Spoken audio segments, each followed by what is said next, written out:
Good morning. You confuse us. Good morning, Mrs. Kakane. Morning, Chair. Oh, good morning. Good morning. And morning, Commissioners. Good morning, Warrant Officer. Good morning, Colonel. I'm so sorry. Good morning, Colonel. Morning, Commissioners. Thank you. Morning, Chair and Commissioners. Chair, I don't mean to confuse, but I am led sometimes, so I have to follow my leader in terms of where I place myself in the auditorium. Chair, we continue with the Port Shepstone evidence, and our next witness is available. He'll be led by Advocate Skakani. Thank you. Thank you very much, Mr. Lula. Thank you. Mrs. Kakane. Thank you, Chair, and the Commissioners. Please, I may apologize for my voice. It's one of those things. Thank you. Thank you. Good morning, Kenneth. Morning. Thank you. Okay. The witness today is Lieutenant Colonel Goodenough Sbia. If you would have a file with his statement, file 1. Yes. And Colonel, will you be swearing or affirming? I'll be swearing. And your full names are, as they were stated just now by Advocate Skakane. I'm Gwazwake Goodenough Sbia. Thank you, thank you. Do you swear that the evidence you are going to give is the truth, the whole truth, nothing but the truth? If so, please raise your right hand and say, "So help me God." So help me God. Thank you, Colonel. May you please speak up a little bit? So help me God, Chair. Thank you.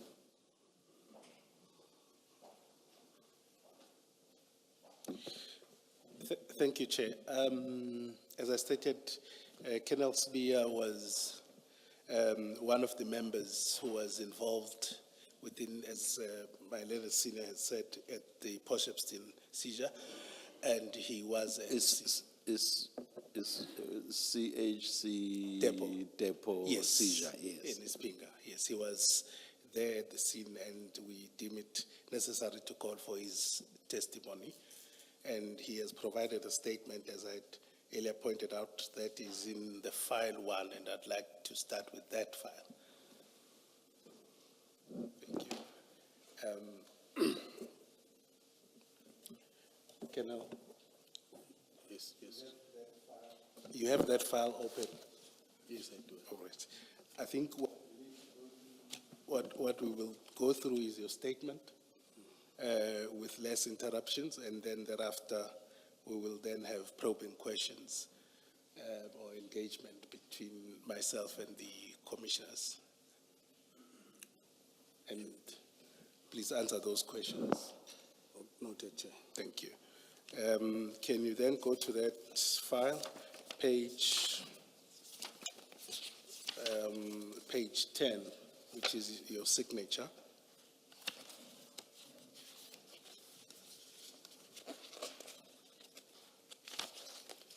Yes, it is my signature, Chair. Okay, so you own the statement that you prepared on your own.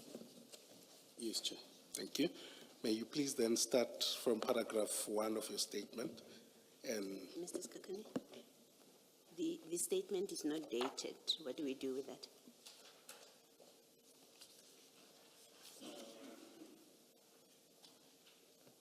yeah, that might be the challenge. Do you recall the date of when you did the statement? I submitted my statement. It was on Monday. Monday, the Monday 1st. afternoon, the 1st. Thank you. Will one copy be signed, or rather dated, please? We'll do that. And then the ones we have may then dated. be replaced, yeah. Thank you. Thank you. We'll attend to that with yourselves. Yes, All Chair. right.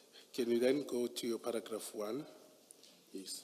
and please read it out loud? Please raise your voice. Okay, Chair. I am a Lieutenant Colonel in the South African Police Service with PESAL number 705 33318. Please don't read your PESAL number. Order. Oh, thank you, Chair. I'm attached to the Directorate for Priority Crime Investigation, Serious Organized Crime Unit, SANEP in Durban.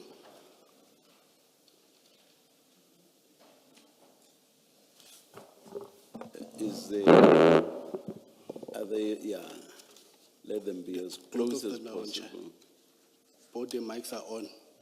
Or I was saying Okay, they should be as close as possible. okay, Chair. And, let's continue. Okay. I hold a diploma in criminal justice and forensic investigation from the University of Johannesburg, along with a certificate in policing and a national diploma in policing from SJN College. Additionally, I have earned both a national certificate in security management and completed a program in security management through UNISA. Colonel, what is HJN College? It's a college. It's Is a it college. It's a is college. it a police college? It's a college, not a police college. It's a college. Okay. Yeah. Where is it? They've got here in Centurion. Okay. Yeah, Okay. they've got offices here in Centurion. Okay. And security management, what kind of security is that? Security management, is that for instance, you will find security personnel guarding premises, or what kind of security? Security management, that qualification. It's security management program. I'm asking what that entails. What is it about? It contains various modules. Security risk management is one of the modules.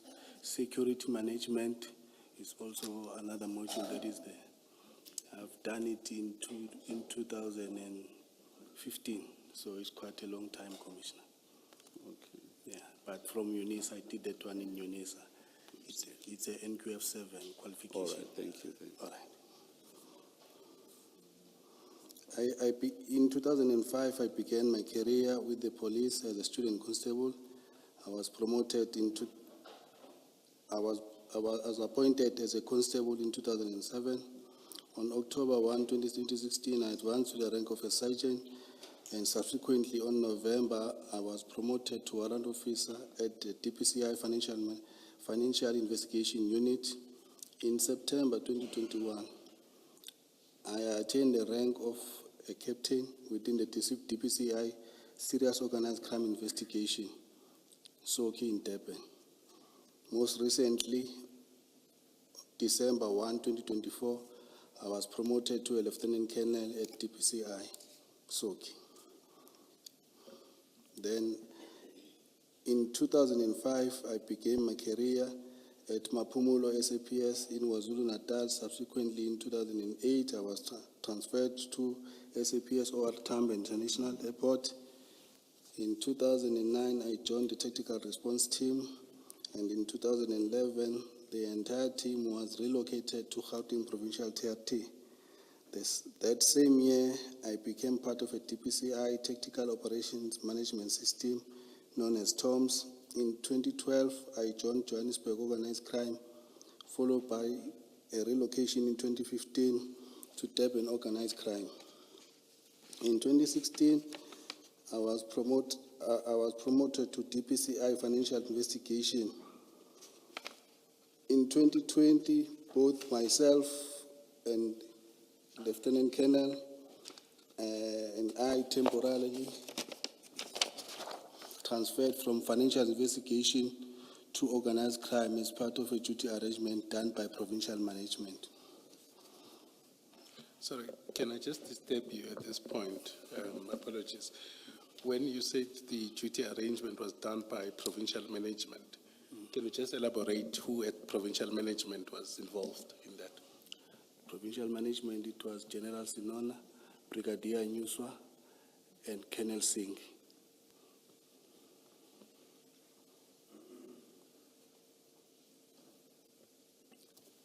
And was there any formalities in respect of that transfer? It It is not a transfer per se, it's duty arrangements.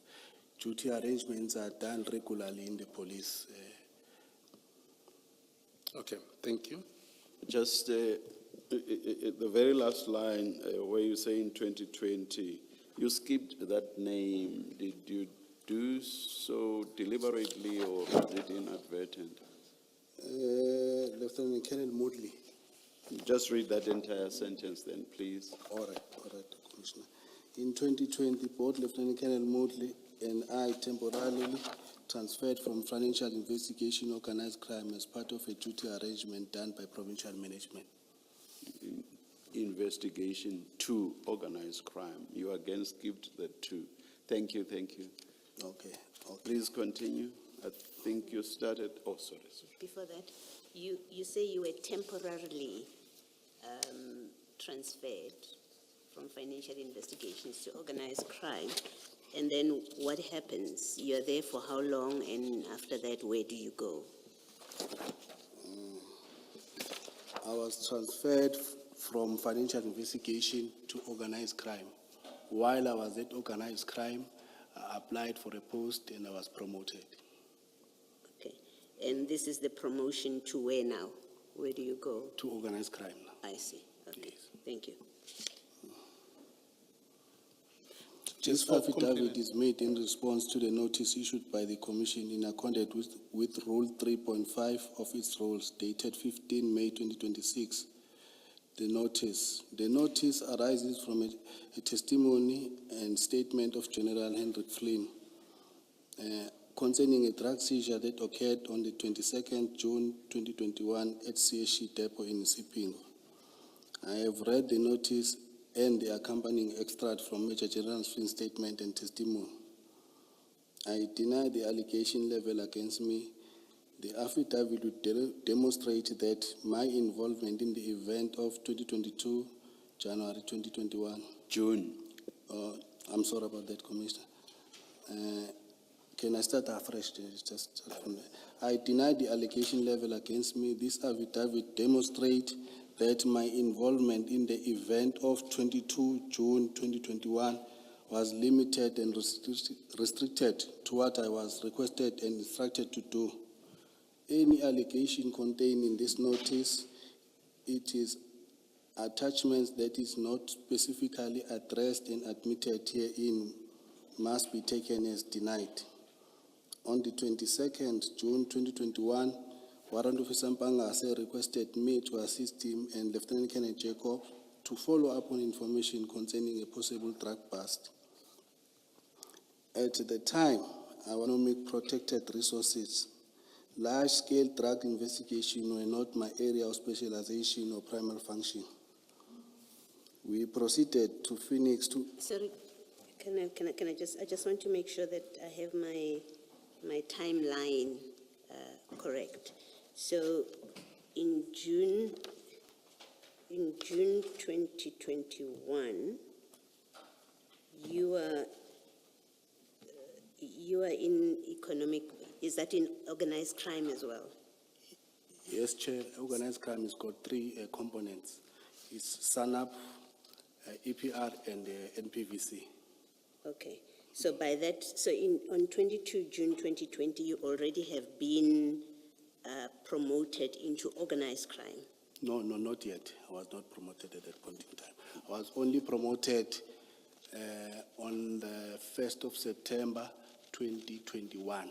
Okay. So June, I was not yet promoted. So in June, you are still under that temporary transfer? Yes. Is that what's happening? Yes. In June, okay, thank you. Sorry, Colonel, maybe let me at this point, just so that we are here. Just to follow up on what Commissioner Baloyi is saying, in terms of your normal duties, what did those include? My duties, I was an investigator at Economic Protected Resources, which deals with human trafficking, kidnappings, non-ferrous metal, theft of copper, theft of fuel. So those were the things that I was investigating at the time. And in terms of narcotics, would that have been outside your duties? Yes. Yes. And prior to that, had you been involved in things relating to narcotics or operations relating to narcotics? Yes, I was involved in some operations involved in narcotics. Thank you. You may proceed. We proceeded to Phoenix to fetch Lieutenant Colonel Jacobs using a state motor vehicle VW Golf 7 TDI with registration number that.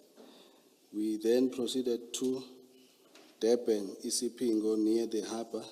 We met an African male who was introduced by Lieutenant Colonel Jacob as Captain Duma from Crime Intelligence Unit. Captain Duma addressed us, Lieutenant Colonel Jacob and Warrant Officer Mpangase, and indicated that he has information from an informer about 27 bricks of pure cocaine stored inside the container at CSG depot. On the 14th Avenue East in prospecting, we followed Captain Duma to the depot. He was driving a charcoal Toyota Corolla. On arrival at the depot, we introduced ourselves and entered at the main gate. We continued following Captain Duma straight down the road. Lieutenant Colonel Jacob went to the management office. After some time, they came back with an Indian lady who was introduced as Mrs. Pillay, the manager of the depot. Lieutenant Colonel Jacob stated the reason of our visit. The container with serial number BEAU 5955535 was placed down for inspection, and the shipping the documents were handed over to Lieutenant Colonel Jacobs. The doors of the container were inspected by Lieutenant Colonel Jacob. The seal was intact with seal number that. The seal was broken by an employee of the depot in the presence of the management of the depot, DPCI members, Captain Duma of CI, ORS members, and depot security members. When the doors were open, we noticed inside the container black canvas bags with tape placed next to the door and some on top of the white sacks. When these bags were inspected inside them, we were all shocked and surprised by the quantity of drugs found. They contained bricks of suspected cocaine wrapped in black and yellow tape, some written Jaguar and TikTok packages with approximately 1 kilogram per brick. The space was limited for us to work as the machinery was moving up and down. It was also risky for the members and the exhibit due to the number of bystanders who were observing the activities.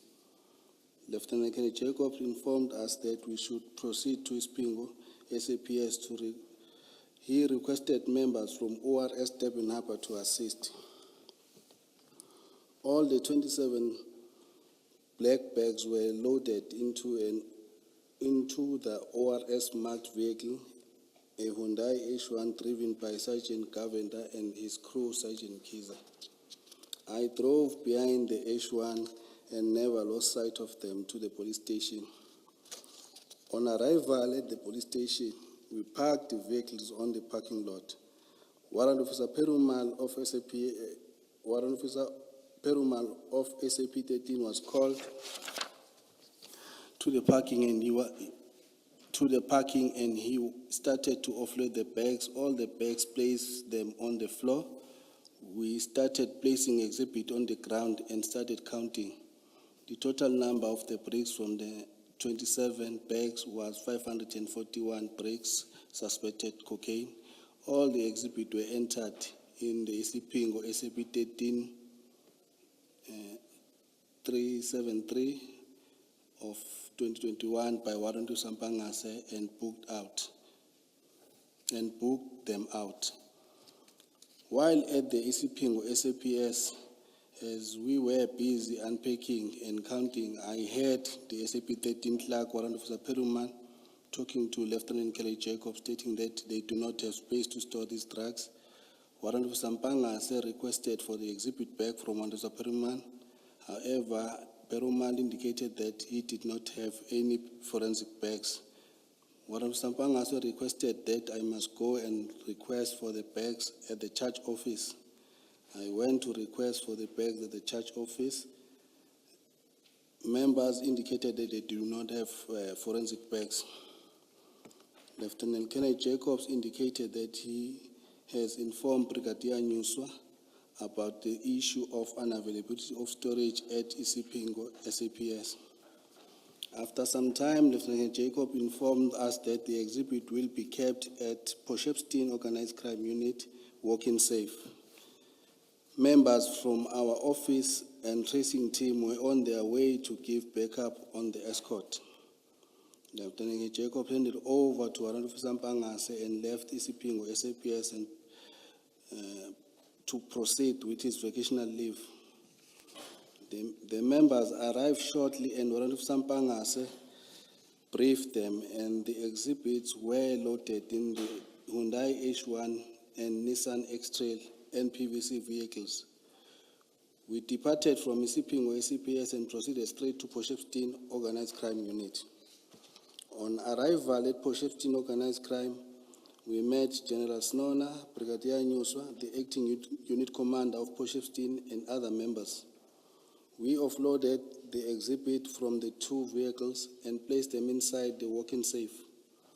The acting unit commander locked the safe, handed over the keys to Warrant Officer Mpangase, who checked the safe door and took the keys. He handed the keys to General Snona at the entrance, at the main entrance. We drove back to Durban with the rest of the team. Sorry, Kenneth. Can I just ask one thing?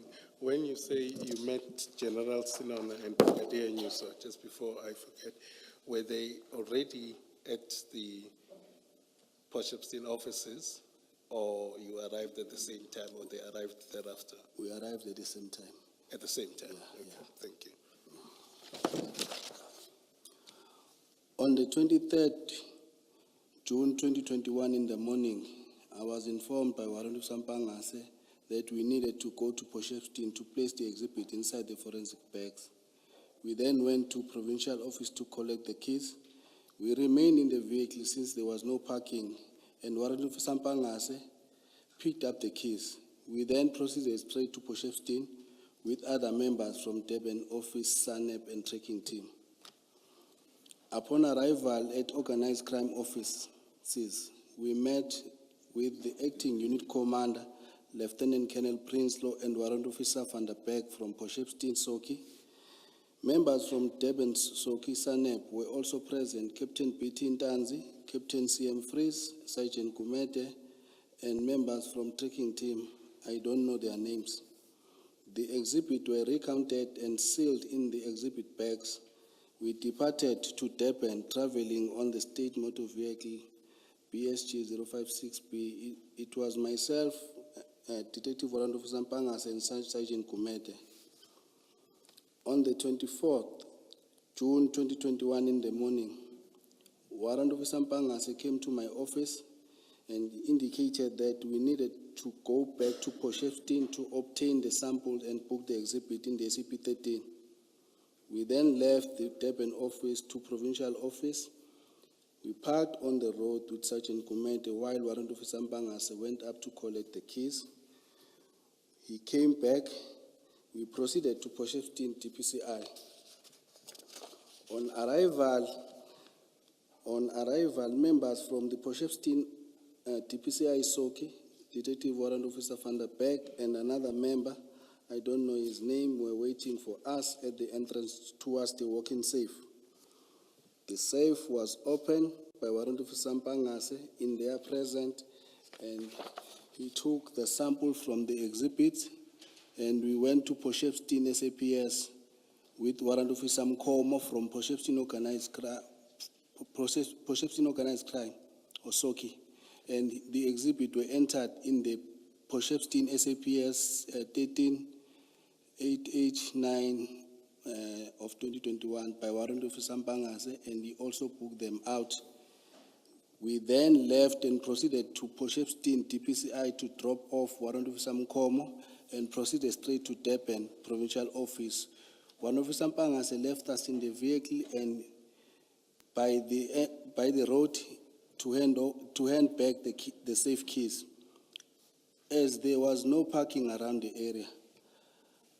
I don't remember the date, but Warrant Officer Mpangase handed over to me 5 samples and an inquiry file to hand it over to Lieutenant Colonel Jacob on the following day.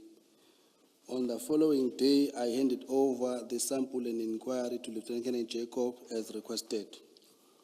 On the 1st July 2021, I was requested by Lieutenant Colonel Jacob to go with him and Warrant Officer Mpangase to CSC depot to do an unpack on the container. We proceeded there. We conducted a count of a total of 5,395 bags of 50 kg bags of the main, animal feed. This corresponded with the packing list. The container was resealed. The container was released to the clearing agent by Lieutenant Colonel Jacob.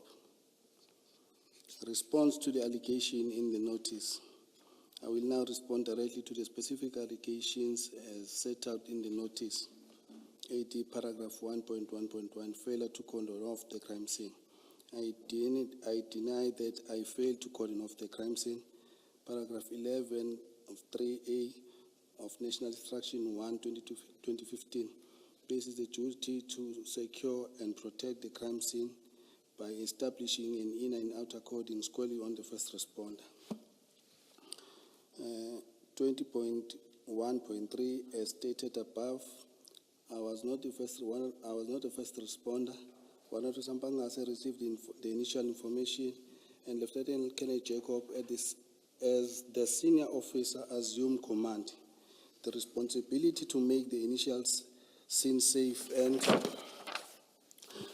to establish a cordon thereof rested with them, and subsequently with Lieutenant Colonel Jacob as the crime scene commander. I was acting under their command and was never instructed to perform this function, nor it will have been within my mandate to do so without such an instruction. Paragraph 1.1.2, failure to ensure exhibits were properly sealed and labeled. I dare that I failed to ensure that the exhibits were sealed and labeled. Paragraph 14.3c, 4 of the National Instruction 1, 2015 stipulates that the crime scene supervisor from the local criminal record center, LCRC, is responsible for ensuring that all the evidence collected is logged and handled correctly, included being sealed at the crime scene where practically possible.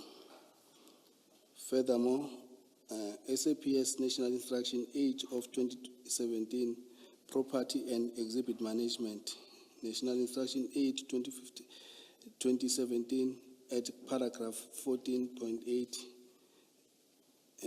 A7 and 9, requires that drugs be sealed in forensic evidence collection bags and that this must be done in the presence of the suspect.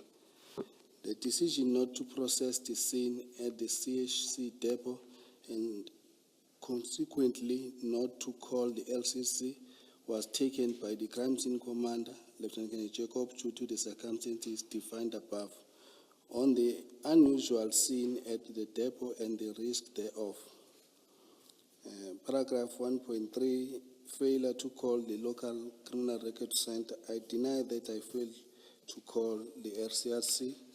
Paragraph 13.2F of National Instruction 1, 2015 is unequivocal.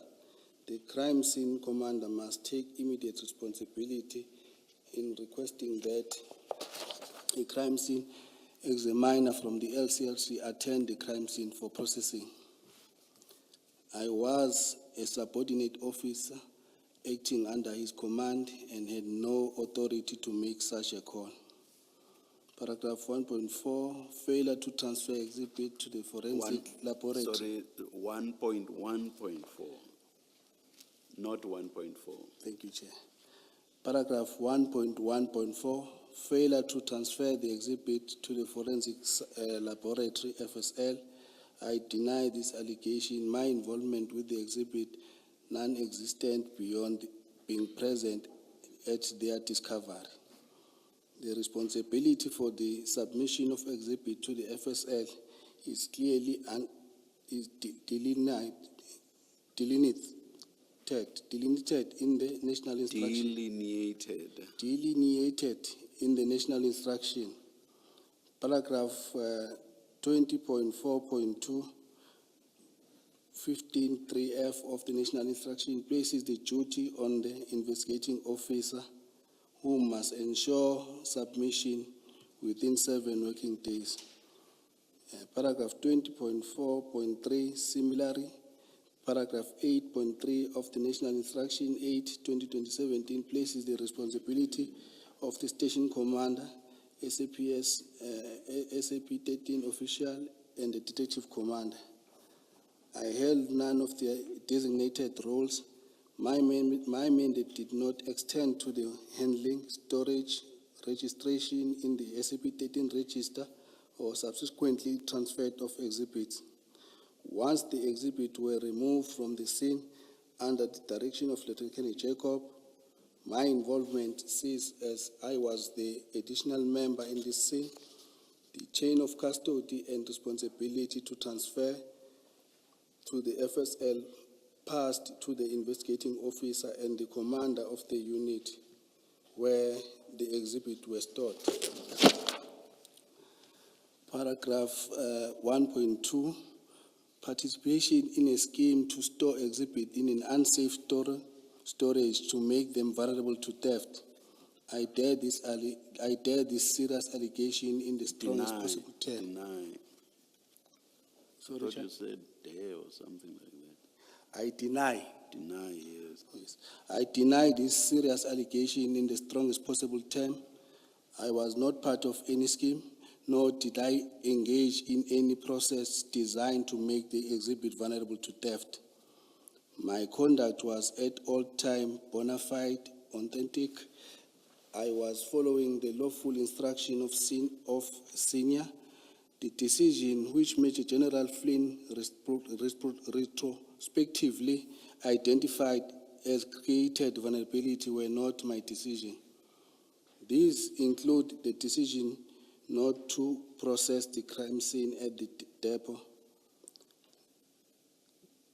the decision not to call the RCRC, the decision not to store the exhibit at the police station of jurisdiction, namely Sipingo, and the decision to transport the exhibit to the DPCI premises in Potchefstroom was the senior management decision. The above-mentioned operational decision made solely by the command structure of the scene, namely Lieutenant Jacob and Warren Sampangas. I can confirm that I was present on this scene and give the overwhelming and significant scope of the seizure and the complexity circumstances at the CSC depot. I would have processed the crime scene in the comparable manner. My actions were limited, transparent, consistent with the duties of the subordinate officer, mainly providing support and manpower. There is no factual basis to suggest I was a party to the design or coincided that Major General Flynn alleges. I wish to inform the Commission of my strong commitment to policing. Having served diligently in the force for the past 2 decades with pride, I categorically state that I was not involved in the theft of these exhibits. Additionally, at the time of the incident, I was attending training at SAPS PAL Academy in Western Cape. The course commenced on the 17th October 2021 to the 3rd of December. During this duration of training, I only traveled once to Durban, KZN on the 29th October 2021 till the 2nd November 2021. C. Atesh Anishas, KG1, KG2, the flight ticket to and from Western Cape, and KG3, the certificate of successful completion of the said training. It is my sincere hope that those responsible for these serious offences are apprehended and brought before a court of law.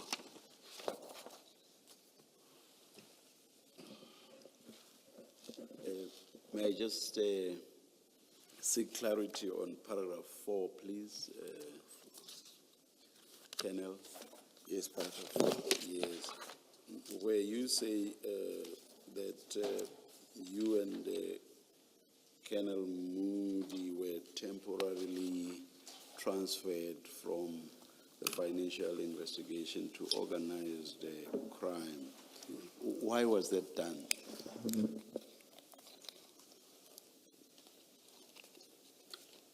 Commissioner, even before 2020, I think if in 2019, when Colonel Moodley was in charge of financial investigation, I was experiencing difficulties. When I spent long hours in the computer, I would have severe headache. I made a request to Colonel Moodley, who was still the commander then. He also advised that I should try and get spectacles, maybe they might assist me, of which I did, but still I could not get assisted because every evening when I spent considerable amount of time in the computer, because financial investigation, it deals a lot with bank statement analysis.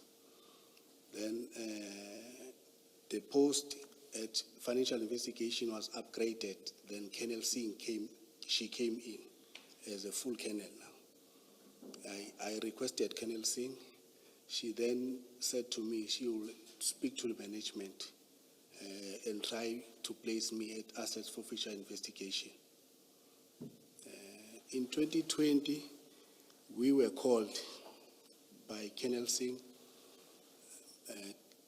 myself, Colonel Moodley. We proceeded, all the three of us went to provincial office. On arrival at provincial office, we met Brigadier Nyuswa, General Snona.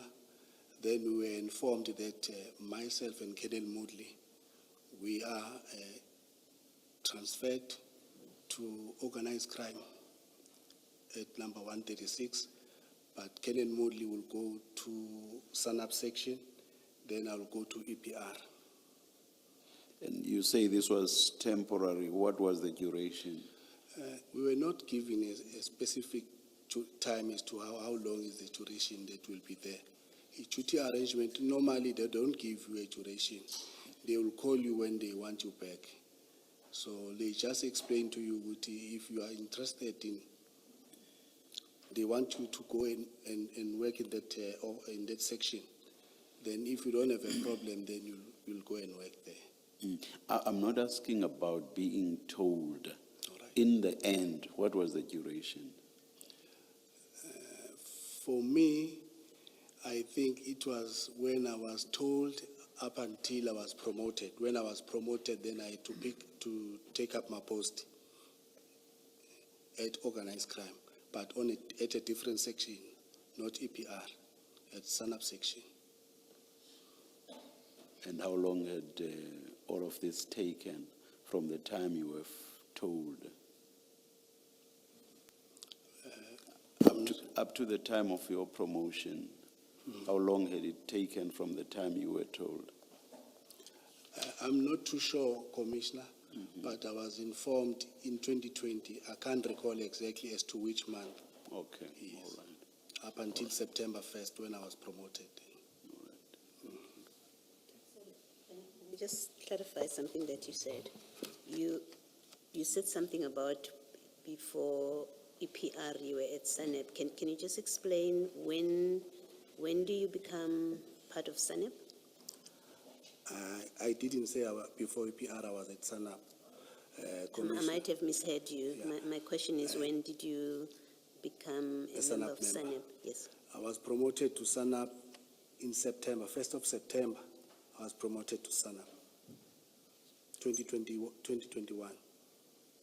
Okay. Before you were promoted to SANEP, Yes, you were acting, you were in that temporary transfer yes, before you were promoted to SANEP. yes.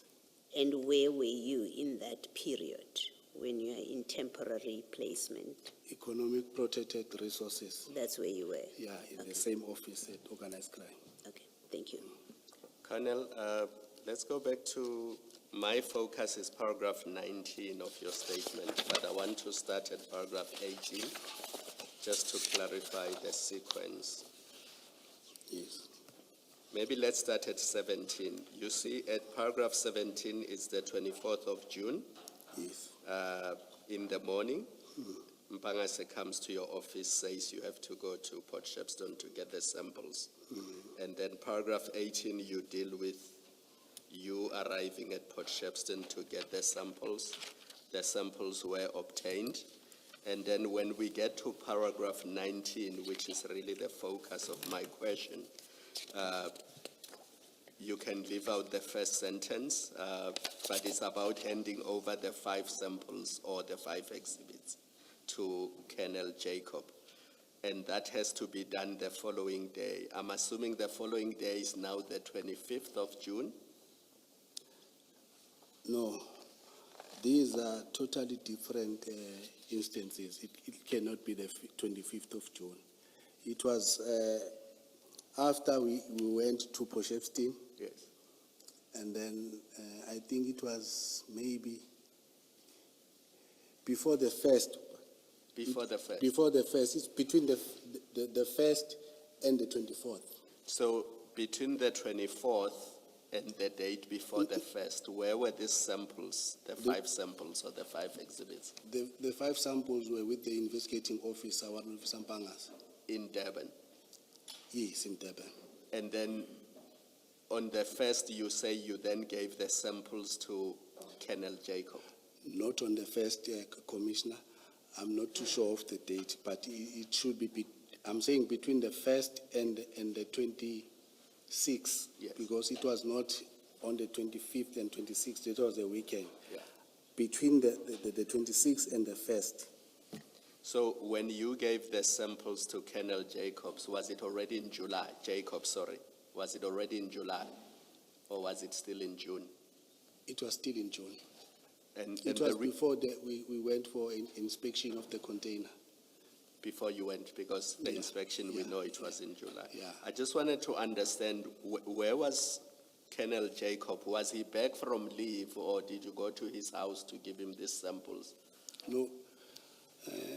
Warrant Officer Mpangase came to my office. Yes. It was late in the afternoon. He says to me, tomorrow he won't be in the office in the morning. So he wants me to hand over these 5 samples and an inquiry to Kenneth Jacob. Then I took possession of the sample and the inquiry, put them in my steel cabinet. The following day, when we reported for duty, Kenneth Jacob was present. Oh, so this all happens in the office? Yeah, in the Okay. office. Then the following day, I handed over the inquiry and the samples. Okay, I just wanted to clarify the timeline, because you moved from the 24th, then you said the following day, so I got confused there. I said that I don't remember the date. Yeah, no, that now I understand you. Okay. Yes, thank you.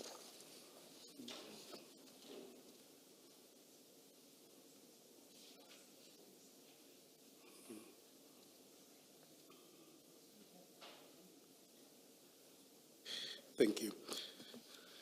I just want to start maybe at the end so that it's paragraph 20.4 of your statement Yes, at page 8.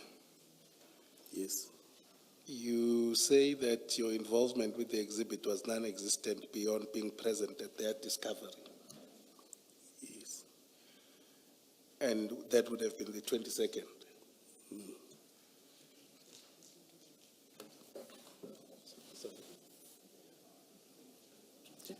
20.4, you said, Mr. 20.4, yes. Yeah. So, can you just speak louder? That's what, let us see. Can you raise your voice? Okay, I'll Into do. the mic. I don't know if you can pull them closer. Okay. Yes, Please repeat your question, Chair. So, At 20.4 of your statement, you say basically, second sentence, my involvement with the exhibits was non-existent beyond being present at their discovery. And that would have been the 22nd of June. No, I think maybe I made an error there, Chair, because I also handled the exhibit on the 23rd and the 24th. I handled the exhibit. So I think we need to amend there to say the exhibit, I handled them on the 22nd, the 23rd, and the 24th. Thank you. Yeah, that was confusing me a bit. Or the sentence could simply be deleted altogether. Do you lose anything if that sentence is deleted? No, let's delete it, Chair. We can delete it.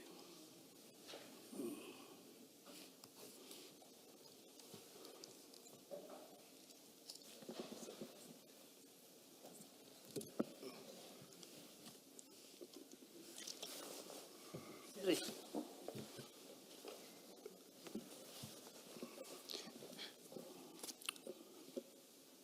So I just, Sorry, Mr. Skakani, we're still trying to understand what that deletion means.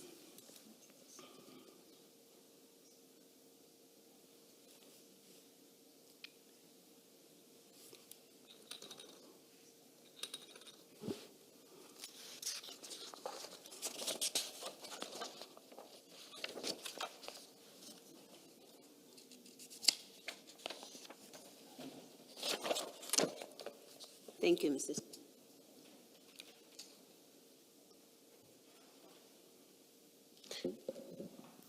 Please continue, Okay. Mr. Skakan. I just wanted to check with the confusion that might be.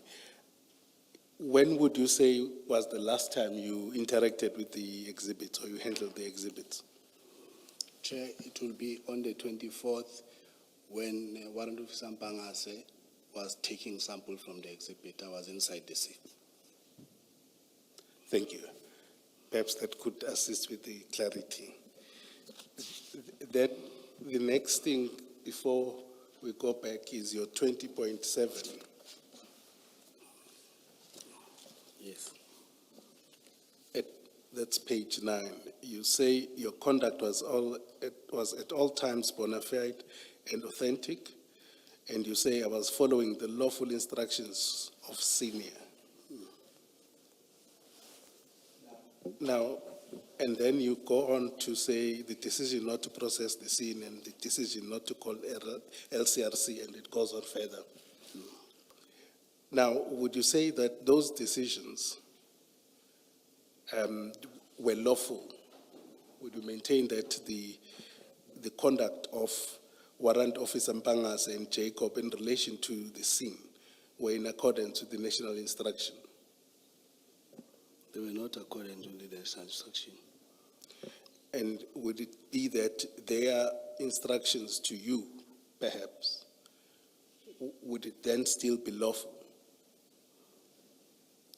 They never instructed me not to call LCRC, or he just made a decision not to call the LCRC.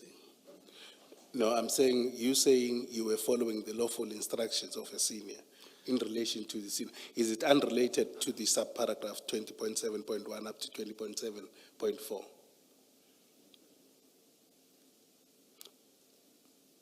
Do you want to stick to lawful? Do you want to stick to lawful? I'm talking about the decision or the instruction that were given to me. Everything I did was as per instruction. Firstly was to take photos, to load the exhibit in the car, to drive to ping or SAPS, to count the exhibit, and the exhibit were not entered by me at the SAP-13, they were entered by the investigating officer.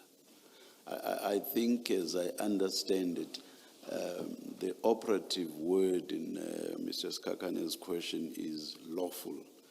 I was following the lawful instructions of my senior.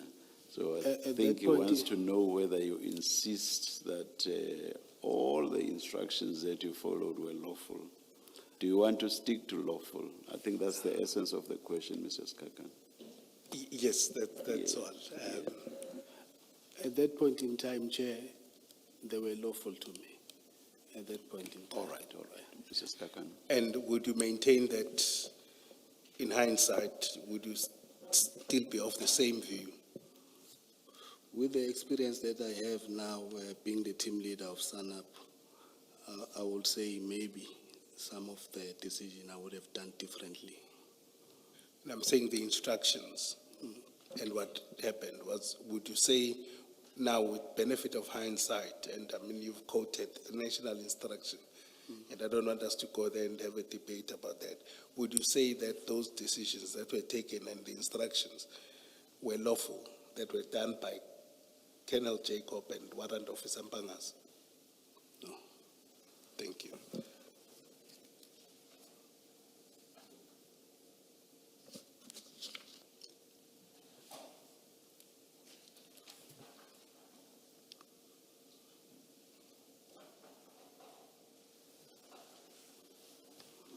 Can we just go to the beginning of your statement?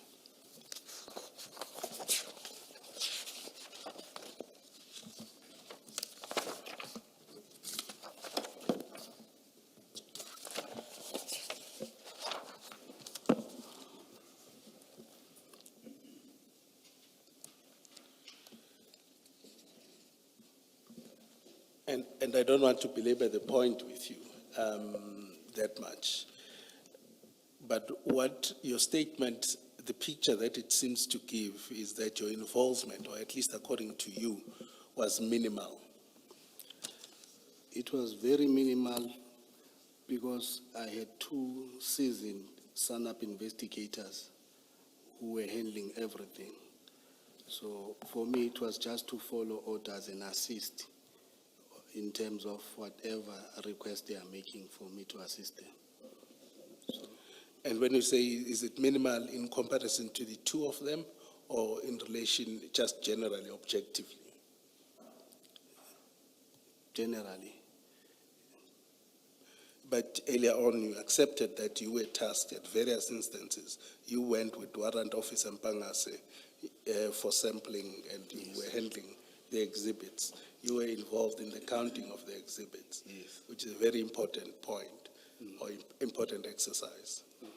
Would you still maintain that that's the position? And also on the first, you went with Colonel Jacob to the depot.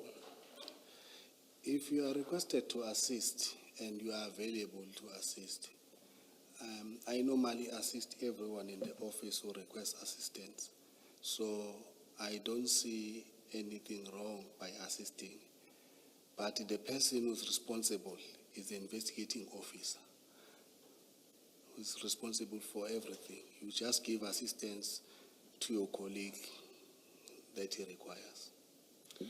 Would you then disagree with me to say, of all the individuals that were involved at the scene and subsequently up to the 1st of July, in terms of the tasks, you were the third in line. So it was Captain Duma, he provides the information, but then it was Jacob who was in charge of the scene, you accept that. And Warrant Officer Mpangase. The investigating officer. Correct. Yes. And then the next person is yourself. Yes. You came with them to the depot. Yes. You then were at the scene with them. You followed whatever instructions that were there. And with hindsight now, we accept their character or their nature. Then on the 23rd, you also go to to Potchefstroom. Yes. And you store the exhibits. And then on this following day, you are the one that goes with Warrant Officer Mpangase, the same on the 24th. And then you also have in your possession of the samples, you give them to Colonel Jacob. You also went to the CHC depot with Colonel Jacob. So would you agree that out of the people that were involved, after Mpangase, you were the next one that bore most of the responsibilities? or tasks, let me not call them responsibilities. Let me- Not really responsibility, because the responsibility lies with the investigating officer. Guys, where? The investigating officer. Okay. Yeah, he can request assistance from other colleagues, but the investigation he's the one who's directing the investigation. No, I suppose the point that I was saying is that you are not responsible in that sense, but when we accept, just also please do say yes or no if you agree or disagree. Out of the incidents or the points that I've pointed out to you, Yes, you'll say I was the third one. you were the third Person. sort of person responsible. Not responsible, Yeah. but that was active. Let me Yeah. call, Yes, let me yeah, call it active. active. Active, yeah. Correct, all right. Now, let's go to your, to your capacity at the time. In terms of your relationship, what was the nature of your relationship with, if there was, Colonel Jacob? Boss subordinate relationship. So there was no social relationship with him? No social relationship. Okay. And Warrant Officer Mpangase? Just a colleague. And had you made operations with him, conducted operations with both of them or either? Kenneth Jacob, I had conducted operations with. How many, just in average? Quite several, because he was my team leader, so now and then we'll conduct operations. I wouldn't be able to give you the number of operations, but I've worked with Kenneth Jacob. And in terms of narcotics, how many operations had you worked with him on? I wouldn't be sure, but I know that we've executed some search warrants at the premises in Phoenix. Where you dealt with seizures, drug seizures? Not seizure, not drug seizure. We executed the search warrant where we went to No, I'm just focusing on drug seizures, just to time. No. You'd never? This was my first drug seizure. Okay. Can you just clarify when you talk about warrants, was it at a house or at a warehouse? At the house, at At- the premises. at a residence? At the residence house, at the premises, yeah. And to be fair to you, so you would say that you had not been, or maybe rephrasing your answer, you had not been involved in any of drug seizures. This was your first. It was my first time even entering the depot. All right. And then at paragraph 6 of your statement, which is, You say it was your first time entering a depot. The question you were asked is, was this your first drug seizure? Yes, it was the first drug seizure, Chair. Thank you. And what's the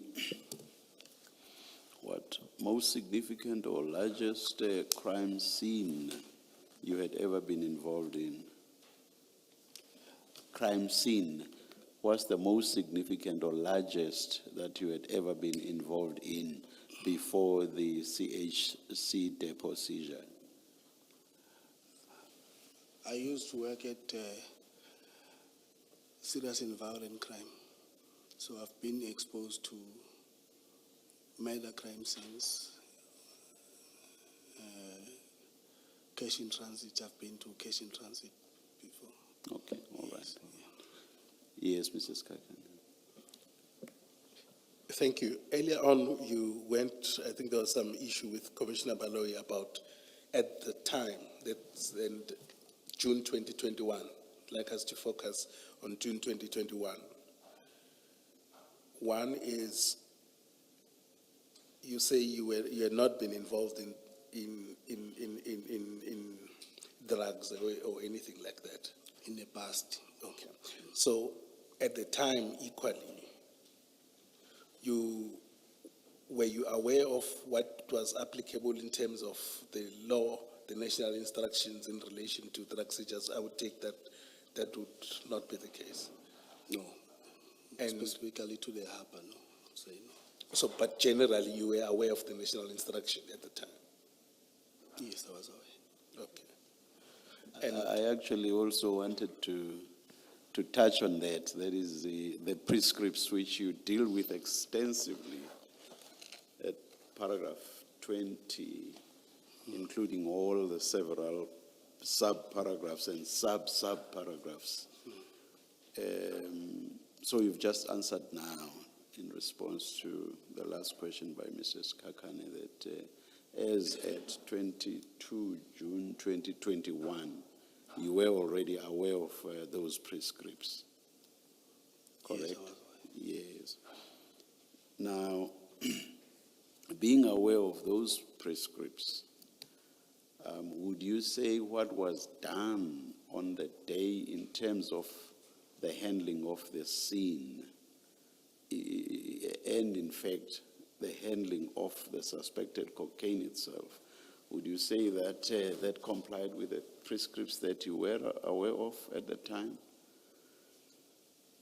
I would say no. No. But you participated in what was being done despite your awareness that the prescripts were being flouted. I believe, Commissioner, that if the crime scene manager is there and an investigating officer, the responsibility lies with them. So you just allow yourself to be used as a pawn whilst prescripts that you are aware of are being flouted. Is that what you are telling us? Chair, if you said I'm allowing myself to be used as a pawn, Fine, they may have been giving the instructions, but you two actually participated in what was being done. Did you not handle the bags? For example, I'm just giving one example. I did. You handled the bags. And even after the end, you loaded them onto the ORS vehicle, did you not? I did. And you drove following the ORS vehicle, not so?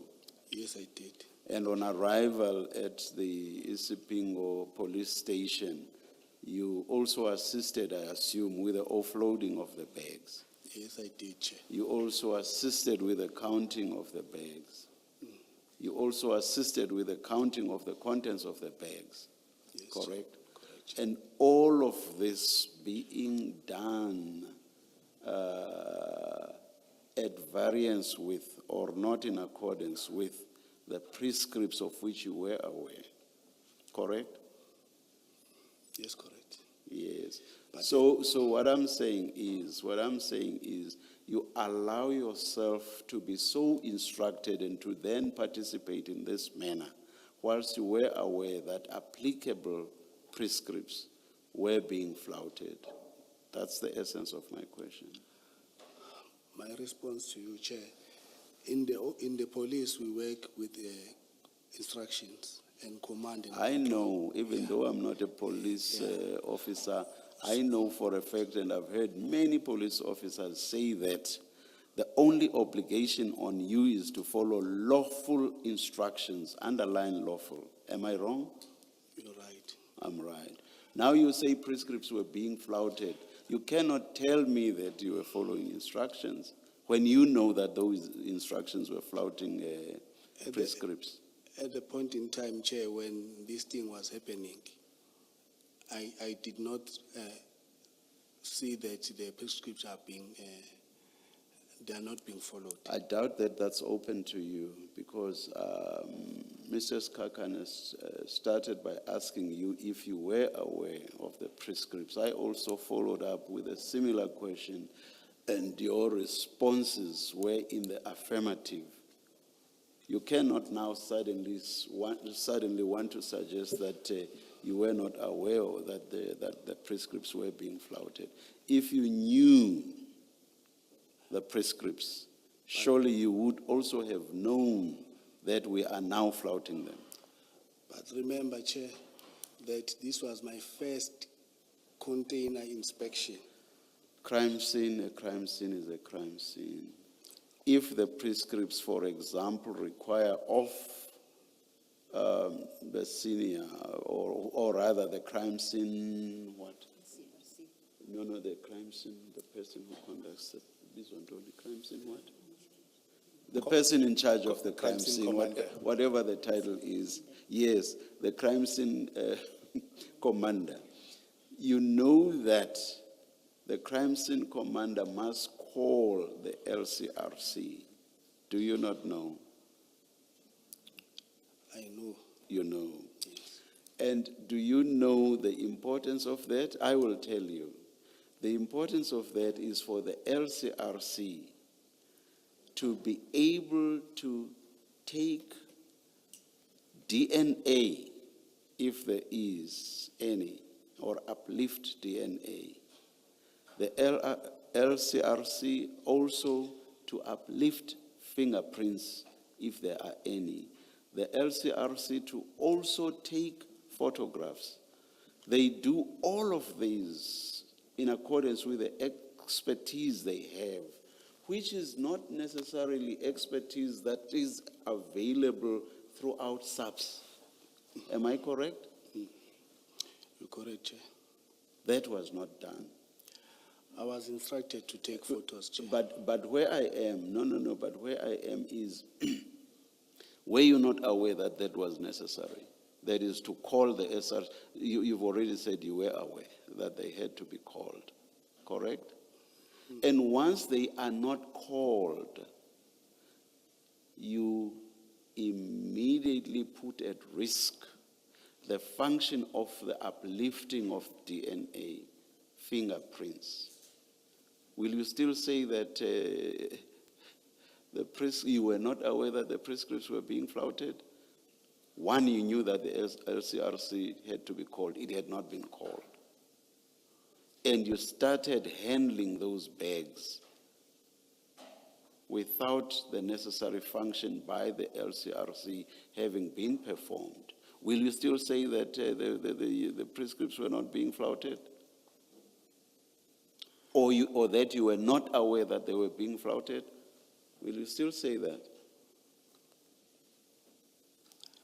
Chair, I was given an instruction to take the photos. No, I'm not asking you about photos. I'm asking you about the flouting of prescripts. You said you were not aware. And you say that having said that, you knew that the LCRC had to be called.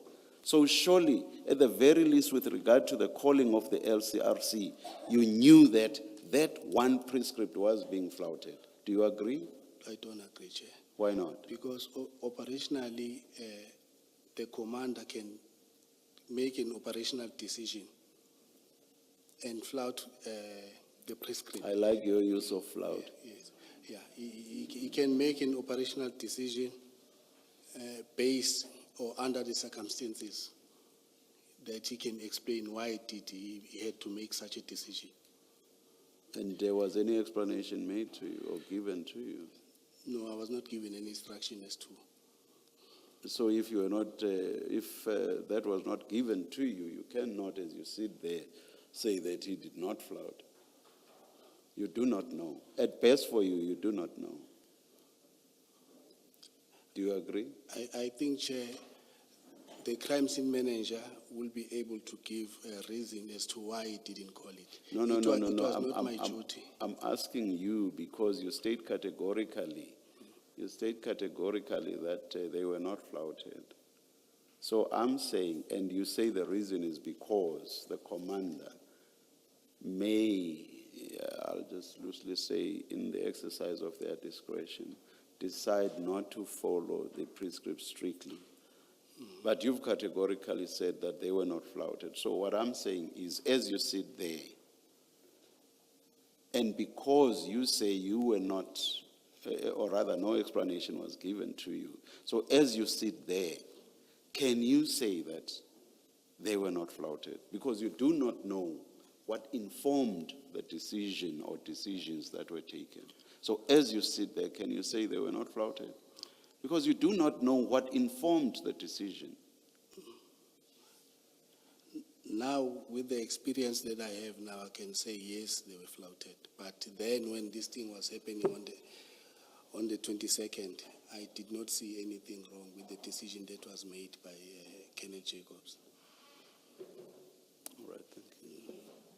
Think you saw nothing wrong with handling those bags and moving them from the container into into the motor vehicles and doing the same from the container, from the depot and doing the same thing at Isipingo, are you saying you saw nothing wrong in the handling, or that you individuals are holding these exhibits or these bags and therefore corrupting whatever DNA and fingerprint material would have been on the bags? You say you saw nothing wrong with that? I think, Chair, what is most important is firstly the safety of the exhibit. No, I'm not asking you about the safety of the exhibits. I'm asking you on the back of an answer you've given to the chairperson. I'm asking you that, am I understanding you correct? And do you want to repeat that answer as your position, that you saw nothing wrong being done in you taking those bags in your hands, you and the others, putting them onto the ORS vehicle, transporting them to Isipingo, handling them again in the way that you did when you got to Isipingo, the bags and the bricks of suspected cocaine? You say that handling, and when I say handling, I mean putting your hands and fingerprints and whatever is on your bodies onto exhibits where the LCRC has not attempted to uplift fingerprints to get DNA. You say there was nothing wrong in that handling, that way of handling things. We were using protective clothing gloves, Chair. Okay. So you're saying you did not corrupt DNA, you did not corrupt fingerprints in your handling of these? It seems to me you would have necessarily, yes, you would have. You accept that you would have done that? Yes, yes. Thank you. Mr. Skakane, we have moved to the containers, and my questions were on the initial request to him to join the operation. If you're going to come back to that, I will hold my questions until then so that you can continue with the line of questioning where you are now. So I just wanted to get an indication from you. Commissioner, let me be flexible and allow you to ask the No, question. I want to be in your hands this time. I'm still going to come. I was not going to come there on that issue. Let me do that then. Warrant Officer, you said to the chair and to Commissioner Baloy that this was your first container inspection, correct? Yes, yes. And that, just looking at paragraph 6 of your statement, that at the time you were dealing with economic protected resources. So large-scale drug investigations were not your area of specialization or primary function. So on the morning of the 22nd of June 2021, when you are suddenly asked by Mpangase to come and assist to follow up in a possible drug bust, as you say, in paragraph 6 of your statement, did you not find that curious and ask yourself, why are you asking me and not other members of the DPCI who often deal with drug bust and drug operations? Why me? I don't know anything about this. I didn't, Chair. You did it, you asked them. I'm still responding. Yes. Chair. Yes. No, I wanted to make sure I heard you correctly. I'm saying, Chair, even if you can look at my statement, on the very same day when we were transporting exhibit from Isipingo to Potchefstroom, we used members from NPVC. The following day when we were going to back exhibit, members from SANAP were utilized. So in the office, we assist each other across board. There is not this thing that you are from this section, which means you cannot assist on the other section. Obviously, the people who are coming from that section, they take the lead.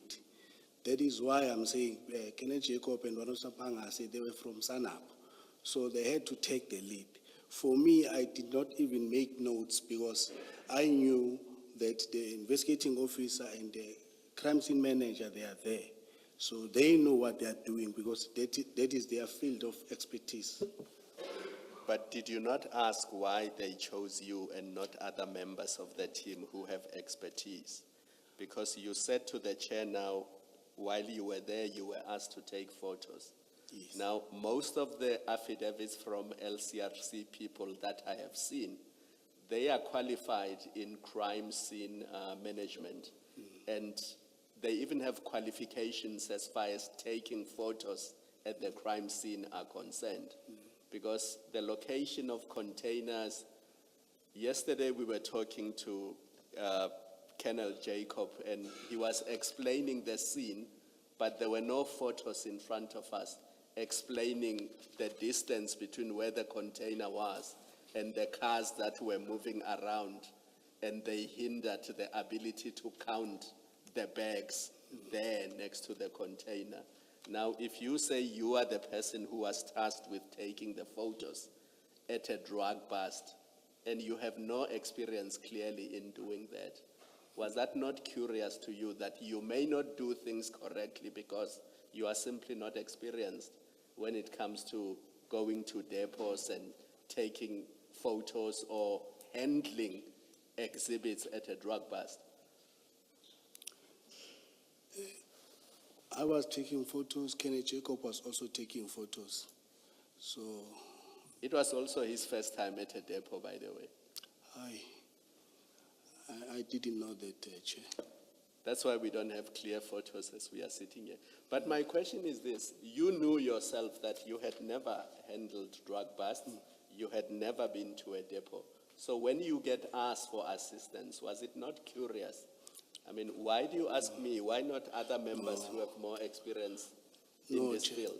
No, Chair, in our office, when the information comes in and there is a person from that section, you assist. When you are at the crime scene, they will provide guidance, regardless of rank. If a person, the information is based on drugs and there are drug members there, then they will take the lead, but the other member will provide backup and assistance. They will be getting directives from those that are responsible, that section that is responsible. Kenneth Sibia, I'm not faulting you for this, just so that you are clear. But the impression I get, based on what your two senior colleagues had done, is that they deliberately chose somebody who is clueless about these types of matters, so that you wouldn't question them, even when they are doing something improper. What is your comment, if you have any? I wouldn't know. I trusted that they are there as experienced people. They will know what to do. I avail myself. If the people saying there's a drug bust, then everybody, we need to get these drugs off the street. I was there. But is it fair to say, if they were doing something wrong, you wouldn't be able to question them because you also didn't know how a drug bust gets handled? Yes, That is fair. it's fair. Thank you. Can I just check something that you said in your answer to Commissioner Kumalo? You say you did not take any notes because you were there to assist. Do you not carry a diary, I mean, a pocketbook? My understanding of evidence so far is that every police officer has a pocketbook or somewhere where they record what they do, where they are, where they went, and what they did. So when you say you didn't take notes, is it because you don't carry a book? I do carry a pocketbook, but the notes that I was referring to are the ones that are normally taken by the investigating officer, where he gets when he's at the crime scene, he sees who's there. He take the contact numbers and identify people that will submit statements. Those are the kind of notes that I'm talking about. That you're talking about, okay. Yes. But so you have a pocketbook. Yes, I do. Your pocketbook would record what? What goes into your pocketbook for the 22nd of June? The activities that you've done. Okay. So your pocketbook will say you attended at, you picked CC up, depot. you picked up Colonel Jacob, Yes. and you were with Duma and you went to the depot, Yes. and this is what happened. Yes. at the depot? Then we moved to Potchefstroom to store exhibits. Then a report of duty. Okay. And that is contained in your pocketbook as you sit there Yes, and speak? Yes, yes. And we can get a copy You can of, get a copy of of those pages for the day? Yeah. All right, thank you.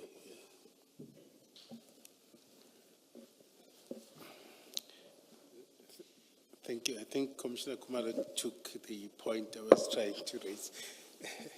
And I want, but I just want to emphasize one thing maybe, or question, in light of our earlier discussion, or in light of the discussion we also had with Chair. What seems to be the case, or what seems, or the picture that comes out, is that you didn't know, or the prescripts at the time, how things are functioning, so you wouldn't know a lot of things that would have to be complied with at the drug bust seizures. You wouldn't know anything about sampling equally. Yes. And you wouldn't know anything about valuing distractions and the types of, or the grades of the exhibits. So that wouldn't be, and with that in mind and with hindsight, and literally it's following what Commissioner Kumalo was pointing out, with hindsight, do you not think that you were being put into a situation deliberately so that you are unable to question, as he says? Colonel Jacobs, that is not only on the 22nd, but that's also the 23rd, the 24th, and they also let you handle the samples, and then on the 1st. Just with hindsight. It might be, but I wouldn't know what was they thinking. What was their thinking when they requested assistance from me? Initially, Wadlusampangas acted as if because I was in possession of the state car, so he requires my assistance. So I wouldn't know. Now I'm saying, would you, analyzing what is the picture that wouldn't you find that probable that that's what happened? It's possible. They put you in a situation you couldn't It's possible. think.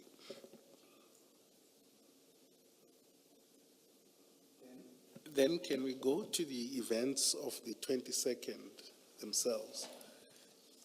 Do you sit in the same building or office with Warrant Officer Mpangase? Yes. Okay. And then he then requests you to assist. What does he say is the nature of the assistance?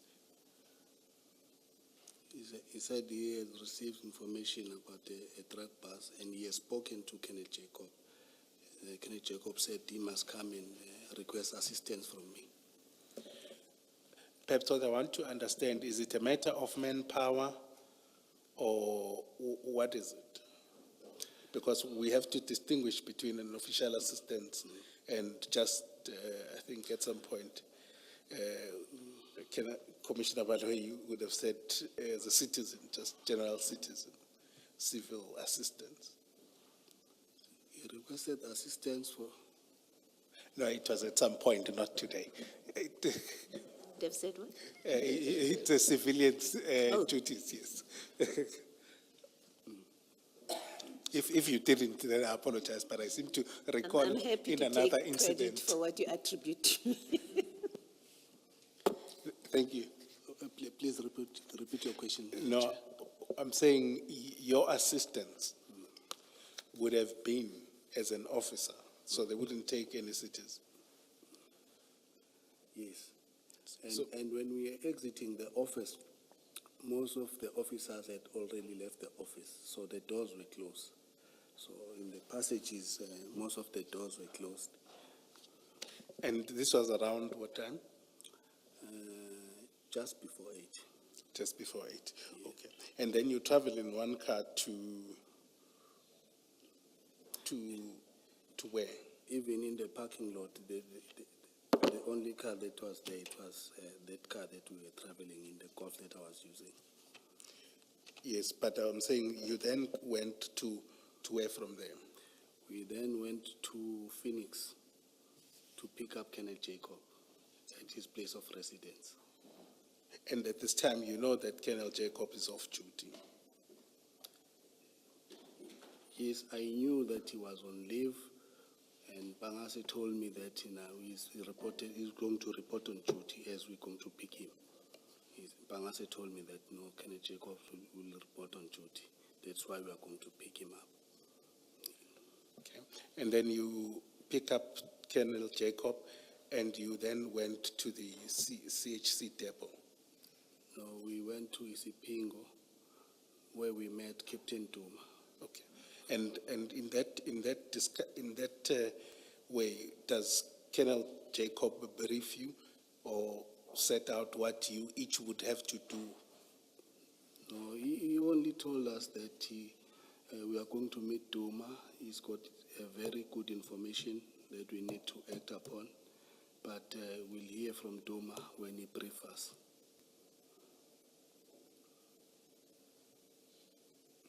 Okay. Then you went to Duma, you met him, and then what was the briefing? Were you present in the briefing itself?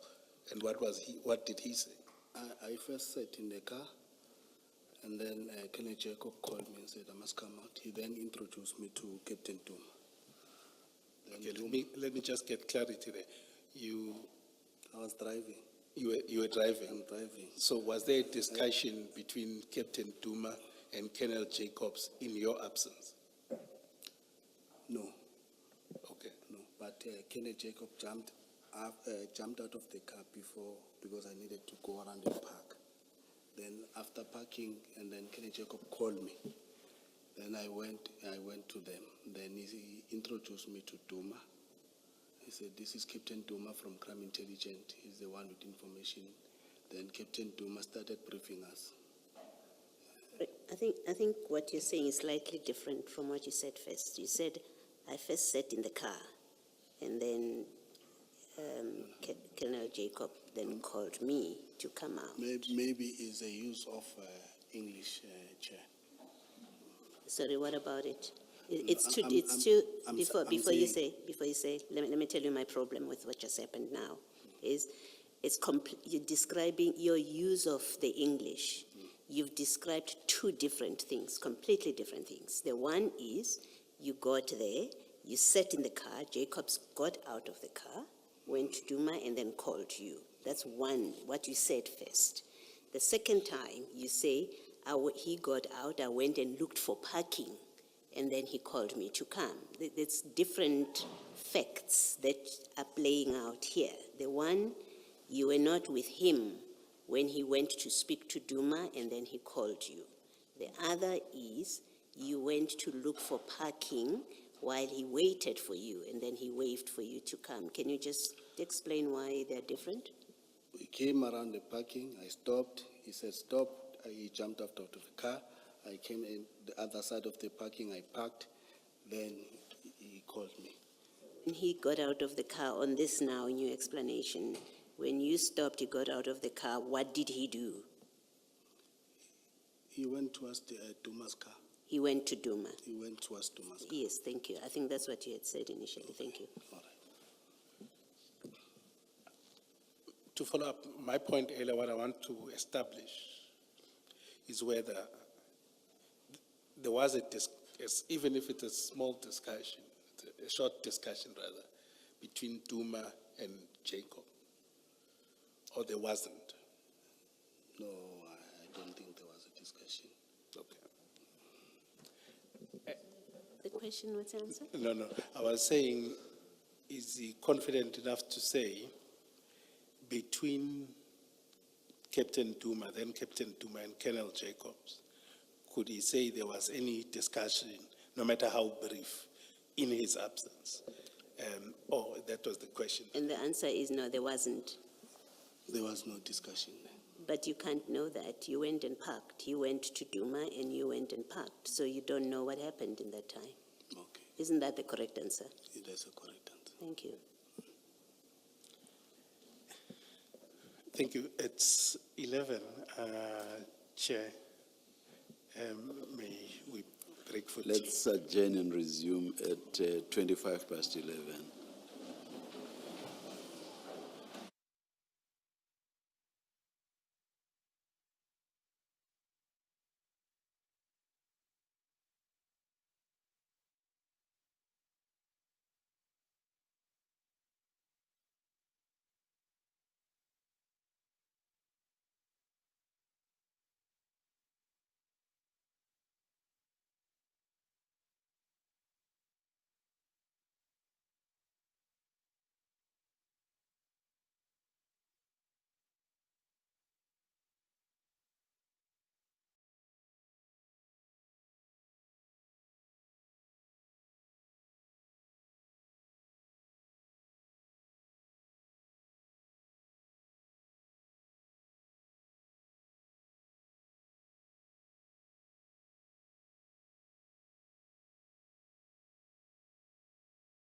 paragraph 9.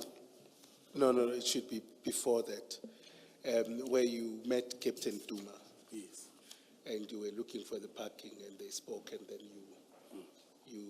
that was just before the depot? Or was it at the depot? It was before. Just before. Where was this? It was behind a garage. I don't recall. I don't remember the name of the garage, but it was just behind the filling station. And what's the distance between that and the depot? I think maybe 3 or 4 kilometers. Okay. Then, in that discussion with Captain Duma, at that point, do you then discuss how this operation is going to be conducted? Now that he briefs you that there is this information, what do you guys agree who's playing which role, who does what? No. Captain Duma just told us that he's been to the depot, so we'll follow him to the depot for inspection of the container. Then we proceeded to the depot. We entered at the main gate of the depot. We proceeded straight down the road, and then we parked somewhere there. There were some area where we parked. Then Kenneth Jacobs jumped out of the car with Captain Duma. Just before that, so you're saying the three of you, that's Bangase and Jacob, We were in one vehicle. Sorry? We were in one vehicle, Chair. the three of you. Yes. And then Captain Duma, He was driving alone. he was driving alone. Yeah. And this is now around what time? Still around 8. 8, no. Past Okay.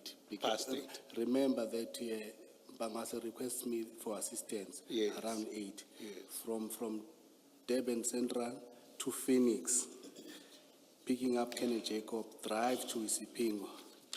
I think maybe around something like 9:30. Okay, no, that's fine.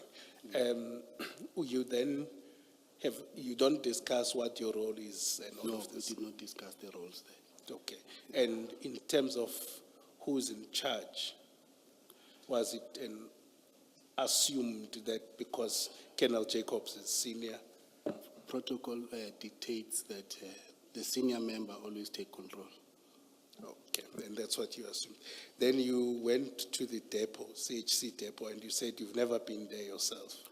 Yeah, it was the first time being there. Okay. Now, I want to understand the setup of the depot according to you, right? When you get to the depot, who gets in first? Is it yourselves or Captain Duma? I would imagine he goes. We were driving behind Captain Duma's car Okay. all the time. And in terms of the security of the depot itself, I think there was testimony that it was controlled, but just on your own version. Yeah, there was one security guy at the boom gate, next to the main road.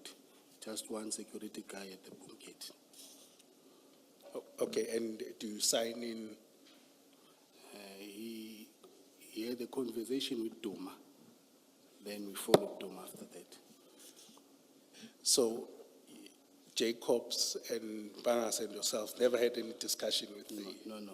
Duma opened his window, he explained to the security guy, then we followed. Okay, and then you parked. We parked, we drove down the passage, then we stopped, and then they jumped out of the cars, then they proceeded to the offices of the management.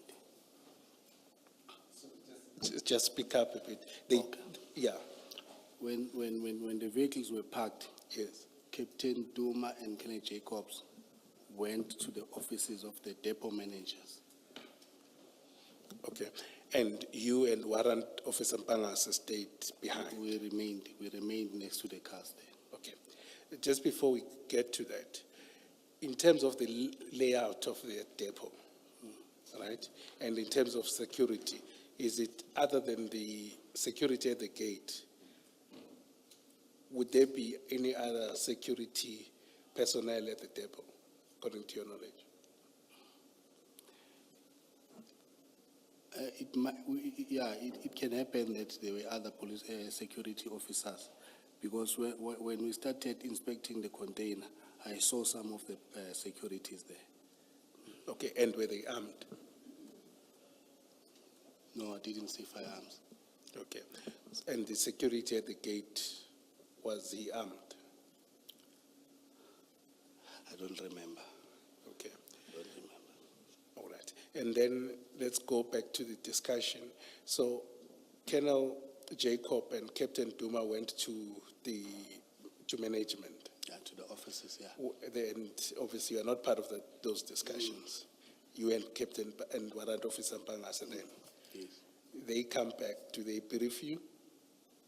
They came back with a lady, I think. She introduced herself as Mrs. Pili and other Yes. people that were accompanying them. And then she pointed at the container that we were interested in, but the container was stacked with other containers on top. Okay. So at the layout, right, the container was on top. It was on top, yes. All right. And was it marked, specially marked or anything like that? They've got the container numbers, so that they use to distinguish which container is this. Okay. And so,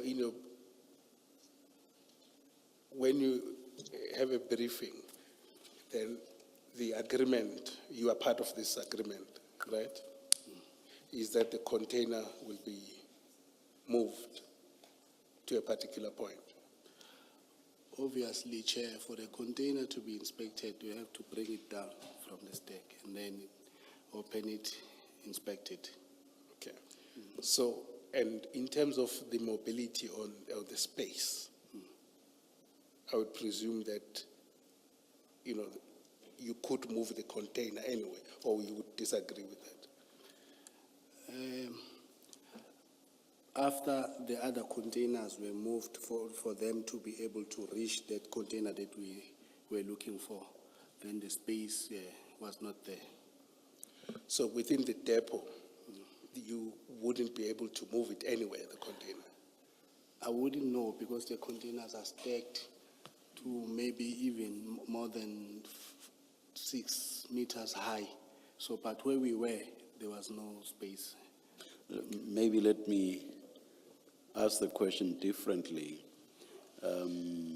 Colonel Jacob said that, and I think this was on the first day he gave his testimony, he said that the container you wanted to search could have been moved from where it was, where you believed, or he believed, there were impediments to a proper search and even a proper conduct of what needs to be done at a crime scene.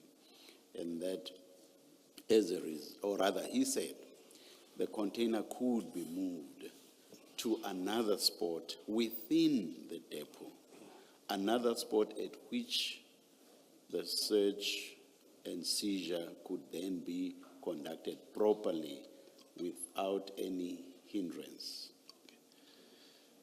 Okay. I'm sure you would not dispute that. I want to respond, Chair. All right. Remember, Chair, myself and Pangase, we remained in the parking. And then they went around. So they would have seen. Maybe they might have seen the space where maybe the So container. you are not in a position to dispute what he No, said. no, I'm not in a position Thank you. to dispute, Thank you. dispute it. Yes, so it's those things, I think, thank you, Chair. It was that, I think in his testimony, he later did say that it could have been moved. But what that forces me to ask then is, when you say it couldn't, would you still maintain that now? According to my observation, No, I'm saying now. if he said so, then it could be. Maybe it could have been moved. If maybe there's a space that he saw that I didn't see.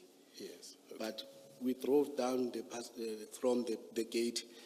There's a long fence along our left-hand side of and then these containers here. Then we parked at the bottom there.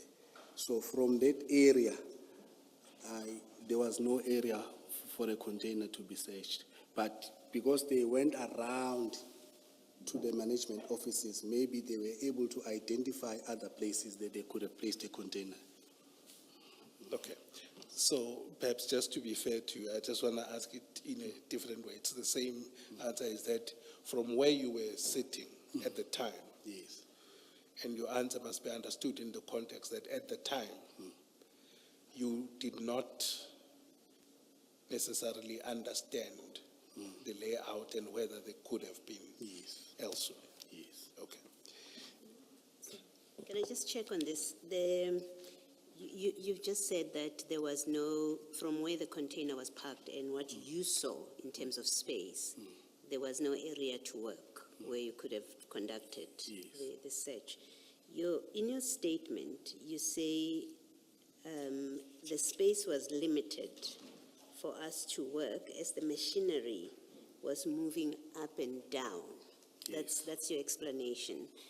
If the machinery was not moving up and down, at least that's what the statement suggests, that if there was no machinery moving up and down, you could have worked there. That's what this is conveying.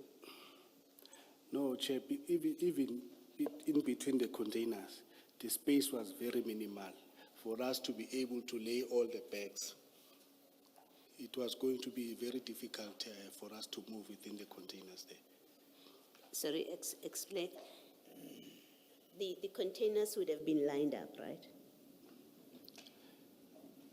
I think that's how I understood the evidence, that Right. you had containers lined up, Yes. and then yours is one of them, and the door is open. Can maybe just explain in your words? Okay. I'm saying, Chair, when they were moving the containers, they moved the top container, place it on the side, take the next container, place it on the other side, take the container that we were interested in, place it on the side.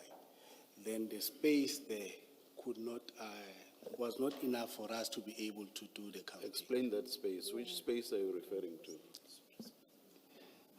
I'm meaning the space in front of the container that we were about to inspect. And the front is the door side Yes, of the where the container is opening.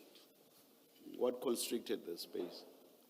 It was the containers that were placed around the container. No, let's just forget about those. We accept, okay, they are alongside each other. Let's forget about that space. Tell us about the rest of the space. Tell us about I'm the not rest of getting the you, space. Chair, if you are saying I must forget about the containers and tell you. We've about- heard. I don't mean that becomes irrelevant. No, I'm saying we've fine. Thanks, Colonel. We've heard about that. The fact of the containers. Let me use parked alongside each other. We've heard about that. Now tell us about the rest of the space. The machinery also was moving, Where exactly was the machinery moving?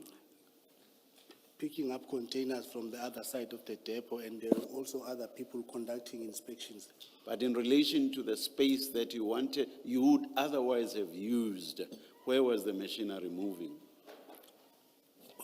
Next to the containers. Where's next? I don't understand, sir, if you say where's next. There's behind, there are sides, there's everything else. You were there, you know it better Behind than and in I. front of the containers.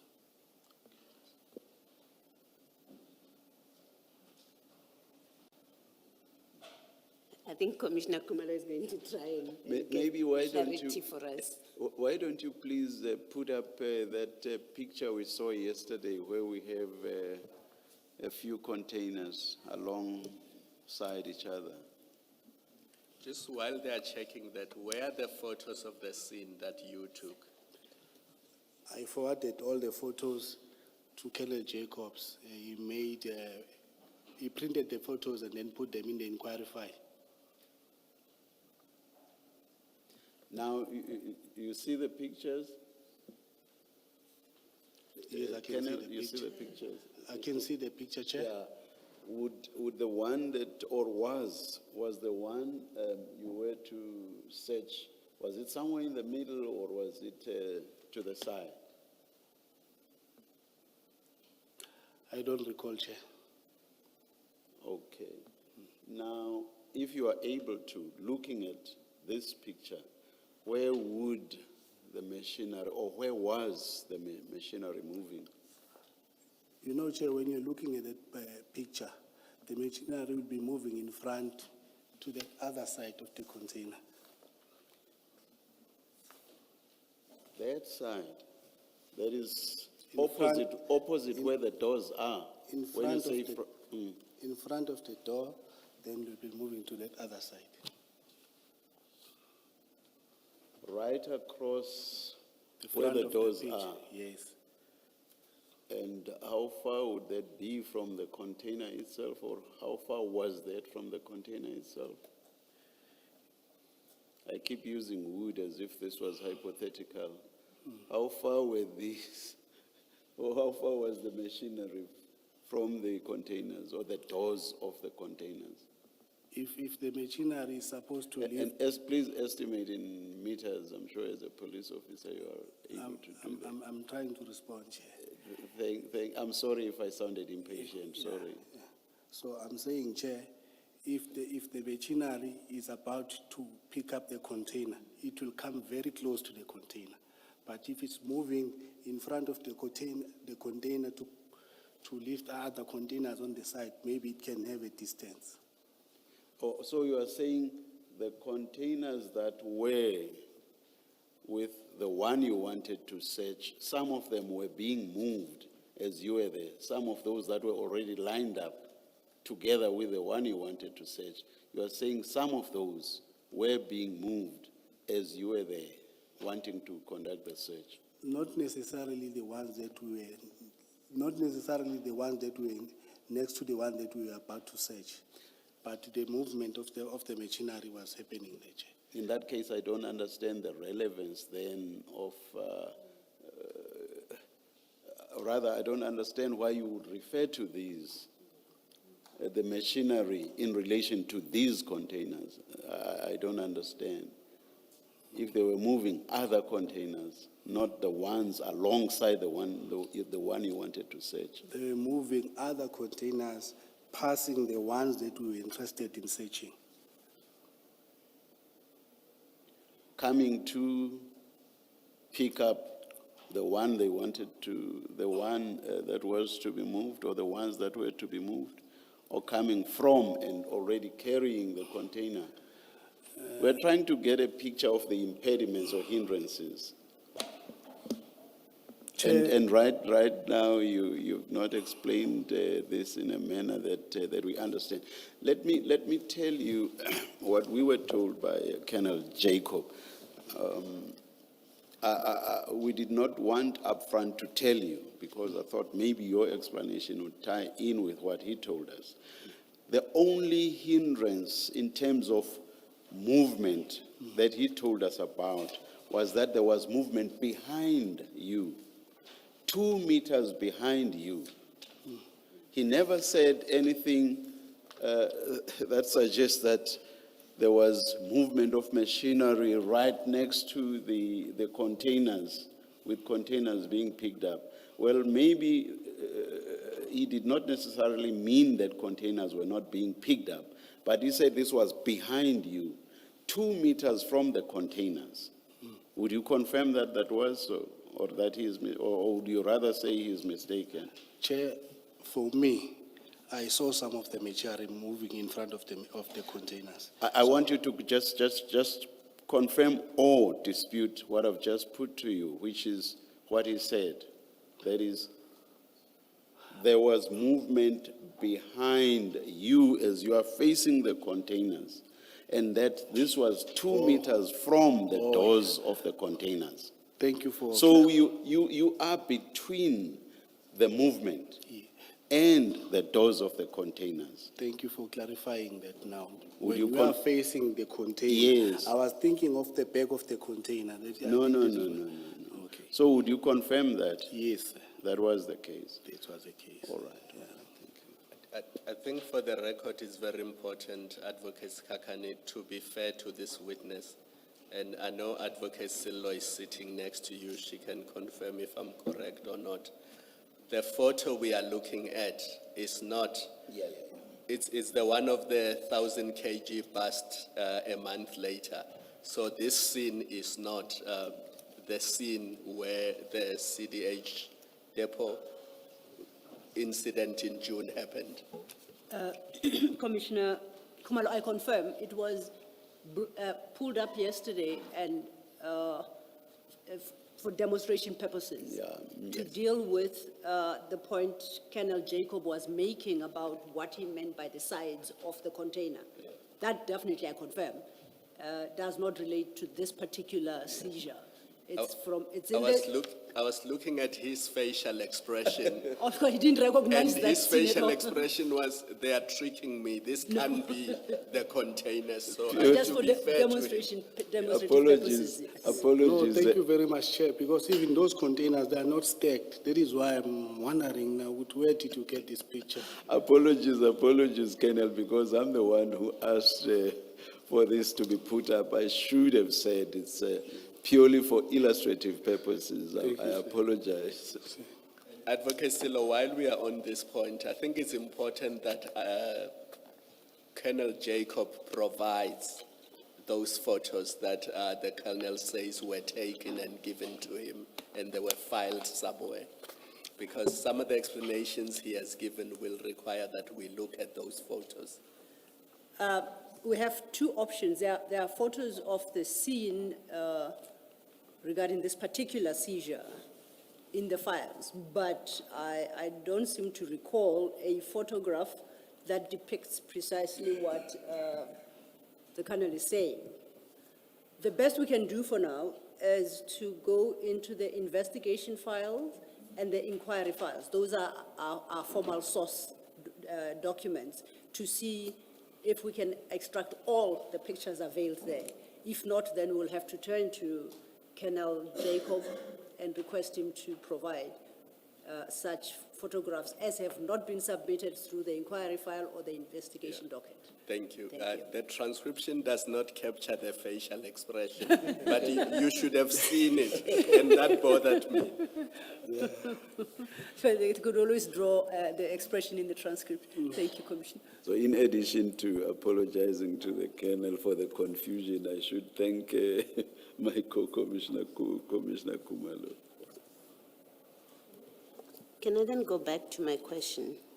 Now that the confusion has been cleared, that the doors of the container are open, you are facing the container, you're the space, you're not inside the container, you're outside the container. My question was, if the machinery, there was no machinery there that was operating, and maybe let me amend it so that it's clearer maybe what I'm asking, that if you had cordoned off an area that prevented machinery from moving in front of there, is there a reason why you wouldn't have been able to inspect the drugs there at the scene, at the depot? I think, Commissioner,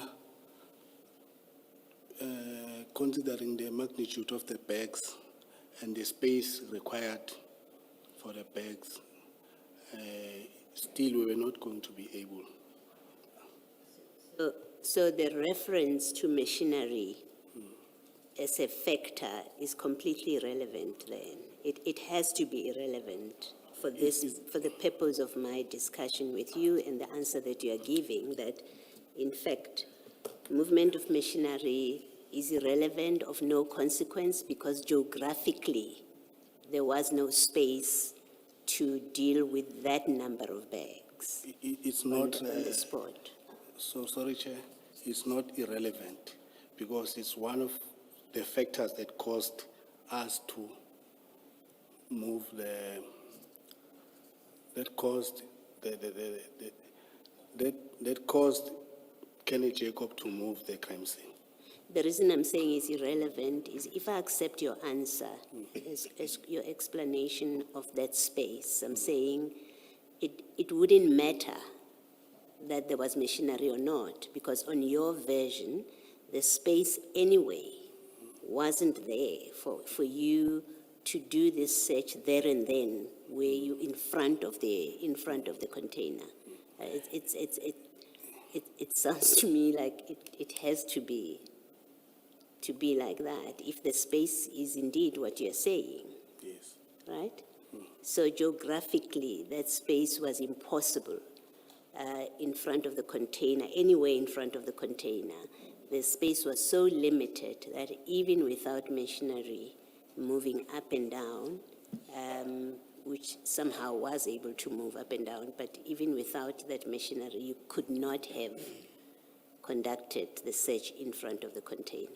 Yes, Commissioner. Thank you.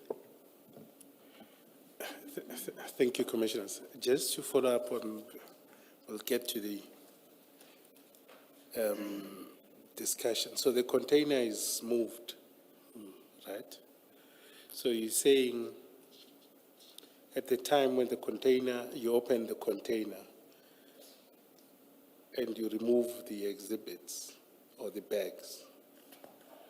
And I think the point, your version is that you couldn't process the scene because of we'll get to the details. Now, I'm trying to understand whether you as the police, was it not a possibility that you could cordon off the scene, stop these other machines that were being driven around, so that you make sure that you do the job? Because in some instances, that's what happens in crime scenes.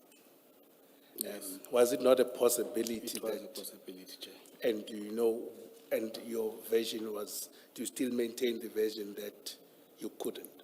It was a possibility to cordon off the whole area and close it down. It was a possibility to close the area so that we were able to operate. But it would have meant that even though those containers that were close to this container that we were intending to search, they would have been also to have to be moved so that we can have enough space to work.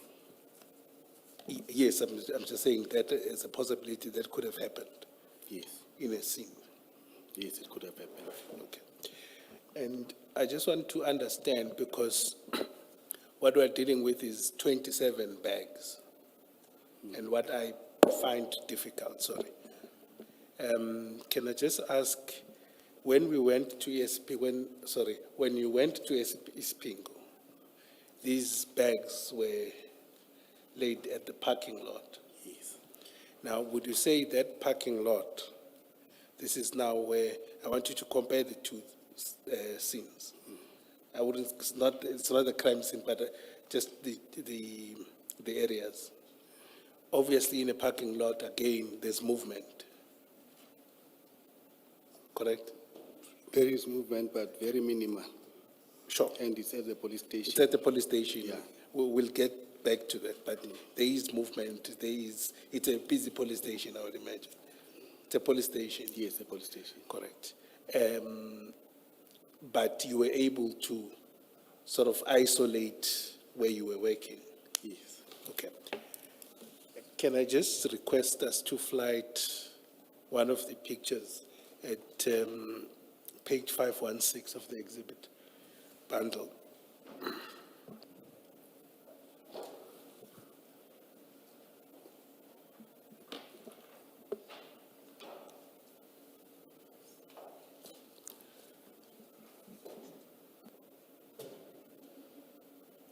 Kakani, in our files, it will be what file?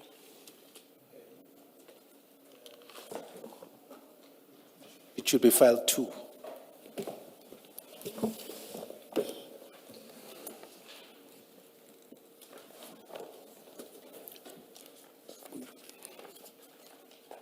CJC? CJC 242. but I'm interested in pages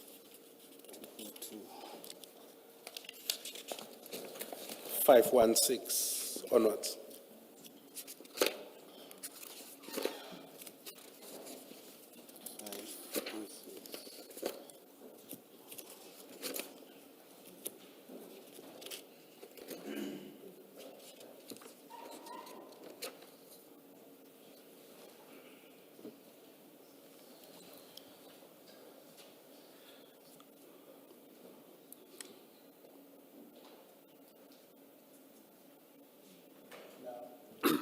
Are you there, Commissioner Baloyi?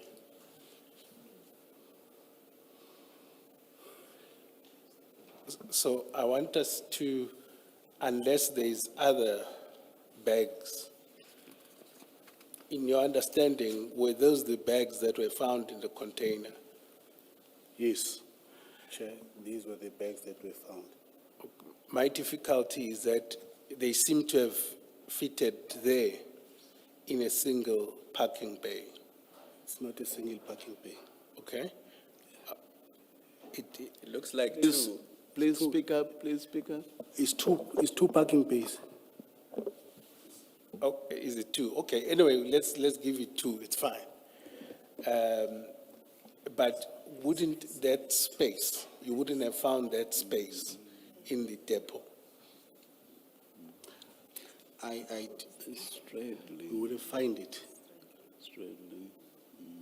It's not the whole of the second parking bay though. They're straddling the line separating the two parking bays, or not?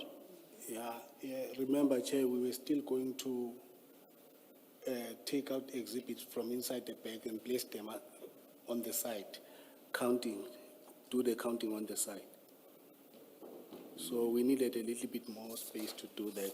And the security also, because while we were there at the depot, once people got to know what it is, there are drugs found, they started coming close. Yeah, we'll go to that.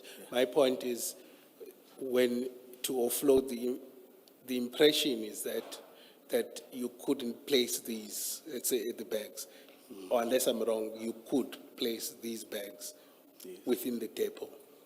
What was, according to you, a difficulty is when you open Yes. these bags Yeah, start with the counting. and starting the counting. Counting, placing them Okay. out of the bag. And obviously what you would say, your version would be that at the parking lot, you then isolated and counted, right? And how long does that take at the police station, the counting? I don't remember exactly how long it took us, but it took us some time because we needed to make sure. We know when you are dealing with such, you need to ensure that your counting is correct. Because on the seizure of that 999, their initial report when they said they have recovered 1,000 bricks. When they recounted now, it was 999. So when you are dealing with such, you need to be sure, because there'll be a whole lot of allegations to say, if you give the initial number, and then now when you recount, it's another number. You must be very careful when you are dealing with such. Okay. Can I then take you to page 518 of the same exhibit?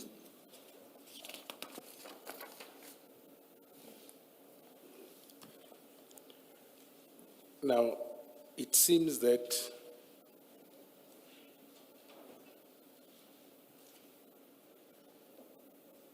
Yes.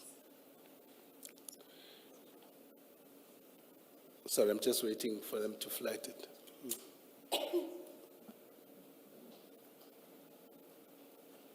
Yes, so it seems that still, when they opened the bags, Yes. right, you were still within those two cars at the very least. But we are also advancing front towards the road. Also, That is towards why the road. That is why you see the bags now are placed on the side. And even here on the bottom of you can see some. Some of them are under the police van. Yeah. Not, And were those empty under the police van? So even these ones here at the bottom, you can see what there were bags there. okay, now I want to understand something then. Those bags, were they still full, or the exhibits were offloaded from the bags totally? All the exhibits were offloaded now. Okay, so what my issue is that was still within those two cars, Yes. right? And it doesn't seem to at least be beyond those cars, the front bumpers or anything. Remember, we moved the bags to the front of the parking. Then we started opening a bag, placing exhibit there, then going like that until we finish offloading all the bags. Okay. Maybe my point, let me put my point and then it will go back to the security at the depot. Would you still feel that this exercise that is there at this page couldn't have been done at the depot at the time? I had already said that if we were going to close shop, Yes. it was going to be It was done. going to be It able was going to be done if we were to close shop now, meaning that cutting off the whole area next to the container. We are going to do it.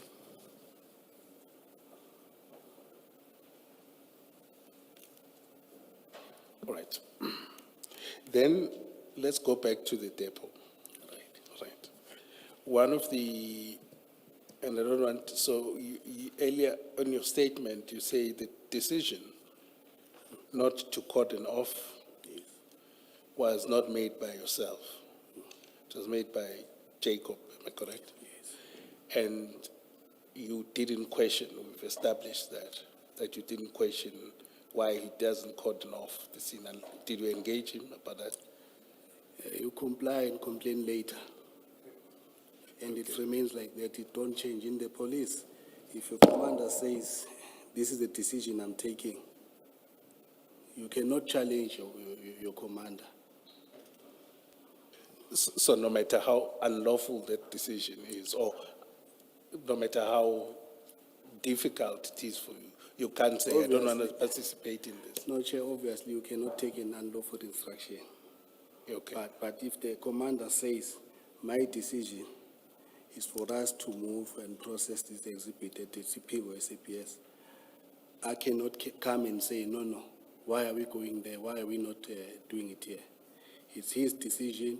He's responsible for it. Then he will need to explain why did he take that decision.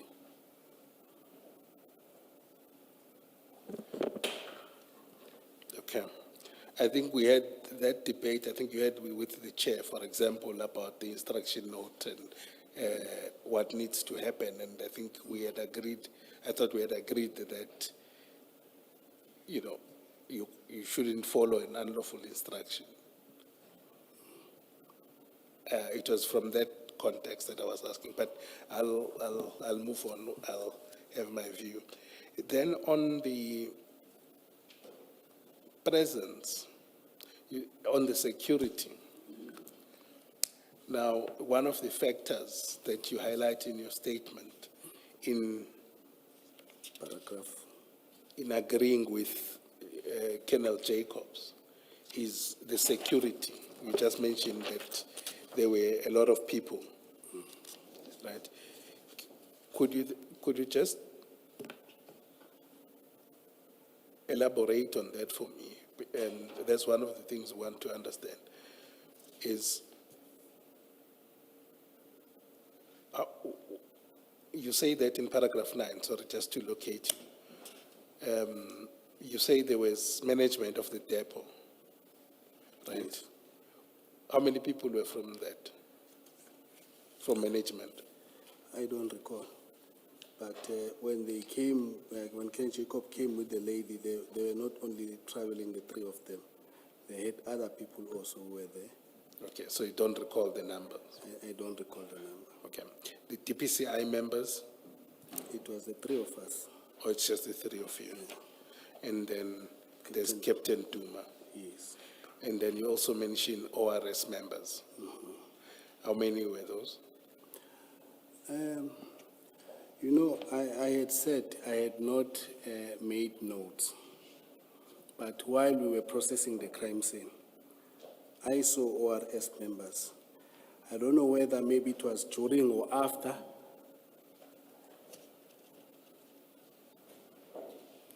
Sorry, Chair. Please proceed. I'm saying, I don't know whether it was during or after the seal has been broken, but I saw ORS members. I also saw people wearing reflectors from customs. saw Can I just ask a question related to what Colonel has just said? Colonel, if you were not taking notes on the day, for the purposes of preparing your affidavit in the commission and in the investigation relating to the disappearance of the cocaine, where did you get those facts that you put in your affidavit if you did not have notes or you did not take notes on the day? Because your affidavit seems to be detailed in terms of the sequence of events.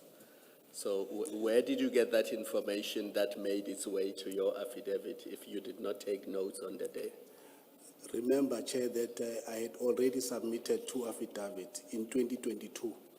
Yes, those are the affidavits I'm asking about. Where did you get that information that you I put still in the remember some 2022 of the affidavit? things. I still- Please, Colonel, don't speak while someone else is still speaking. We will have problems with the transcription. I'm so sorry about that, Chair. Yes. I'm so sorry. I'm asking about the 2022 affidavit. Yes. Because you did not have, or you did not take notes in June 2021 when you were at the scene. So for the purposes of preparing your very first affidavit, Yes. where did you get that information that you set out in that affidavit? Chair, remember that I was taking photos. I had photos of the container numbers, photos that I had taken of the people that were there. Some of them you could see them in those photos. I thought you had given the photos to Colonel Jacobs by then. I sent the photos via WhatsApp. I had some of the photos still in my phone. All right, Yeah. thank you. Thank you. You said you relied on the photos. I relied on the photos, yes. Okay. Now, just to locate, in terms of the detail that you had, that was memory and the photos. Yes, because the affidavit that I deposed was in January 5, if I'm not mistaken, 2022. Maybe let me assist you. If you go to CJC 244, it should be file 2 of the exhibit bundle. 244. Yes, 244.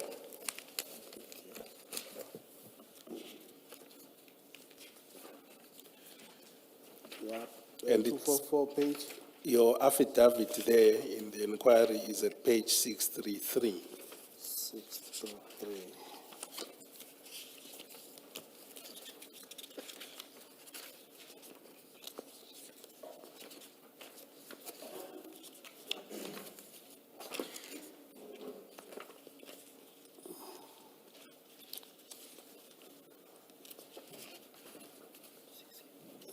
Yeah, and then it's there.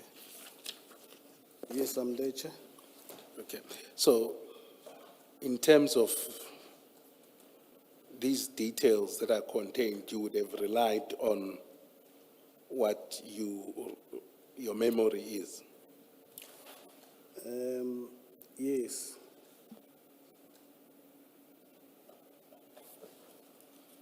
Let me give you an example. Look at 635. Paragraph 14, Paragraph 14. yeah. Those SAP numbers, SAP 13 details, the inquiry file numbers, all of those things, where would you have got that detail from? From the inquiry, before it was taken. So you would have gone back to the inquiry? Yes.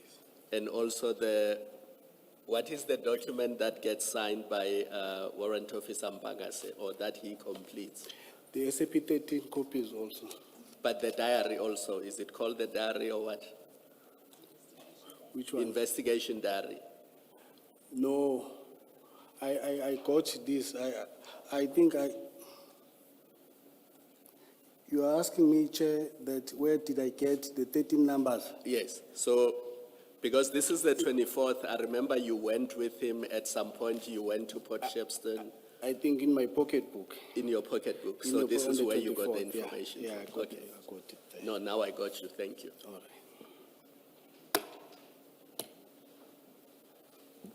And I think, Commissioner Baloyi, maybe let me not implicate you any further. In terms of the, But Mr. Skaskan, you're not a witness. in terms of, you said it's in your pocketbook, pocket diary? Yeah. Okay. And just wanted to confirm whether we could be able to get that if we needed to. Yes, I think so. And in terms of the information that is contained in your statement to the commission, did you rely on let's not say obviously, on this statement? Most of it comes from these two affidavits that I deposed. This one and the further statement. Okay. Yeah.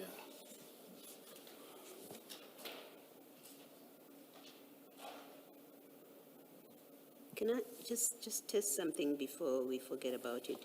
In your statement, and I think in your testimony now, you said earlier, when I say now, I mean as you're sitting there, you said earlier that when you got to the depot, Colonel Jacob went to the office. Yes. And then came back with the manager. Yes. That's what you're saying. But the manager in her affidavit says that you, Colonel Jacob, Duma, Mpangase, approached her together. No, that's incorrect.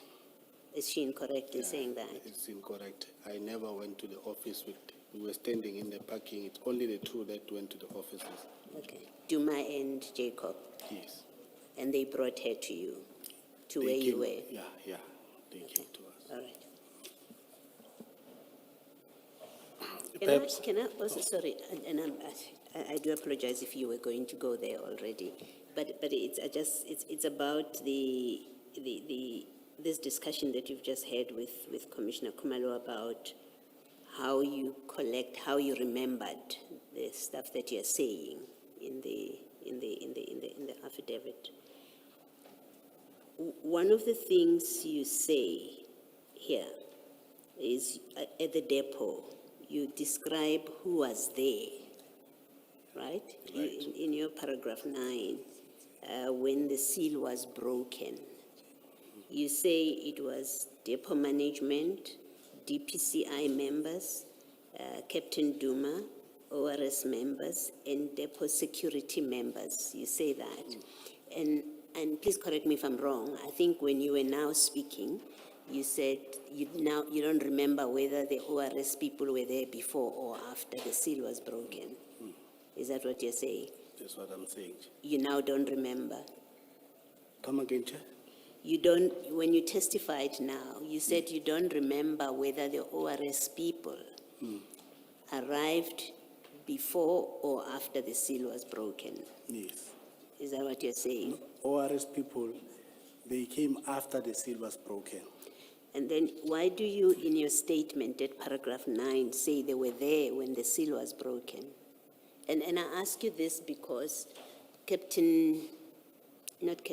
Colonel Jacob said exactly the same thing until he was asked questions and his position altered. But you signed this statement.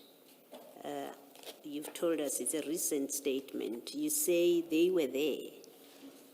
I'm just trying to remember what date we said you said it was signed on the 1st of June, 26, and then on the 5th of June you are testifying, you say something different from, in fact, you're now uncertain, when on the 1st of June you were very certain that the ORS people were there when the seal was broken.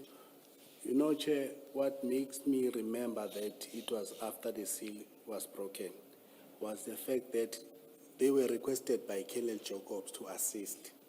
After we've inspected the container and we saw that there were drugs. That is why I'm sure. I'm saying, yeah, I made a mistake by saying they were there before the seal was broken. So until the 1st of June, which is on Monday, this past Monday, your recollection was that they were there when the seal was broken. What has happened between the 1st of June and today when you testify on the 5th that now triggered your memory that, oh, they were not there when the seal was broken? Is it the evidence of Jacob? No, Chair. It's the interactions that we are having now. And also my recollection is coming back now. Hence, I'm saying, what makes me to remember is the fact that they were requested after for assistance. Okay. Yeah. All right, thank you.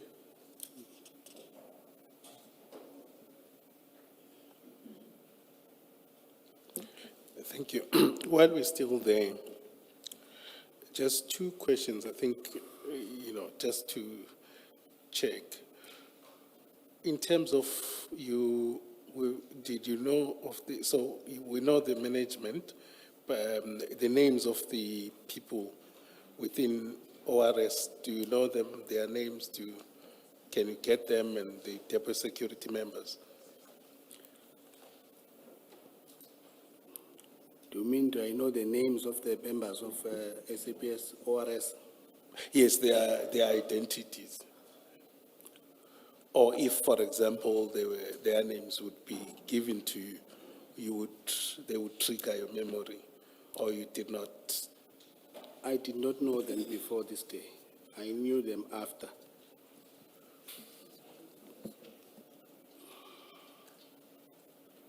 Before we move off, I'm sorry. Before we move off from my topic, in your first statement, you, in addition to ORS people, you said there were customs officials. Why did you say that? And this was your first statement, so this would still have been kind of fresh. It's January 2022. Why did you say there was customs officials? It's because, Chair, when we were at the crime scene, I saw people wearing customs uniform. And then why is it not in your statement before the commission that you filed on Monday? It's not there. Well, the paragraph that I've read doesn't Paragraph mention. 9. Yeah. I think, Chair, that maybe it might be a typo error, but I know what I saw people from customs. Well, there were no customs officials. There was a company, a depot custom liaison person, according to Colonel Jacob, when he's in the witness box. In his statement, like you, in his statement, he said there was customs officials. And then when we were engaging him about why would customs officials be there, he then said, oh, actually it was customs liaison. Chair, I saw people who were wearing reflector jackets with customs here. You see, the concern, and maybe let me put to you what my concern is. My concern is that you and Colonel Jacobs, your statements are the same on this issue. We're still talking on just this issue. They're exactly the same, even the mistakes. They are typically, you've heard stories about students copying from each other. And then when they get caught out, they find even the misspellings are exactly that. You've done exactly that. You've looked at each other's statements, that's what it looks like, and you repeat what the one has said in their statements. Either you were looking at his statement, that's the impression it gives, right? Either you were looking at his statement, or you sat down and discussed with him what goes into his statement. That's the problem that I have with what you are now seeking to explain away as recent recollections about matters that when this was fresh in your mind, in already January 2022, you say exactly what he said, which is wrong. And then when you come here, in your statement, you've repeated some of it. You say it's a typo, I didn't include customs. And then when I say to you, no, there was customs, you give exactly the answer he gave, which is, I saw people wearing uniform and I thought they were customs. That's one. Two, oh, I'm mistaken about ORS, actually, yes. And that he admits when we say, well, ORS governor has filed a statement that says they only came in there to give you a lift with your luggage. And he said, yeah, then I'm mistaken. But that's exactly what you're doing. So I sit here with the impression that you either copied his statement or you sat down and agreed what you were going to put in your statements on this issue. Please disabuse me of that impression if you can. Chair, I never copied his statement, he never copied my statement. Obviously, I report to Kenneth Jacob as a unit commander. Now and then we'll have discussions, not to say we are telling each other what to write in your affidavit, no. We might have had discussions about the very same issue, but it was not for the purposes of deposing an affidavit. So one possible explanation from what you're saying is this common mistake of the two of you that you both now correct in the witness stand may be a result of the discussion that you normally have, and you might have discussed this, and that's where it came from. Yes, yes, Chair. All right, thank you.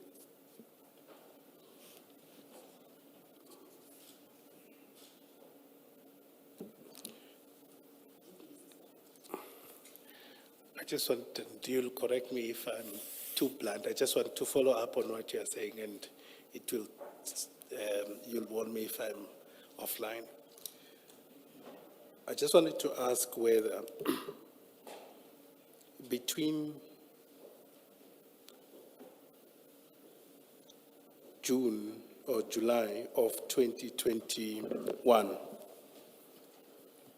up to the 1st of June 2026, did Colonel Jacob sought to influence you in any fashion about the statement? No. Thank you. Then let's go back to your statement.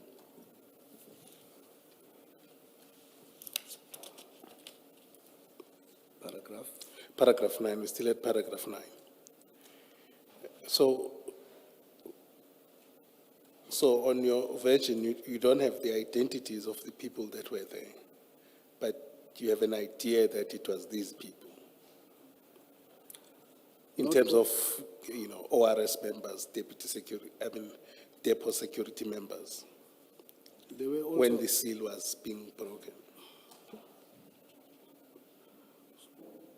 please repeat your question again. And I'm saying you don't have details of these people, like the names and all of this, for example, ORS members and the security members and the management of the depot. I did not have details as I was not an investigating officer. Normally, an investigating officer will acquire all the details of the people who are at the crime scene, so that in future, if he requires statements from them, he can be able to contact them to obtain those statements. So I saw these people that I'm mentioning here are people that I saw, but these were not the only people who were there when the container was open, when the container was open and when the exhibit were loaded into the vehicle. Okay, so that would be what Colonel Jacob says in terms of details. I'm not getting you. No, I'm saying, you're saying that would be in the position of the investigating person? Normally at the crime scene, Yes. the investigating officer identify the possible witnesses and acquire their contact details and everybody who's there, so that if he requires statements, he's able to contact those people to depose the affidavit. Okay. No, that's fine. Let's move to your paragraph 10.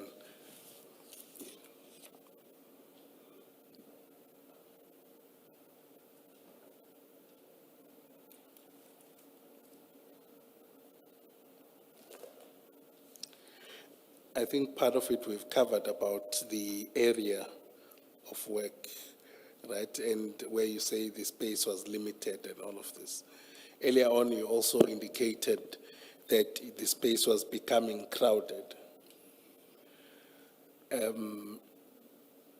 When you say crowded,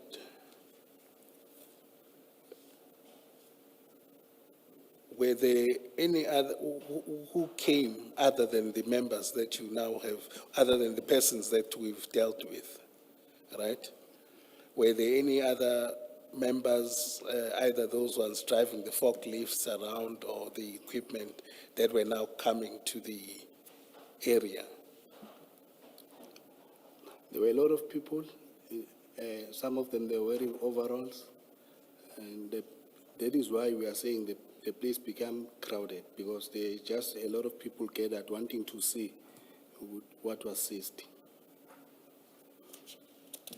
And is it the version that there was no control up around that? There was not even an attempt to cordon off or limit the interaction? There was no attempt to cut it off.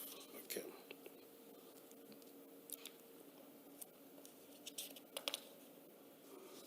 And then you said, then Jacob gave you the instruction that you must take pictures. The instruction to take pictures was given to me before the seal was broken, because I got the photos of the seal before it was broken. So, And this, you were supposed to use your phone. I was using my phone, yes. Okay. And he was also using his phone, Not my phone, a state phone.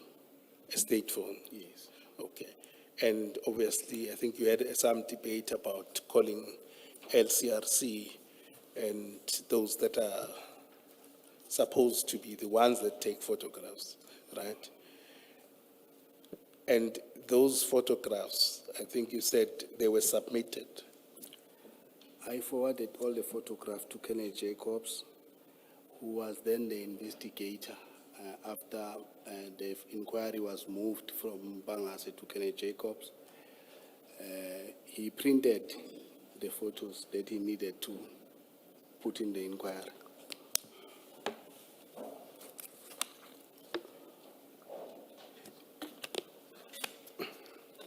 Then from a security perspective, just before we move to the other point, is that one of the issues is that the worry, I think yesterday with Colonel Jacob, was that there could be some invasion or some sort of attack and all of this when you remained at the scene. Do you share his view? I never thought of that. You never thought of that security point? I only noticed a whole lot of people very close to the container.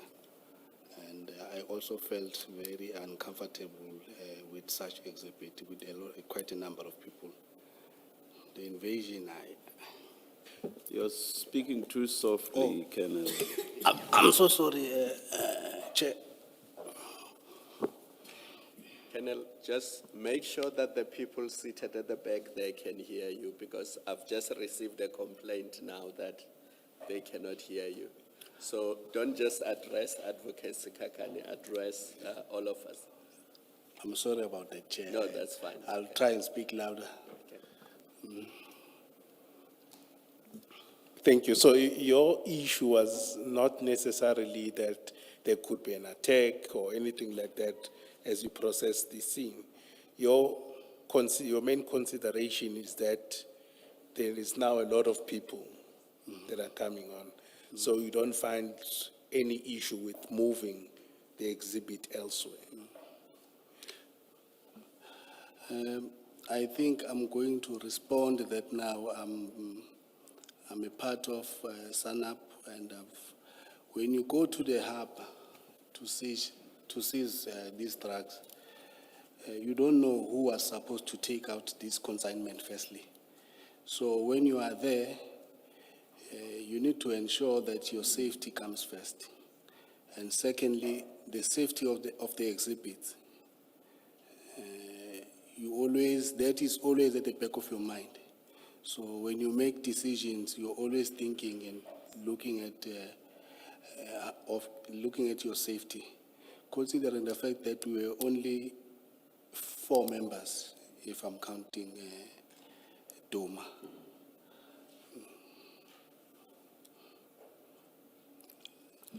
But, okay, so are you now saying you also considered safety or security at the time? I did, in my mind, but it No, was, I'm saying then. then in my mind, it came across my mind.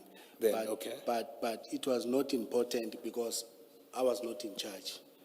So I'm just talking on how I was looking at things and thinking to myself, because I made no contribution to the decision. And obviously to Colonel Jacobs, who was in charge, if that was his consideration, would you agree with the proposition that you could have called for backup, as it later turned out that you then got help when you were transporting the exhibits? Yes. Okay, Colonel, just to check that the 3 of you were not going to the depot to fetch drugs, you were actually going to conduct a drug bust. Were you armed? Did you take protective measures, the 3 of you, before going to the depot? Did you have weapons with you? I think, Chair, the statement that you are saying that we were not going to fetch drugs, it's a very unfortunate statement, Chair. That's why I'm giving alternatives, just to check that that's not what you were doing. My question is, were you armed? Did you have weapons with you? Yeah, but such statement, because we are mandated to do these things as the DPCI. Yes. Yeah. So I'm always armed when I'm at work. So my question is, on the day, the 3 of you, were you armed? Yes, I was armed. I cannot comment on behalf of others, Chair, but I was armed. But you were with them. Do you know if they were armed? Yes, they were armed. Okay, so you had taken protective measures on your way to the depot. Yes. And the reason I'm asking you this is because of what you raised, that your first priority is safety, because you don't know who is also going there to collect the same drugs. So you would take protective measures just in case you are ambushed by people who are also there for different reasons than the reasons you are there for.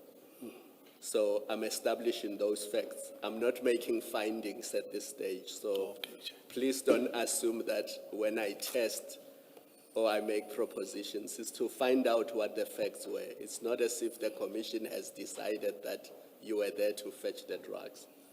I hope you understand that. We fetched the drugs, we took them to the ACP-13 at TCP. We booked them at Potchefstroom. We were instructed to take them to Potchefstroom. We did that, No, Chair. but there's a difference between going to conduct a drug bust because you're suspecting that drugs have been brought into the country illegally. And another scenario is, you know that there's cocaine there, you are just going there to pick it up. That's why I was clarifying that there are different scenarios, and I wanted you to tell us which scenario applied. To me, I had never even met Captain Duma. Yes. I was just informed by Mpangas requesting assistance. Then I gladly said, no, let's go. Then I went. When I got to his CSC depot, there are drugs. That's it. So we were going there to work. Hence, even our superiors were contacted and they were informed that we are going there. In the book at the police station where you work, I'm assuming that when you were told that you must go to this drug bust, there is a document that you complete to say where you are going, what's the operation, for what purpose. Is there such a document? Only now I know of such a document, the operational plan, but then I don't recall it was existing at that time. Was there a drill that morning? What happened around 7:20 that morning when you were at your station where you worked in Durban and you were called to say you must go and assist in a drug bust? Isn't there a document that you complete? No. No, I don't know of such a document. You report to your immediate commander of all the activities that you are about to partake. So you just inform him. And you do that before you go or when you come back? Before you go. So on the Or day, after food, you can do it also after you come back. But in this instance, I went to Captain Majola's office, who was acting because Colonel Jacob was on leave. Was on leave, yes. And then Captain Majola's office was locked, but I contacted him. Hence, he allowed me to assist again on the 23rd and on the 24th. right, and I'm glad you mentioned that because we were looking for that name at some point, we didn't have it.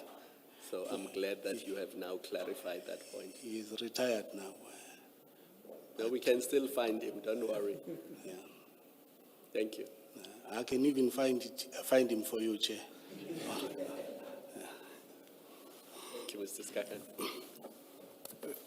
Thank you.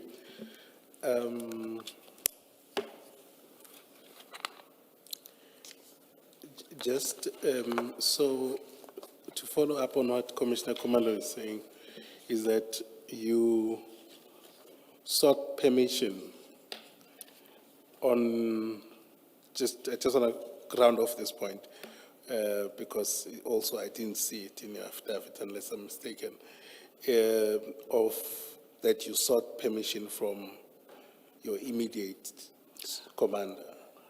I informed him to say, KP, I've been requested by Warantu Sampangase to assist him. He said, no problem. Okay. And on both, I would imagine, on the 22nd, 23rd, and 24th? Yes.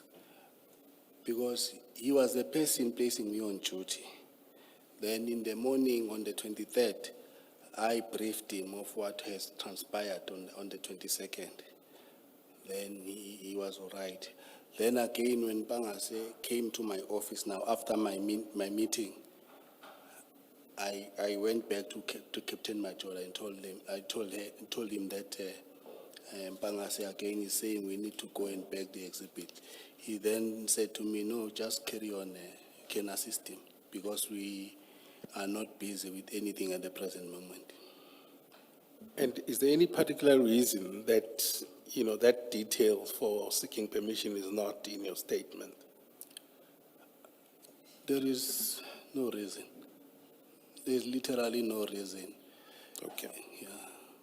But I report to Majola. Every morning he signed my pocketbook, placing me on duty.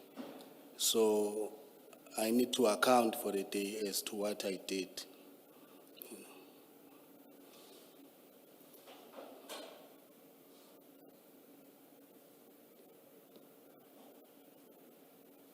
Okay. Now, just to move quickly on this item. Earlier on, we had a discussion about the assistance, and I think Commissioner Kumalo was also on this point, is throughout this thing and this operation, your role, what exactly would you say your role was? What does assistance, how do you look at assistance? It depends on what type of assistance is required by the people that you are assisting. So your role was just to be available to any instruction they give you, and that's what you did. Is to assist them, yes. All right.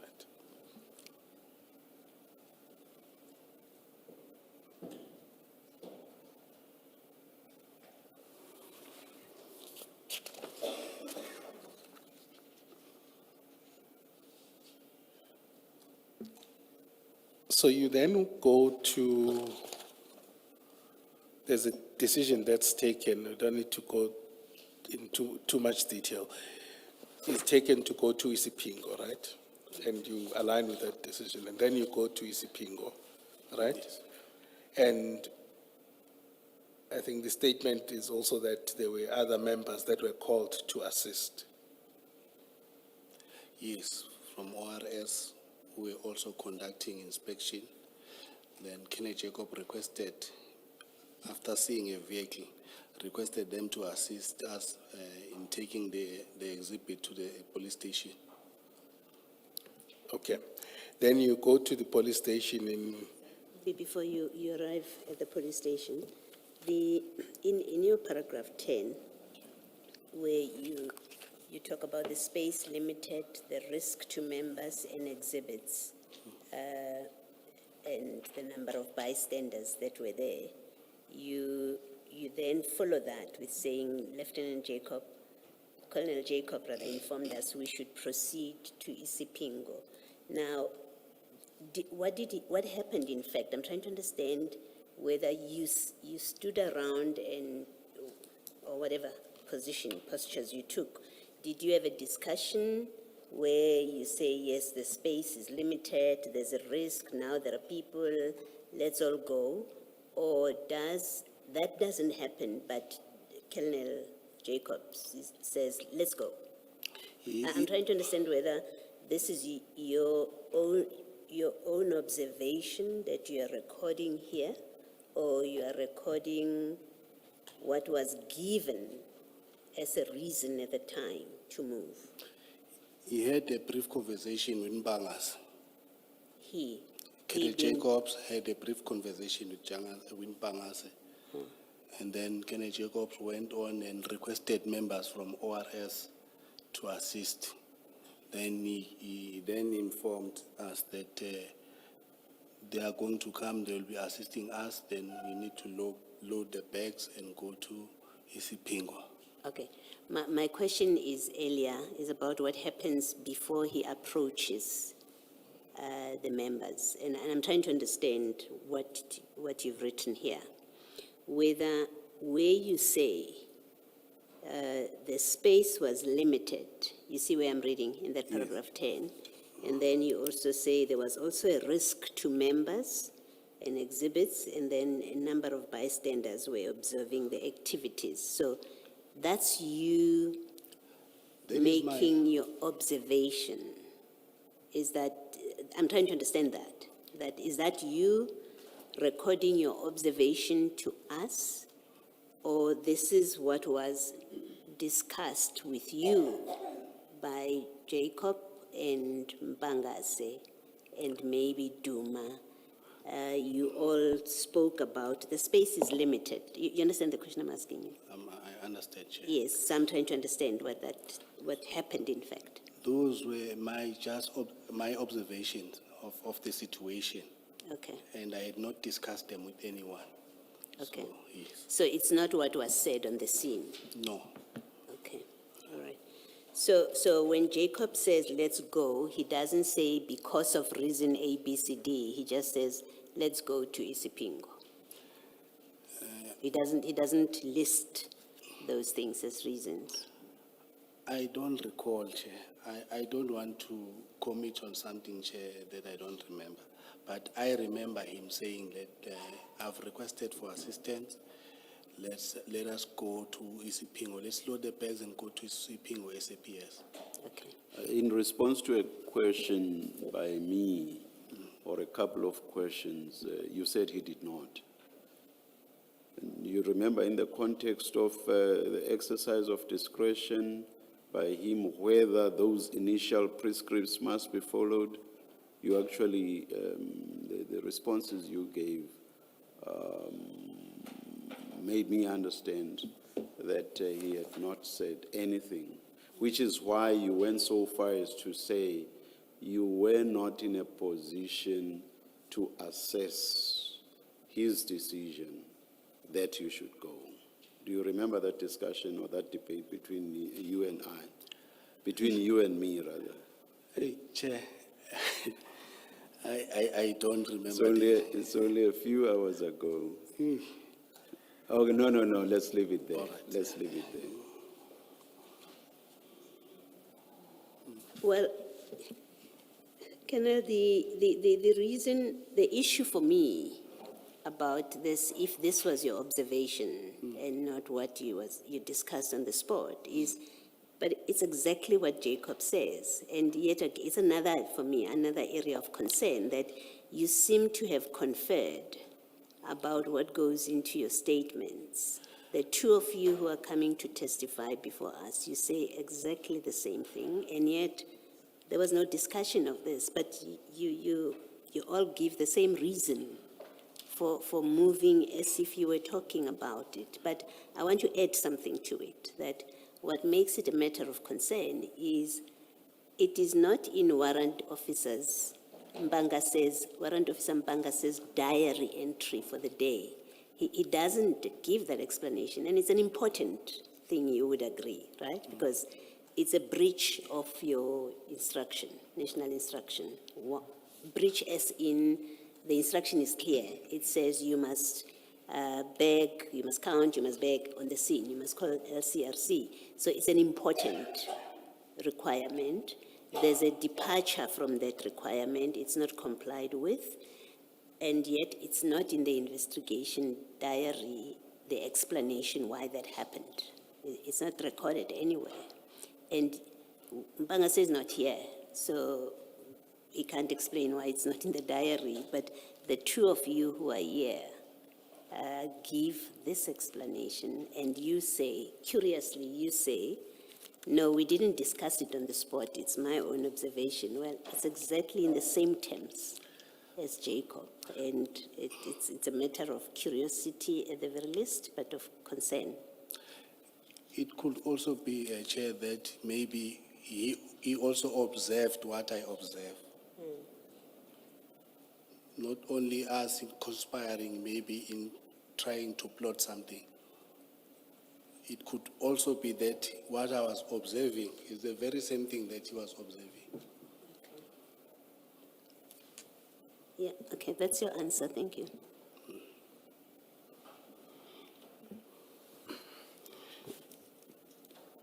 Colonel, I just want to understand, I think earlier we had some issue about the details about ORS members that were present.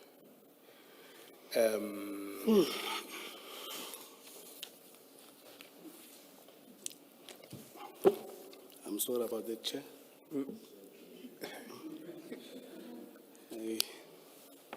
No, that's fine. Yeah. Down your statement at paragraph 11, you then identify the members. You identify Sergeant Govender and Sergeant Mkhize. Where were these members? Where are they attached? They are working at the harbor. That is why they are ORS members. Also, these are the ORS members that were present. And where do These you are get... sorry? Sorry to interject. No, apologies. These members, they report at the harbor, ORS. Yes. So earlier on when we had this discussion, it was about the names of the peoples that were there, right? These ones came after Sergeant Govender and Sergeant Kize. They came after our chair. When you were leaving, they were not present at the breaking of the seal. These two were not the only two members that were there from the harbor. There were a group of members from the harbor. Kelly Jacob went and requested assistance in terms of them providing us with transport. So these are the two that came from those that were there at the harbor, at the depot, I'm sorry.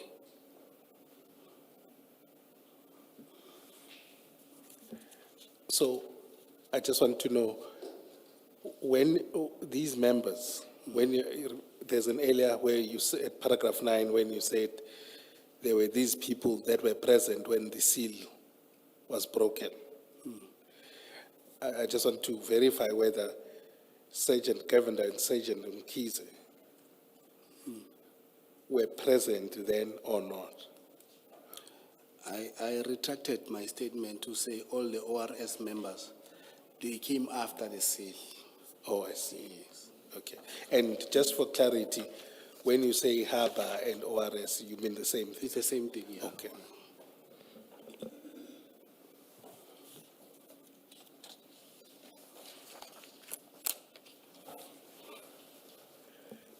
Can I move to the East Pingo commissioners? You finally covered. No, Commissioner feel Madlanga. free to, Okay. No, feel free to. Yes. Okay. It's not 1 o'clock yet. Okay, no, that's fine. You then, there was a backup that was called and then you traveled to Isipingo. Yes. And you loaded the exhibit bags. Were you using gloves or not gloves at the time? We were using disposable gloves. Disposable gloves, okay. Then you were traveling, how many vehicles were there? Commissioner, Chair, it was 3 vehicles. It was the Hyundai H1 that was carrying all the exhibit with the members from ORS, and the Golf that I was driving with myself, Kenny Jacob, and Warren Sampangase, and Captain Dumas Corolla behind us. Okay. So Duma was driving alone and then the 3 of you Yes. were driving together to Ispingo. To his Pingo SAPS. Right. You had an earlier interaction with Commissioner Baloyi about whether Colonel Jacobs briefs you about what now needs to happen and who must play which role. And that discussion at least didn't include you. Correct, am I? Yes. Now, on the car, or in the car rather, as you are traveling, does Colonel Jacob brief you and Pangase as to what will then happen when you arrive? What's his plan? He indicated that due to the fact that we did not have enough bags, we must proceed to his Pingo so that we can gather more bags and bag the exhibits. That is what we are going to do there. So, when you were, it was common cause that obviously there were no bags at the depot, right? And We had bags, but they were not enough. Remember, the information that we had received was 27 bricks. So we had bags that could accommodate 27 bricks. so you did not use any of those bags. You just, No, we didn't use you them. didn't use it. And who was with those bags? Did Colonel Jacobs come with them? No. They were in the car that I was driving.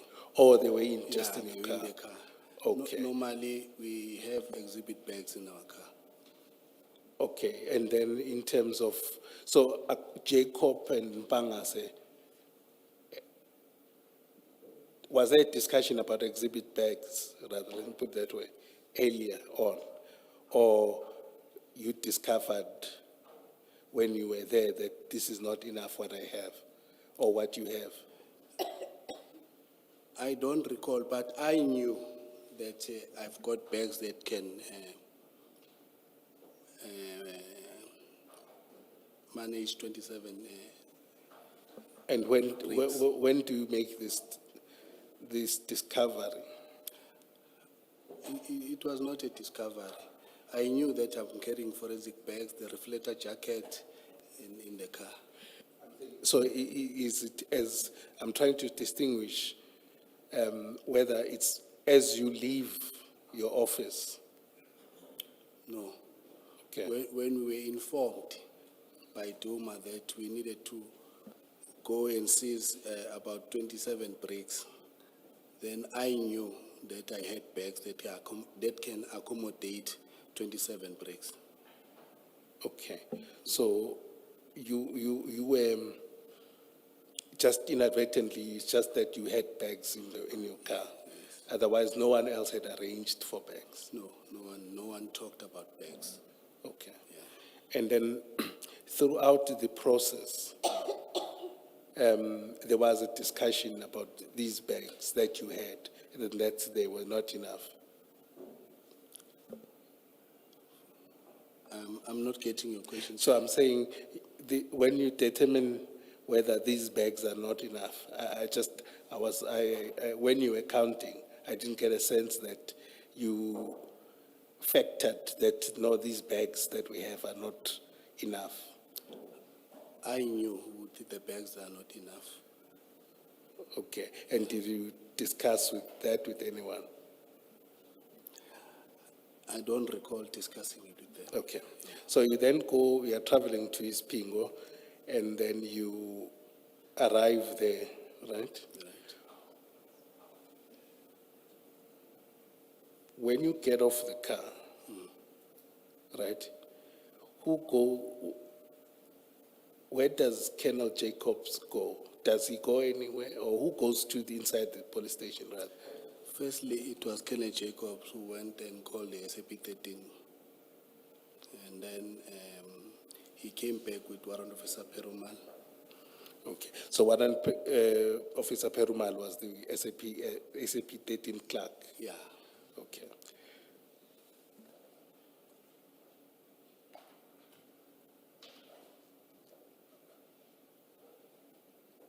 Chair, it is 2 minutes. I think it's going to get too involved. All right, let's adjourn and resume at 2 o'clock. Thank you.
at the bottom, towards the bottom, paragraph 4. Yeah.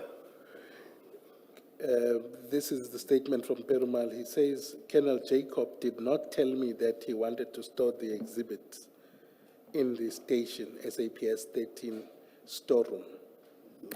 Rather, he said they have a safe place where they will store them. And then he says, there was enough space at the station to accommodate the said exhibit. I did not implicitly indicate to Colonel Jacob that there was no space to store large amounts of drugs.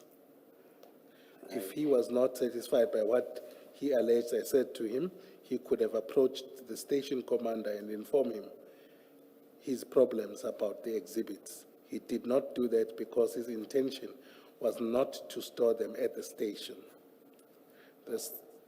What would be your comment on that version from Warrant Officer Perumal? I think this paragraph is not speaking the truth. And I can tie this paragraph also with the issue of the bags. As a very experienced SAP 13 clerk, if he had bags, why did he allow the exhibit to be booked in without bags? Because once you are a custodian of the SAP 13, regardless of rank or what, you are in charge of the SAP 13. Then he accepts exhibits that are not put in the forensics bags. We know they were not in bags and they were booked in. What is the point you're making? We know they were not. And you took them from there without them being in bags, and yet you had booked them into SAP. So I'm really asking a question to understand what is the point of your rhetorical question. If there were no SAP, if they were not bagged, why did he accept them? What is the point you're making? I'm saying, as a person who's responsible for the SAP 13, why is he allowing the drugs to be entered in the 13 without forensics bags? Are you saying he should have refused? Because they were not, maybe you don't understand what I'm saying, or what I'm trying to understand from you. We know these exhibits were not in bags on that day. You and Jacob, or whoever was in charge, did not bring bags. You did not phone around stations to say, can we get bags, which Jacob accepts. You didn't do. But you booked them in anyway without bags. So I'm trying to understand, are you criticizing him for allowing the booking in without bags, or are you saying, you can't be saying the bags were there, that's why he accepted them to be booked, the exhibits to be booked in? I don't understand what is the meaning of your rhetorical question of why did he accept them if there were no bags? Chair, I think Warrant Officer Perumal is not stating the truth that there was space at the station. Do you know that there was no space? Did you know at the time? Let me ask you differently. On the 22nd of June, did you know that there was space in the police station? I didn't know. I only heard Perumal saying that there is no space. So why do you say he's not telling the truth when he says there was space if you didn't know as a fact on the 22nd that there was space? Chair, he cannot say to us there is no space. Then he comes and writes an affidavit that there was space. That is why I'm saying I do not agree with this paragraph. But you see, he says he was never asked by Jacob about space. He says there was never such a discussion about space. So read that paragraph in that context, that he says, no such discussion. I was never asked for space. And maybe before you answer further, let me mention to you that Colonel Jacob, like you in his statement, says there was a discussion about space. But when he testified, he said, yeah, you know, it's quite possible that I'm mistaken. Actually, I was thinking about previous conversations, other busts, when there was an issue about space. Maybe I inferred, that's the language he also uses, that maybe something in that discussion with Perumal, I inferred that it means he doesn't have space, but yeah, actually, I don't remember expressly or explicitly is the language he uses, asking him for space. Chair, I also did not say that Kenneth Jacobs asked Peruman about the space. I said Warren Peruman said he didn't have space. Why would he say, I don't have space if he wasn't asked for After space? seeing the quantity of the drugs, Chairperson, he then says, oh, I don't have space. That is why I put this on my affidavit, because that's what I had. Okay. You see, for me, the other curiosity is Mpangase doesn't say anything about that on such an important issue. You will agree it's an important issue because the national instruction does require you to do all of this at the police station, right, where the crime occurred. Now, the diary of Mpangase doesn't record such an important fact that would explain the anomaly and irregularity of taking these exhibits to Port Shepstone. How did they land in Port Shepstone? There's no record of that. It's you, and it's only you and Jacobs in the written statements who say this, but now it's only you because Colonel Jacob in his testimony ended up retracting his firm position and saying, actually, I don't remember explicitly asking him or having a discussion with him about space. So now it's just you who's insisting that there was a discussion about space. Even on my previous statements, Chair, I've indicated the same. I'm still standing by it. I heard Warren Peruman saying he's got no space. Can I show you, just follow up on Commissioner Balois at page 648? That's where you find Colonel Jacob's statement, where he expressly says that he did not engage Perumal as regards the issue of storage space. Page 648.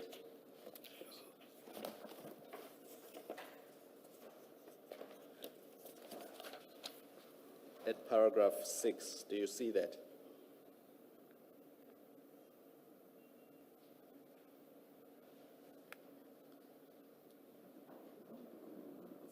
Yes, I see it. So you see he says he did not engage with Perumal as regards the issue of space. Yes, Chairperson. Yeah, so it's not a question of asking, he says there was no engagement. And then before I hand over to Advocate Skakani, because he was engaging you on Perumal's statement. Perumal's very first statement is on 647, so one page before where we were now.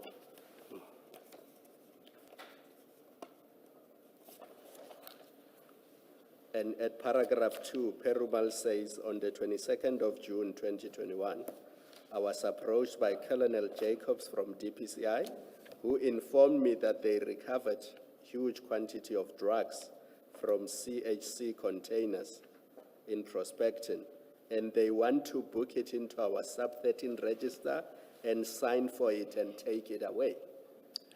Yes, I can see that. So the intention all along was just to book it and sign and take it away. There was never an intention to store it at Isiping.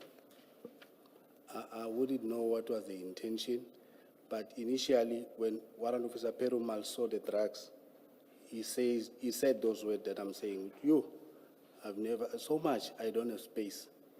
I cannot retract from that, Chairperson. I had it and I placed it there.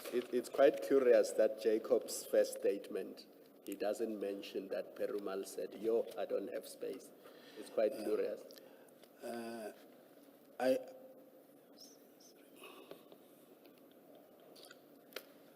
I think for a change, Chairperson, it is good that myself and Jacob were saying different things because all along we've been saying one and the same thing. Now I think this is good that he's saying something, I'm saying something. The other thing about this is, on the point that Commissioner Kumalo is discussing, pointing out to you now about the Perumal saying they were going to sign in and out, is in fact, on other evidence that we have seen of the SAP 13, the exhibits are signed out for analysis, not because of space. He doesn't, whoever completed that SAP 13 doesn't say, because we have no space, we're taking it to storage. He says we're signing it out for analysis. That is not consistent with what you are what you have in your statement and what you are insisting on here, that there was an intention to keep them there. There was never an intention to keep them there, and with further confirmation is the SAP 13 that signs it out. It's for analysis. Chair, I did not view the SAP 13 while we were at Sipingo. I assume that Warrant Officer Mpangase is a very seasoned SANAP investigator. So he would have made an SAP 13 entry that is correct. No, the point that you may be missing, made to you, is it is not true that there was an intention ever to keep these exhibits at Isipingo. And what we are doing is showing you other evidence that points to that, and therefore that contradicts you.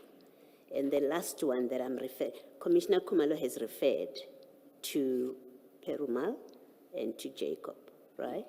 I've also done the same, referred you to Jacob and told you what Perumal said. The evidence leader has done the same. And the last thing in that stream of facts that have been established from the documents is the SAP 13, where a reason for taking out these exhibits is given as for analysis. So it was never the intention to keep them there. That's all we are pointing to you, that you are the lone voice in all of this. It wasn't your operation, someone was in charge, you were there to help. As matters stand now, in this minute, you are the only one that is saying that there was an intention to keep these specimens there, and they were not, these exhibits, and they were not kept because Perumal said, I don't have space. Maybe I can agree with you, Chair, on that one, that maybe I wasn't aware of maybe a plan that you are saying of not keeping exhibit there. But according to me, when we were at the station, the intention was to store the exhibit. That's what you thought. You thought. I wouldn't, yes, I thought the intention was to store exhibit at the police station. Thank you. All right, just lastly, and again, to be fair to you, Colonel Jacob's statement before the commission, he refers to his previous statements, and then he says, my members on the scene have since reminded me that Warrant Officer Perumal explicitly refused to keep the exhibits on the day, and that I should have been aware of the same. I hope to explain the reason for this discrepancy, confusion in due course. Now, you are the only member who seems to be aware of this discussion with Perumal. I take it from this statement then that it is you who reminded Colonel Jacobs of the conversation with Perumal. He asked me about it. Then I told him, you can go back to my statements that were submitted in 2022. I heard Perumal saying he's got no storage. So he asked you this before he came to the commission? We were not even, I'm sure it was before we were even summoned to appear to the commission. But when was it, more or less? You don't have to hear. It must be early this year. Early this year? Yeah. So he asked you, and then you said to him, yes, you had that discussion with Perumal. Perumal said they don't want to keep the exhibit. I heard Perumal saying he's got no space. Yeah. So it is you who told Jacobs this early this year? Yes. Thank you.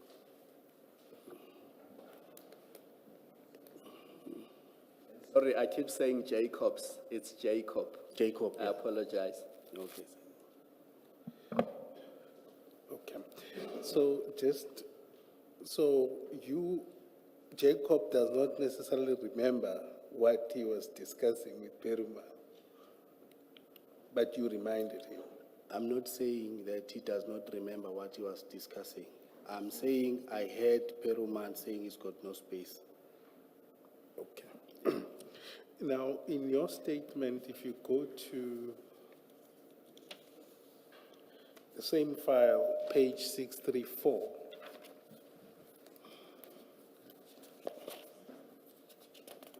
so, that should be CJC 244. CJC 244. 630? 633.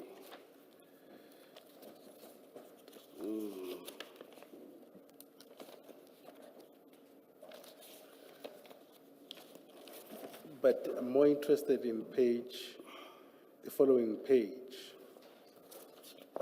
right? And will you accept that at paragraph 9 in particular, this is now where you start talking about what happened in Isipingo. The third sentence there says, on arrival at the police station, we parked the vehicles on the parking lot and started to offload the bags, all the bags, place them on the floor. Warrant Officer Perumal of SAP 13 was called to the parking. We started counting the amount of bricks from 27 bags, 541 bricks suspected cocaine, and all exhibits were entered into. So at this point, there is no discussion about storage space or exhibit bags. You accept that? So this is your statement. It was when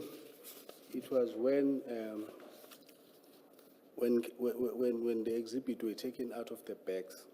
That is where Warrant Officer Peruman said, so much trucks, I don't have space. Yeah, so my point is different. I'm saying, but that is not contained in this statement. Yes, I see that. Okay. And why is that the case?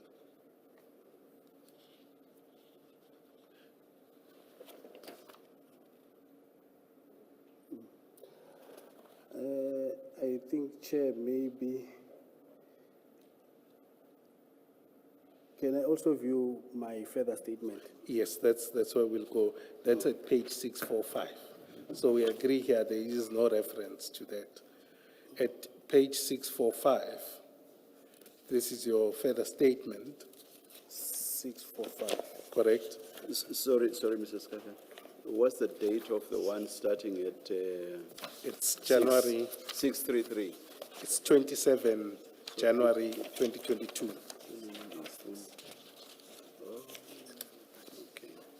Okay, then you said the next one is at 645. Yes, 645. it's a shorter statement. No, but on the further statement now, I'm clarifying it, as I was requested by the IO. Just wait, let's just get there. You are clarifying where? I'm sorry. Chairperson, I'm clarifying it on paragraph 4, Just Of, hold of, on. of the one at 645. 645, yes. Just let's just get there so that for the record, we are clear. The second statement is at 645. Now, that's when you start talking about paragraph 4. Remember, Chair, when I submitted the initial statement, Captain Machau came in the morning and told me by 2 I needed to submit a statement. Sorry, this is when? I think on the day I submitted a statement. So this is, The initial statement, 27 January. yes. Okay. He came and said I needed to submit a statement. I drafted the statement and I submitted a statement. Okay. He then came back some other time, I cannot recall when it was. He said to me, This statement is now 10 May, it would seem, but May 2022, some 4 months or so later. then he came back requesting me to clarify these aspects. I did that. You can even go through my paragraph 3 there. Okay, yeah, please just read your paragraph 4. On the Into the record, yeah. On 2021-06-22, the day of the seizure, while at the SAP-SCC Pingo, I overheard the SAP 13 clerk, Warrant Officer Peruma, talking to Kenneth Jacob, stating that they do not have space to store the drugs. Thereafter, I overheard speaking over the phone indicating that we require a place to store drugs. After deliberation, Colonel Jacob informed us that the brigadier had indicated that a team will arrive to escort the drugs. So Sorry, now complete. I overheard Colonel Jacob talking on the phone now. No, I think where did you stop? You stopped that would arrive. Would arrive to escort the drugs for a safekeeping in Potchefstroom. Okay, all right. But now this is adding effect altogether of this discussion or between Warrant Officer Perumal and Colonel Jacob. So when you say it's a clarification, what do you mean? Is it clarifying something before, or because I see it as an addition of the facts?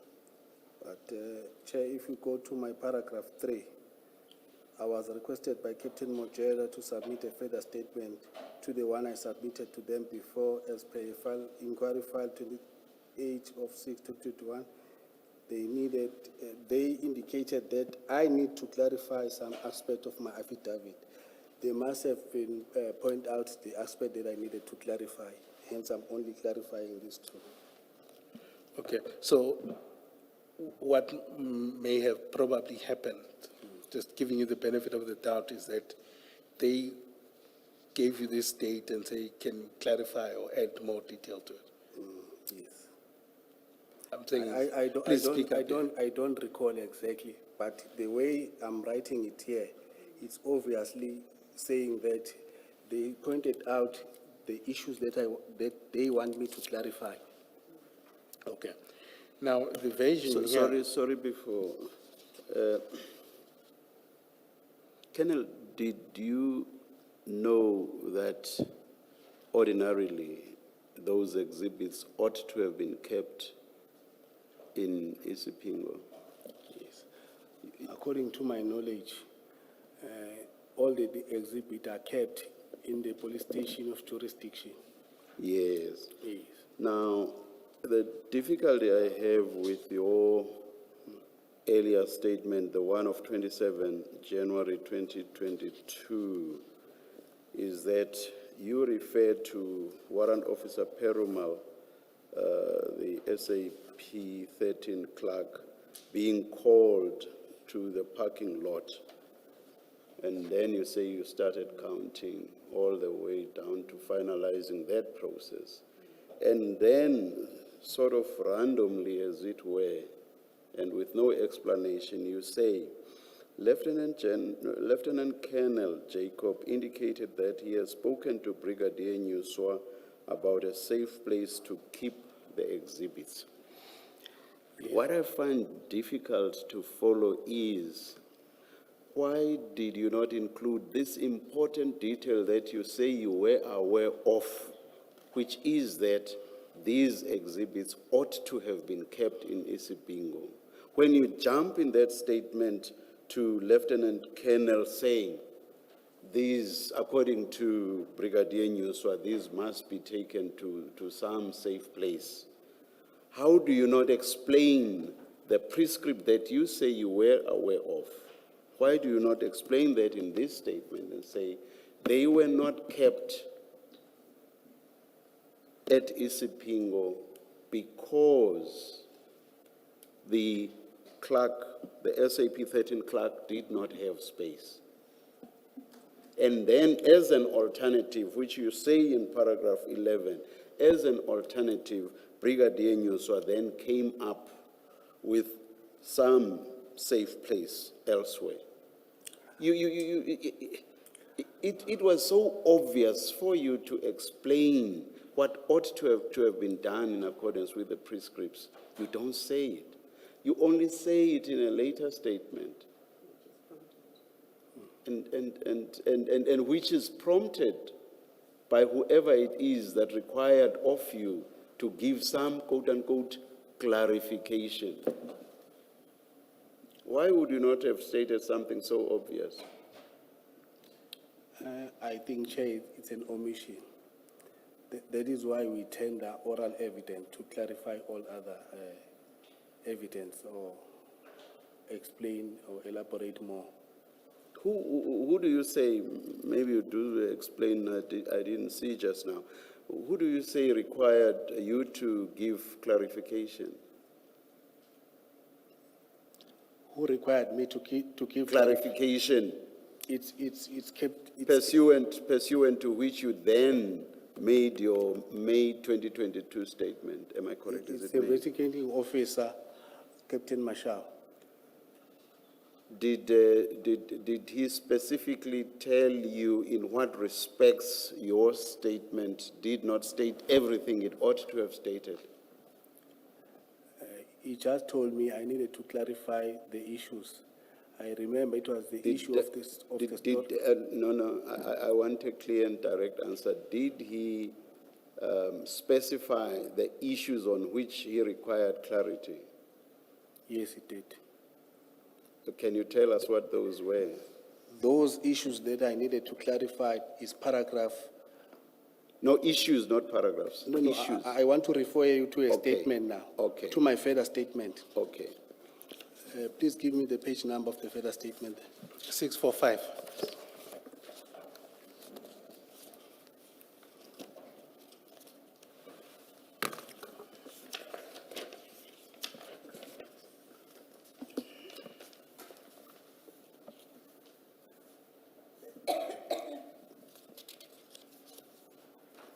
He needed me to clarify, Chairperson, the issue, what happened on the day of the seizure when we went to Isipingo. He also needed me to clarify. That's too broad and generalized. It doesn't really identify an issue. Did you hear me? I'm trying to respond, Chairperson. No. I'm saying what you've just read now, or what you've just said now, is too broad and generalized and does not identify an issue. And what I've asked for is for you to please specify the issues on which clarity was required. He indicated to me that Warutusha Perumal is not agreeing with what we are saying, that there was no space at the police station. So we needed to clarify more. And at that stage, the investigating officer is now Lieutenant Colonel Jacob. It's no longer. No, it was Mashao by this time. Okay. And what did he know about that? For him to have required clarity on that issue, what did he know about that? I assume that Lieutenant Colonel Jacob would not have told him anything about that, or not? I never had a discussion with him. So, okay. And you have not stated it in your earlier statement? In my initial statement. Yes. Now, what would have caused him to say, please give clarity around what Perumal said about the availability or non-availability of space at the city? What would have prompted that? I think- Otherwise, it doesn't make sense. What would have prompted it? I think, Chair, it was because maybe Perumal was denying the issue that the storage was requested. That is why he wanted me to clarify more. Okay. All right, all right. But up to that point, Perumal, Jacobs, and yourselves were not disagreeing, because all your three statements up to that point were, we booked these things in, we took them out. So why would he say Perumal is disagreeing with you? Clarify, because there was no disagreement up to that point. The disagreement only comes in when you make the second statement. I've taken you to Jacobs' first statement. You saw that he says there was no discussion, there was no engagement. I've taken you to Perumal's statement. He says there was no engagement. You did not mention the engagement in your first statement that you are being asked to clarify. So why would the new investigating officer who's investigating the theft in Port Shepstone say to you, clarify a non-existent dispute? I wouldn't know, but I'm stating it also on my third paragraph here. I'm stating it on my third paragraph here. On Friday, approximately 12:20, I was requested by Colonel Mojela and Captain Muchenchana, but I don't know why didn't I add Captain Mashao, because I was communicating with him on the phone to submit a further statement to the one I submitted before. I'm trying to explain now what transpired on the day in issue. That's not answering the question by Commissioner Kumalo. Yes. Commissioner Kumalo is saying the SAP 13 clerk, warrant officer Perumal, says he was never asked about this by Jacob. Oh, and then Jacob himself does not say that this was ever an issue between him and warrant officer Perumal. And then you too, in your earlier statement, do not say that this was ever an issue. There was counting, warrant officer Perumal is there. Once the counting is done, Colonel Jacob says, Brigadier Nyuswa has said that there's a safe place where these exhibits are going to be stored. All of you, all three of you are consistent on this. So all of a sudden, there's inconsistency, and then now warrant officer Perumal is standing all by himself in saying this was never an issue. You and Colonel Jacob has suddenly flipped or changed. All of a sudden, when with the two of you as well, there was never an issue around this. And there is this strange statement that says you were required to clarify. What issue was there to clarify when everything was consistent amongst the three of you? That's the question. What was there to clarify? If they did not need this statement, Chairperson, they were not going to take it. So it shows No, that's not, the question is not about what they required. The question is about why would it have been necessary at all? This has nothing to do with the people who asked you to clarify. Or rather, this has nothing to do with whether or not they would have accepted the statement, which is what you are addressing now. The question is, why would there have been a need to clarify something on which all the role players are agreed? Do you get that? You are one of the role players. Colonel Jacob is one of the role players. Warrant Officer Perumal is, although of course he appears to have been more an observer than anything else. All three role players are agreed on this issue. So why would there have been a need to clarify an issue on which there's no inconsistency, there's no disagreement? It doesn't make sense. I understand, Chair, it doesn't make sense. But for the fact that I put it in my statement and I'm mentioning the people and the times, the investigation team also took the statement. They were not going to accept any statement that they did not request, which means the request was made. Absent an explanation that makes sense, this later version by you and by Colonel Jacob appears to be concocted. The explanation you give doesn't make sense. And what Colonel Jacob says is, I was now reminded by my juniors that there was this interaction with Perumal. All of a sudden, he needs to be reminded on something so important. Surely he should know what the reason for going to Port Shepstone was. It could only be because Warrant Officer Perumal said to him, there is no space. There's no way he could forget something that important.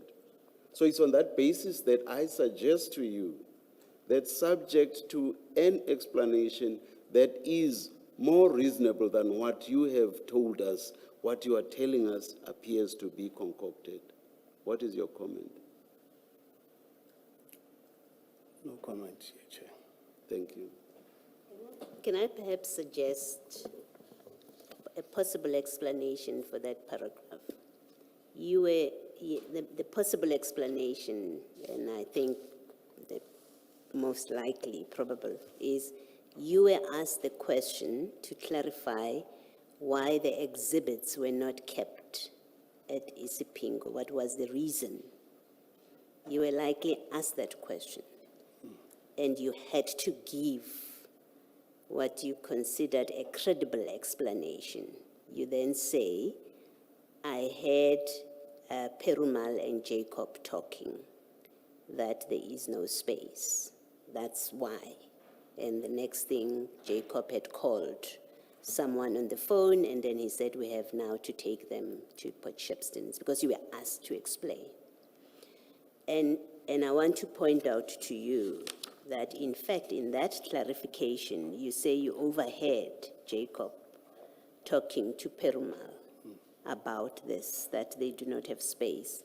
It's different, even if slightly. It's different from what you've actually said now as you're sitting there. You ended up saying, when he came out and he saw the bags, he said, yo, I don't have space. So much. That's what you said. When you were being probed on, but there was no asking, there was no refusal. When that engagement was happening with the commissioners, you said, yeah, he came out. When they called him, he came out and he said, yo, I don't have space, which is different from saying he was asked for space and he said, I don't have it. Chair, you remember Chair said, yo, it sounds like he's Zulu. It was more shock at seeing these, which is completely different from what you say in this clarification statement, which is you overheard them talking to each other, that he doesn't have space. So I want to suggest to you that you made up, in this clarification statement, you made up a reason why these exhibits end up not being left at Port Shepstone. And what you make up is to say they had a conversation, Jacob and Perumal said, I don't have space. That's what I want to suggest to you. I hear you, Chairperson, but I don't recall exactly what was the reason for clarification. The bottom line, Chairperson, I was not in position to make a decision as to where the exhibit must be kept. My colleague, Commissioner Baloyi, is being benevolent. The benevolence still doesn't answer the question why there would have been consistency among all of you and then suddenly two of you changed tack. So that answer to which in the end you said you had, or rather that issue to which in the end you said you had no answer remains. Thank you. And the last point on this, I find it strange that Jacob, who was a party to the conversation, does not remember the conversation. And it is somebody who happened to overhear the conversation who must now remind him of a conversation to which he was a party. I just find that very strange. Thank you, Chair. Do you agree that it is strange? That he wouldn't remember and he would need you to remind him? You find it strange? Yes. Because he's the one having the conversation with Perumal. You are assisting with and you are removing the bags from the vehicle so that they can be counted. You happen to overhear his conversation with Perumal. But neither of them remember the conversation. And it is you who must remind them that the conversation took place. I mean, that is strange, right? Yes, Chair. Yeah. It's not just strange it's not just strange, it is problematic, given what we have referred you to. Your later statement about yes, there was a conversation is difficult to accept as true, in fact, because of everything that we have put to you. Right? As the chairperson says, there are 3 statements which don't speak to this conversation about storage. In fact, there's a statement where Jacob, that you say, had a conversation with Perumal, says, I never engaged him about this. Mpangase says nothing about it. He signs out, Mpangase signs out for analysis. So all of those things, they indicate that your account about this issue, it's not, it cannot be correct. It just can't be correct, your account, given everything else. That's the problem that there is. I hear you, Chairperson. All right, thank you. Thank you. Could you then on the same file go to, just to round up the issue, at page 591? Yeah, it's no. Yeah. Yeah.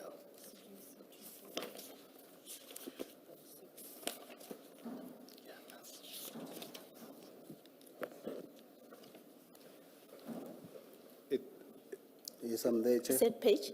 Sorry, let's start at page 589, which is the exhibit number is CJC 243.6. That's the affidavit by Colonel Jacob, and it's dated 9 November 2021. But what I'm more interested in is from page 590 at the bottom, the very last sentence of paragraph 10.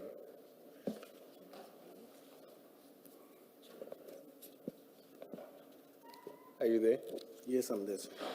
The last sentence says, I wanted to contrast with what your second statement and your current statement says. Colonel Jacob says, Warrant Officer Perumal implicitly indicated that they did not have space, and it is the norm for large amounts of drugs to be booked out of the station SAP 13 for safe storage.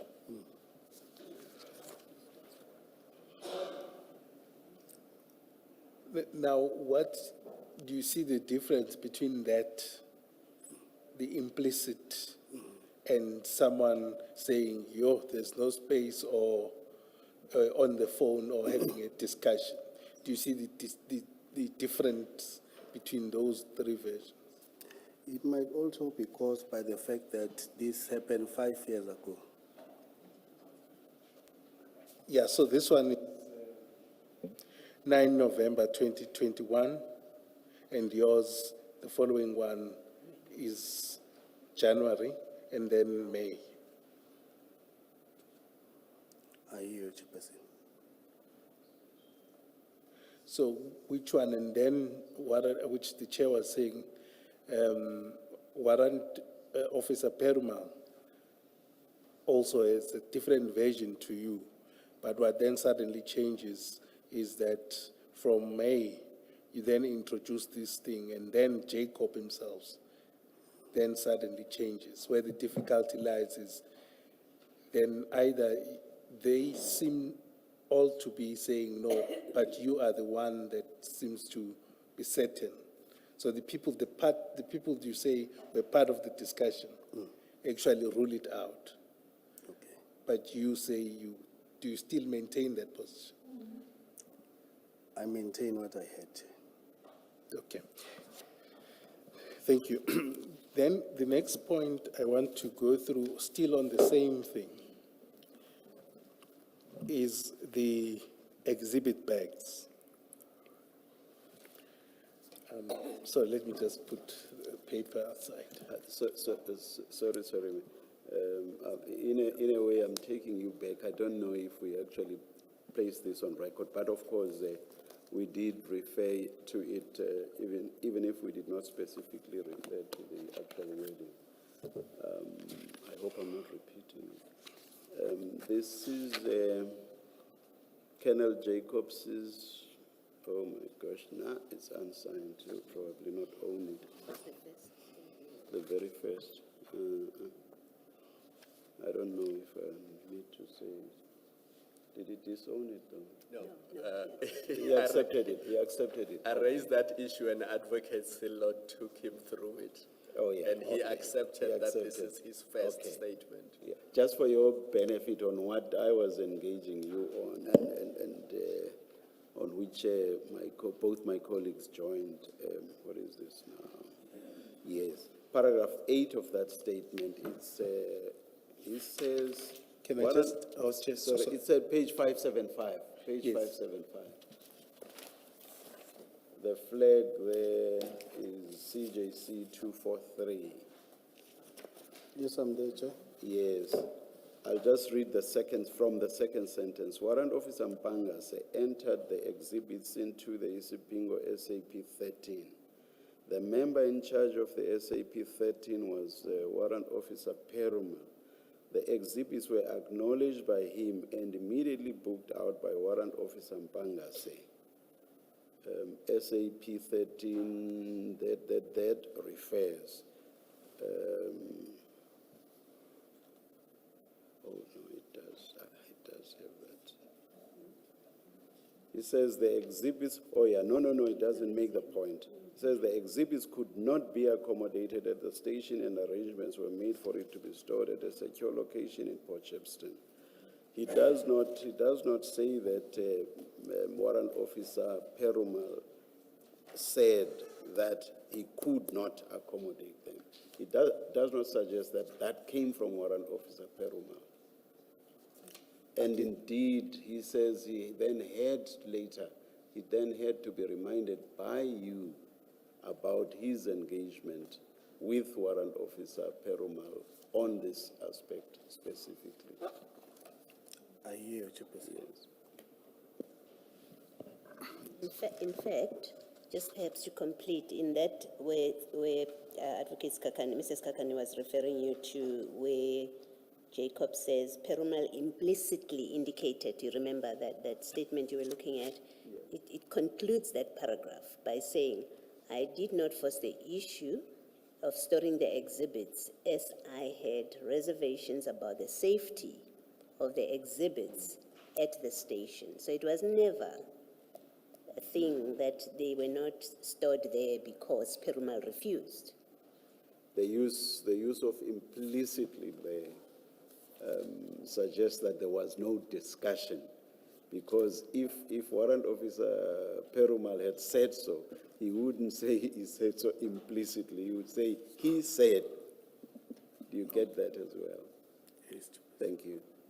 Yes, Mrs. Kakanen.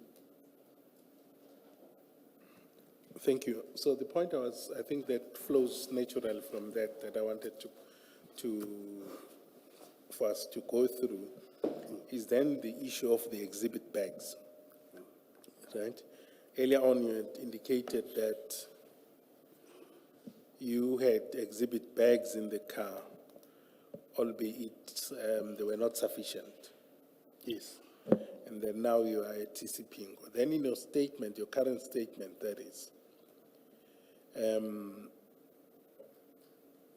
you say, at paragraph 12 of your statement, you say, Warrant Officer Mpangase requested for the exhibit bags from Warrant Officer Perumal.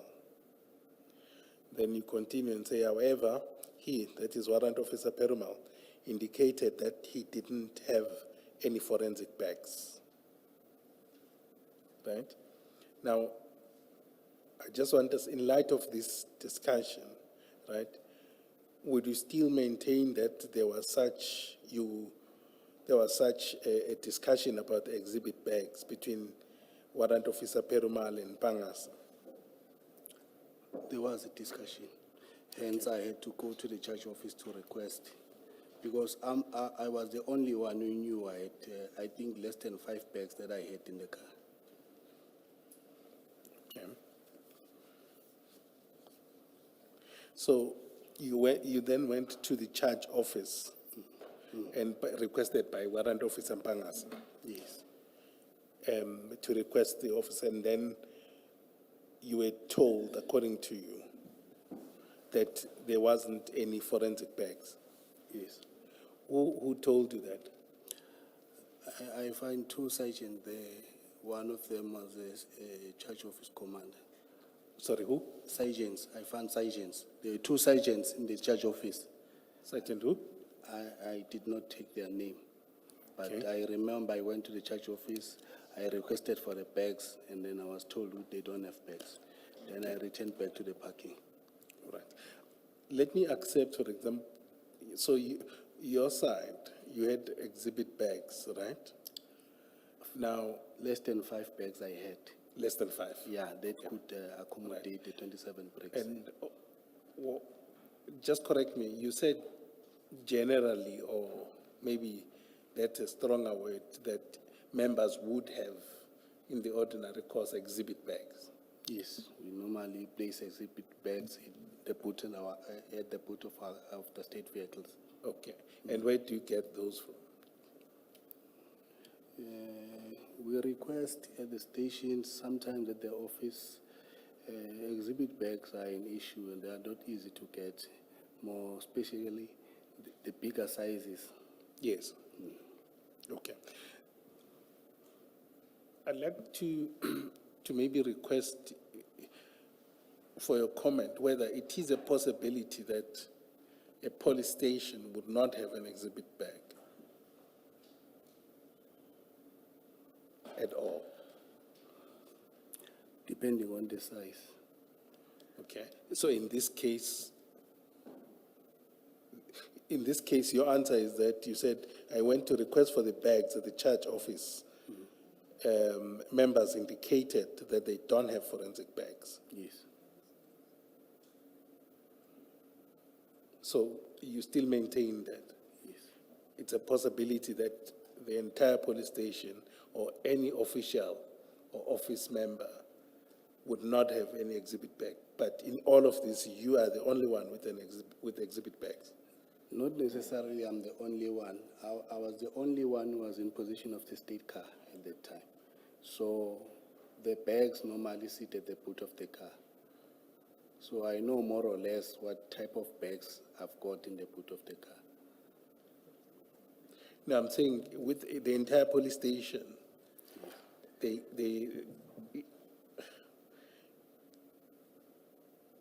you wouldn't know for a fact, so you only relied on what they said. I only relied on what they said at the church office. Okay.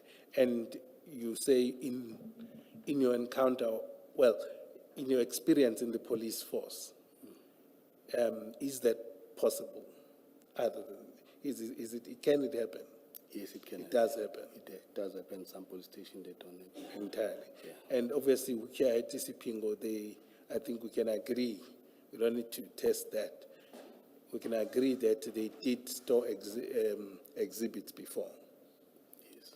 And with that as well, you would still maintain that That's what they didn't have. Yes, okay. Can you then turn to, Let me ask a question about this. Can you just explain to me, and it may well be it's a function of process, of your processes. You say in your statement that that Perumal said he doesn't have yes, evidence bags, yes.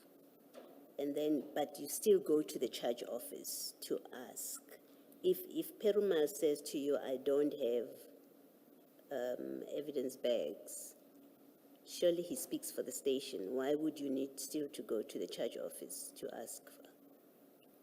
Because you've got the evidence, what do they call it? Exhibit clerk says we don't have this size, and I'm prepared to accept for my engagement with you that it was a size issue, right? We're dealing with size. When if Perumal did say I don't have, it would have been him talking about size. I'm prepared to accept that. But you have been told by the exhibit clerk that there are no bags according to you. Yes. Why are you still going to the charge office? Yeah, it happens, Chair, that when you engage the SAP 13 officer, he might not have bags, but when you go to the church office, like in Durban Central, you'll get bags. It might also happen when you engage the CSC members to say, give us bags, they don't have, but when you get to the SAP 13, you'll find bags.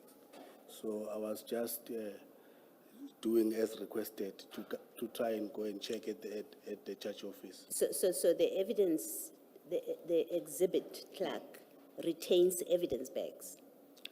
Not necessarily.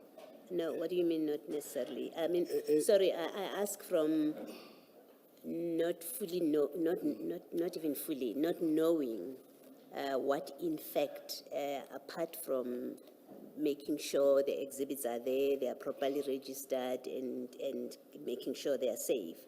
I don't know that the exhibit clerk keeps empty exhibit bags. That's why I'm asking you this question. That is why, Chair, I'm saying it differs. At some police stations, you'll get forensic bag from the exhibit clerks. At some police stations, you'll get bags from the members, operational members and detective.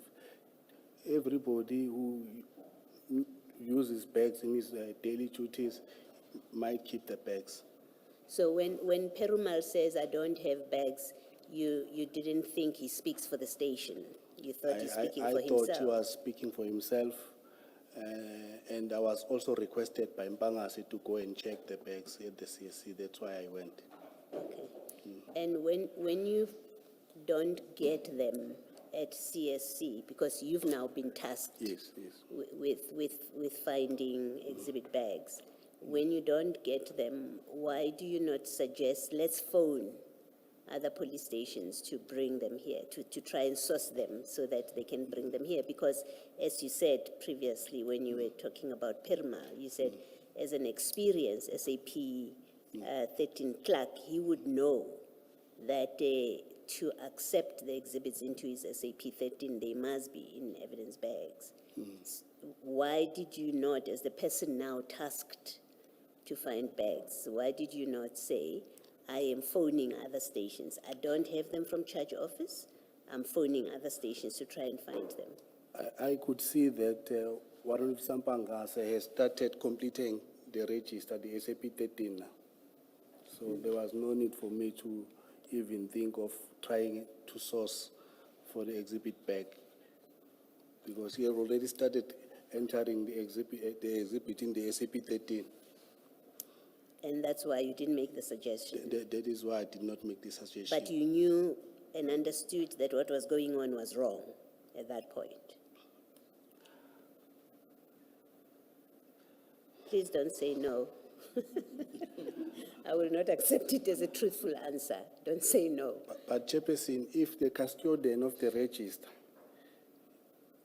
is accepting that the drugs must be booked in without forensic bags, who am I to dispute that? I'm not asking about the register. I'm asking you, as a police officer who knows about crime scenes, you told Chairperson previously, who has criticized Perumal in your discussion that he's a seasoned SAP clerk. Why would he accept without evidence bags, right?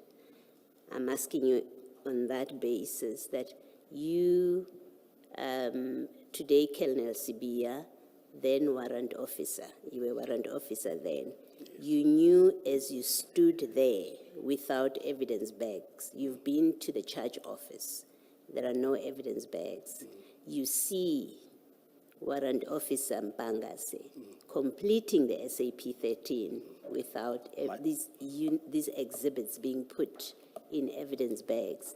I'm asking you, you knew as you looked at this that this is wrong. That's not how we are supposed to do it. Chair, my senior was completing the SAP 13. You thought there was nothing wrong with what your I'm senior was responding, doing? Chair. No, I don't know. We don't have all the time for you to go around in circles instead of answering a direct question. You started off earlier saying my senior, so I've heard you on that, and I've said, no, I'm not asking you about what your senior was doing. I'm asking you about what you thought of that. You've told us what your senior was doing, according to you. So accept that I accept that it was happening. What you're saying was happening at the time. Work on the basis that I accept the truthfulness of you saying that your senior went ahead and completed these things without evidence bags. I'm asking you a different question. As he was doing that, you knew that is contrary to national instructions. It is wrong what he is doing at that time. It's a yes or no answer.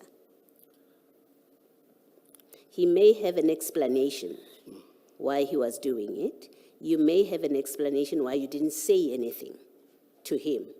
You have an explanation why you didn't call other stations to get those bags.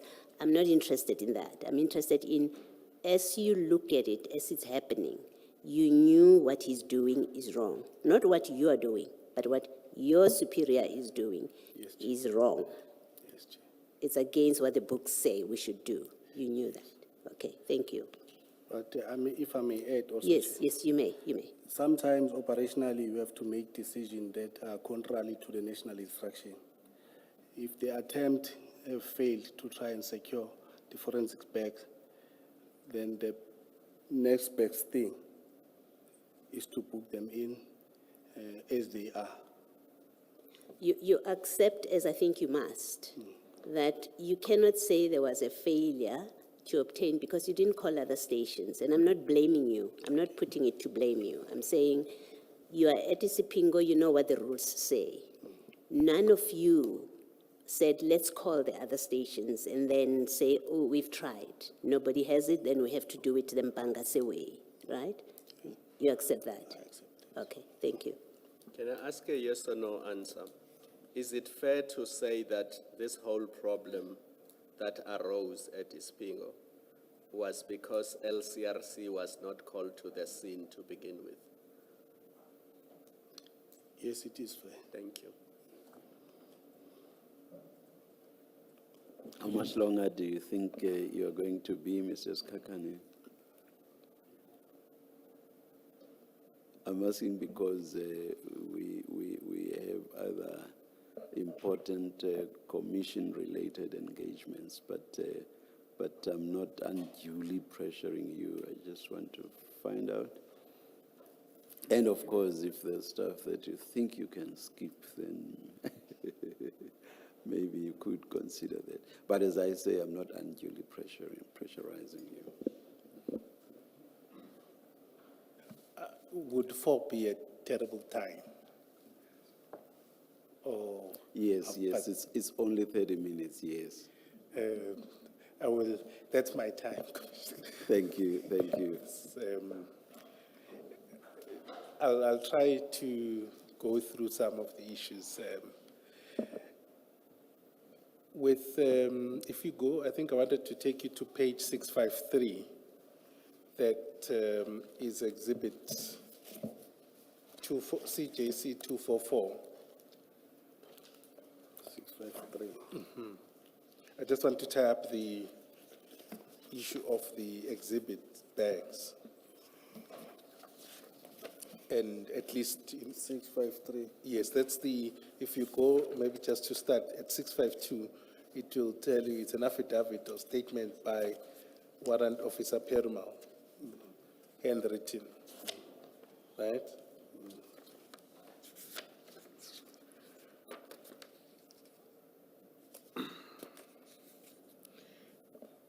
At 653, he indicates that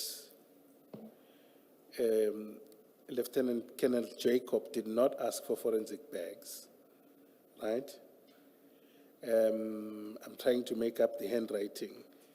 Did not ask for forensic bags to package these exhibits. He only told me that they are waiting for his commander to arrive. I went back to my office and continued with my duties. And then what is important for your purposes is that he says, we had the forensic bags at the station that could have been used to package those exhibits if Lieutenant Colonel Jacob requested them from me. Now, what would be your comment to that version? I think that Perumal, knowing the national instruction and as a custodian of the SCP-13, allowing exhibit to be booked in without forensic bags, then there is something that is not right there. It's a proof that the exhibit bag were not there. That is why he's accepting drugs without forensic bags. Okay. Then there's two questions that I have, then we can move over from this issue. One is, the assumption is that he refuses, or he says there's no space, right? Now, was that taken up with someone higher at the station? No, I didn't take it up with anybody high. Okay. Please speak up. I did not take it higher with anybody, but I don't know, maybe the Colonel Jacob maybe engaged somebody, I don't know, I wouldn't know. Oh, so, sorry, you said Colonel Jacob? I'm saying I wouldn't know if he engaged anybody higher than Perumal, Okay. but I did not engage anybody. Okay, but would you accept that if Warrant Officer Perumal either refused to keep the exhibits or otherwise not complied, that would have been in breach of the national instruction? Yes. Okay.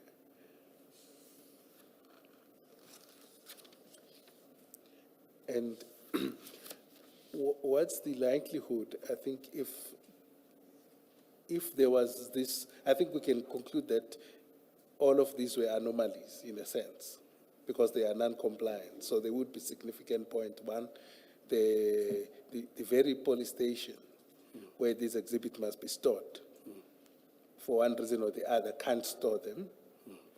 Then the second point is they don't have exhibit bags, meaning a very important thing, according to the national instructions, two things can't happen, right? So would it not be prudent for that to be at least recorded somewhere? It should have been recorded on the inquiry. Okay. And just to confirm this, if you go to CJC 268, File number? file 3, apologies.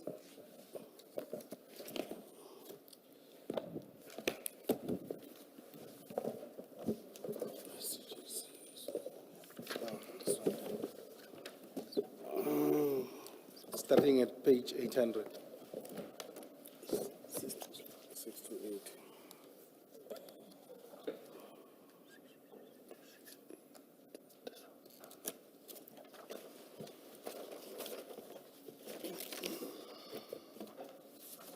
from there, Chair. Okay, so this is, as you see, at page 800 is the investigation diary, right? Yes.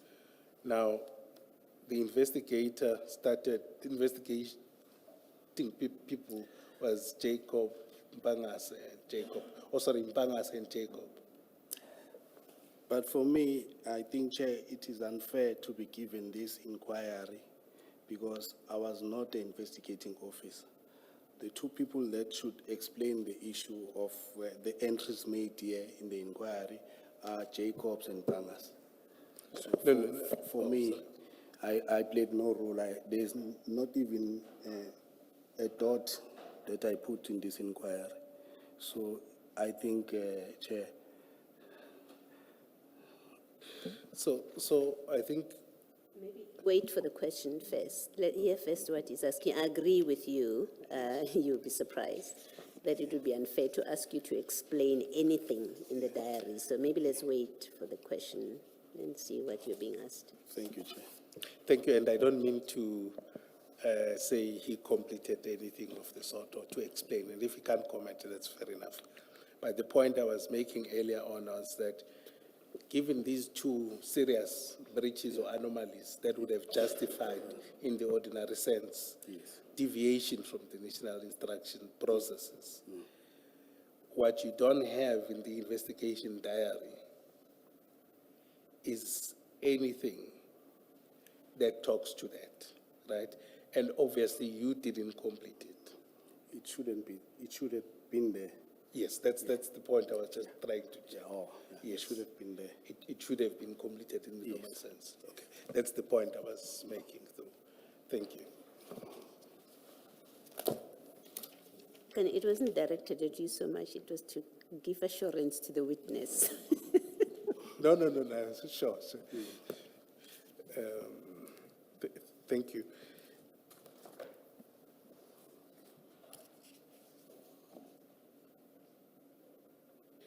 Then I'll move over with speed as well on the issue of, so you count the exhibits, right? And obviously I'm not going to settle you with weighing and averaging the cocaine and all of this. It's not your area. But I want us to then just briefly talk about the decision to move to Potchefstroom. Yes. Right? Now, if I understood you, right, you were not involved in that decision. I was not involved at all. All right. And were you familiar with the offices and storage space in Potchefstroom? I didn't even know that there is a storage place in Potchefstroom. It was the first time hearing it, that there's a walk-in safe in Potchefstroom. Okay. So you, what did you assume? Did you assume it's it was offices? That's how your understanding was, that the exhibits were being taken to the offices? Colonel Jacob indicated that Brigadier News was said the exhibit will be taken to Potchefstroom in a walk-in safe. Yeah. And obviously, they are not in sealed bags at this point. Yes. They are still in those Canvas bags. canvas bags, right? So you took no issue with that. So I'm saying you took no issue with that. It's your boss or your commander that says these must be transported to Potchefstroom. Yes. All right. And in your mind, did you not also, there's an issue about whether they are nearer police stations and all of these things. Did you have that in your mind, that maybe Potchefstroom is far, maybe we can consider other spaces? Were you part of that discussion? No, I was not part of that discussion. It never crossed my mind. Okay. Yeah. So then you then go to, I'll take you to your paragraph 14. I'll skip this. Yes.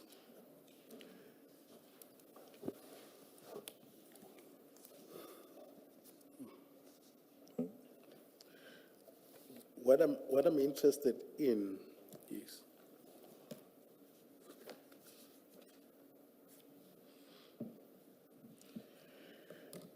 is you say when you, and I think it's common cause that then Warrant Officer Pangase took charge as Colonel Jacob left. Yes, he's my senior. He was an investigating officer, and Kenneth Jacob handed over to him. Okay, so he's now in charge, but he's still your senior. Yes, And then you travel with him in the car. yes, I Is was, the two of you? yes, Okay. from Ispingo. From Ispingo, yes. Yes, And not Being the the- two of us. One of the guys from the trekking team also jumped in with us. who's that? I'm forgetting the surname, but I can try and get it for you. Okay, sure.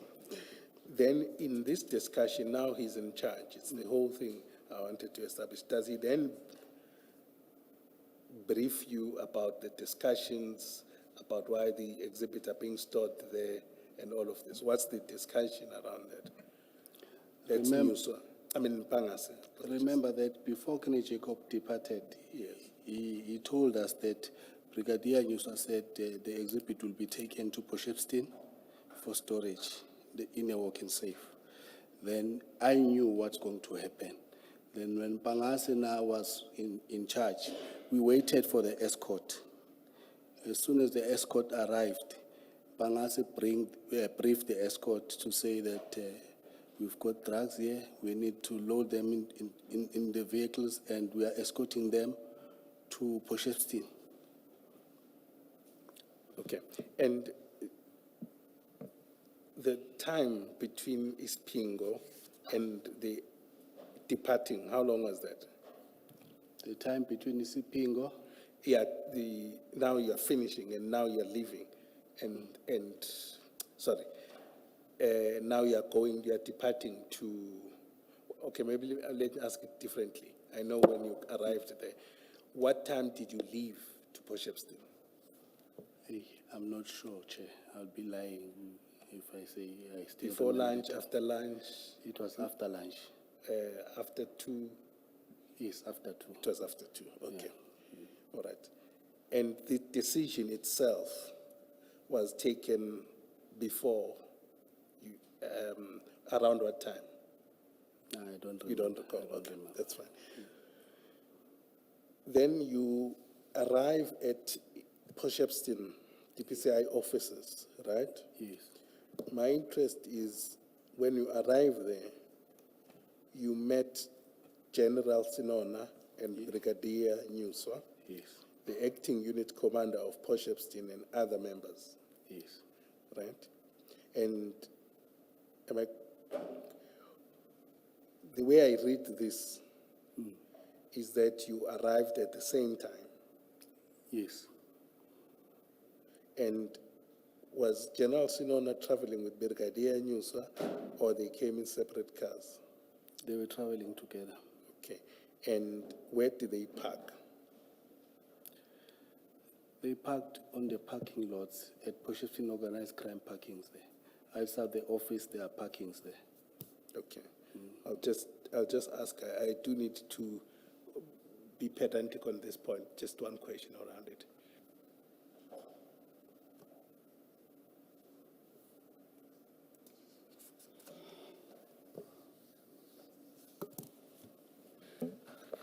Okay. So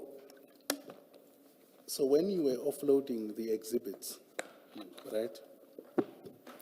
Where you participated in the offloading, Yes. right? And the exhibits are still unsealed. Yes. And you handled them, right? All of you. How many were you at the time? Hey, at that point in time, there were a lot of police officers there. Members from Potchefstroom and the members from the trekking team. It's quite a big team. Yes. And then myself and Pangase, the brigadier and the general were also there. Okay. So I wouldn't be able to give a specific number. Okay. And then when you loaded them, in the walk-in safe, right? Right? Where was General Sinona and Brigadier Nyuso? They were part of the offloading, or they sat outside? They were standing next to the entrance door. Next to the entrance door. If my memory serves me well, yeah. Okay. Right. Then you go on, you say the acting unit commander. Yes. Who would that be? Prinsloo. It's Colonel Prinsloo. Handed over the keys to Warrant Officer Mpangase, Yes. right? And then it's Mpangase who checks the door. Colonel Prinsloo locks the door, Mpangase, and then checks the door. Yes. Yeah. Okay. And again, the exhibits are as they are, right? Now, in terms of the keys, according to your knowledge,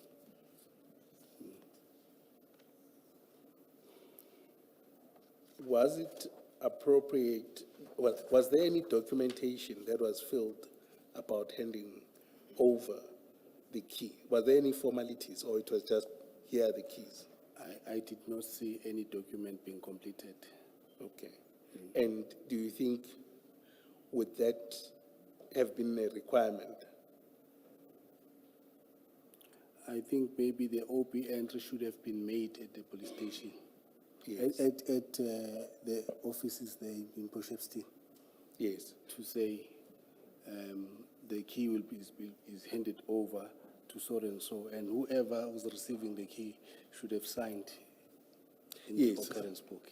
I'll take you to that if there's any contestation, that there is a requirement that if someone is taking possession of a safe key, storage key, they must complete a document, it must be signed. But can you confirm that was not done, so we don't need to belabor the point? I can't confirm that it was not done. Okay. Maybe it was done in their diaries. Maybe an entry was made, a person can sign also in the diary, not necessarily that the person can only sign on the occurrence book. Okay, that's fine. Then if I take you to the second file of the exhibit, CJC 243.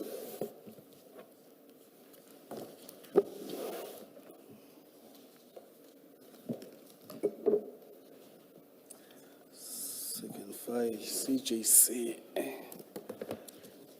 CJC 243, page 584.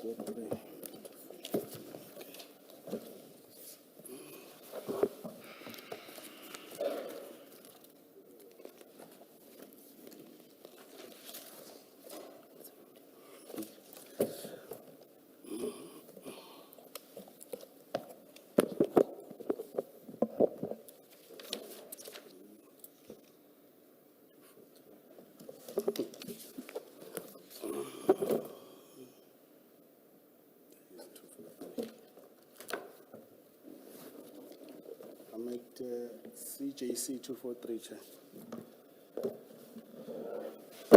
Yes, but at page 584.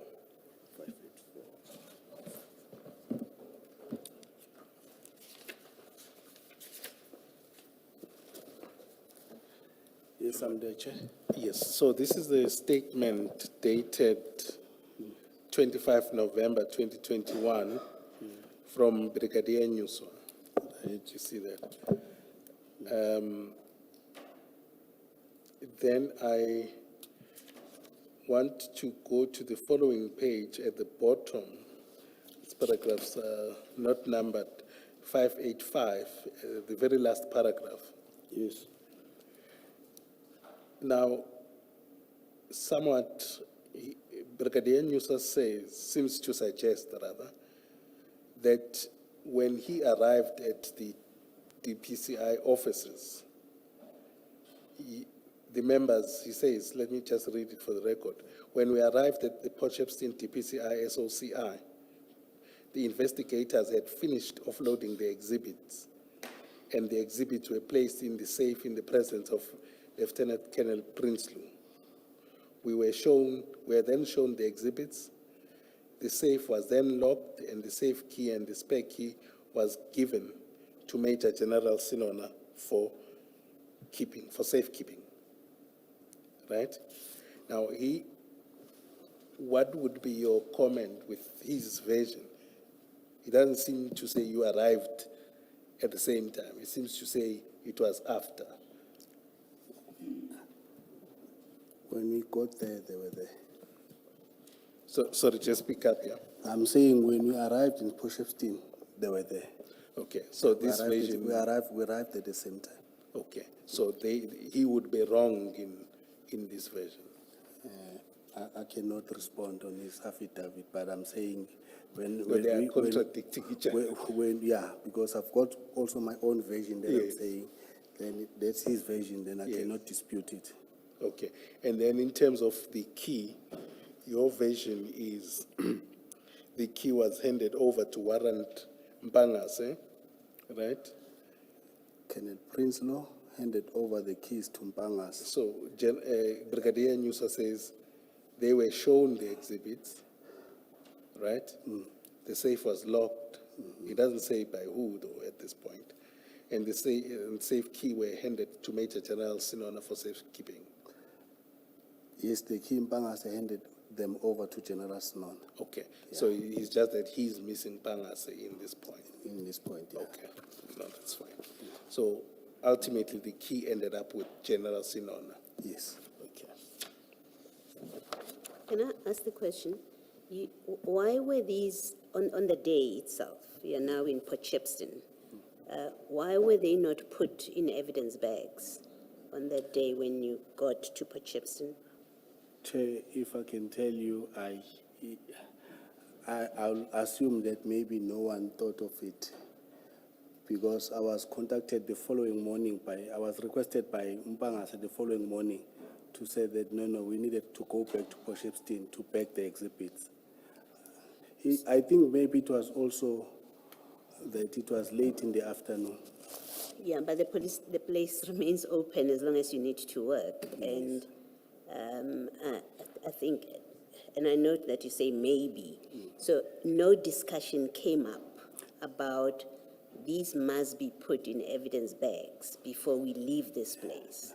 No such discussion happened. I don't remember such discussion taking place, Chair. Okay. And the same about entering them in the SAP 13, sorting that process out. That never came up because now it's you and Warrant Officer Mpangase, right? The others were there to escort you from Isipingo. So it's now the two of you. Yes. Between the two of you, there was no thought or discussion that we have to put these, record them in the SAP 13. We've booked them out somewhere. They must be accounted for as booked in. It didn't come up. It didn't on the day on the 22nd.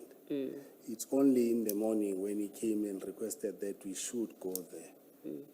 So we had a situation where these drugs were unaccounted for officially on the system. They were, because there's no record of it. You booked them out. For all we care, they could easily have been in Umlazi or wherever.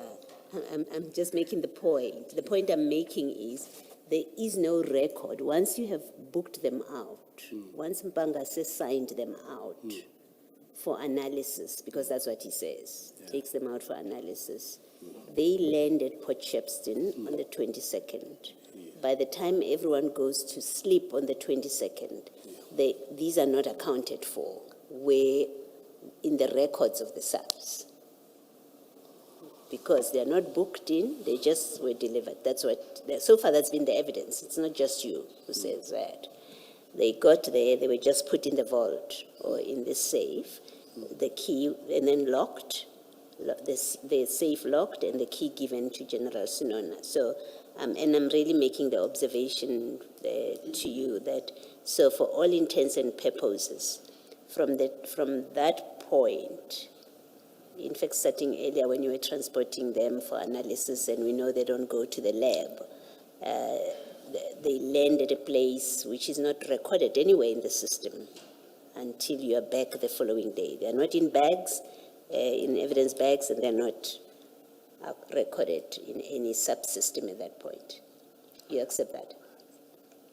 I think for me, Chair, I took comfort in the fact that the chain of custody was intact of the exhibit. What does that mean when you say that? It means that when the exhibit left Sipingo to Potchefstroom, 541 was accounted for in Potchefstroom, and the vault was locked. The following day, when we were going to repack the exhibits, we recounted the exhibit and we backed them, and still the same number. But I'm correct to say they were unaccounted for. You say you took comfort. So I wasn't asking whether were you not concerned or not. I'm not asking you that. I'm asking an objective fact. I'm putting to you an objective fact, which is they were checked out, signed out, under the pretext that they are going for analysis. They did not go to a lab. We know that, right? So if anyone looked at the Isipingo SAP 13 of the 22nd, wanting to know where are these exhibits, right? There was no knowing where they landed. All from that SAP 13. Yes. There was no knowing. Yeah. Until you came back on the 23rd, and then you started recording and doing. In fact, you then put them in bags. It will be the 24th, Chair. Okay. No, you returned on the 23rd.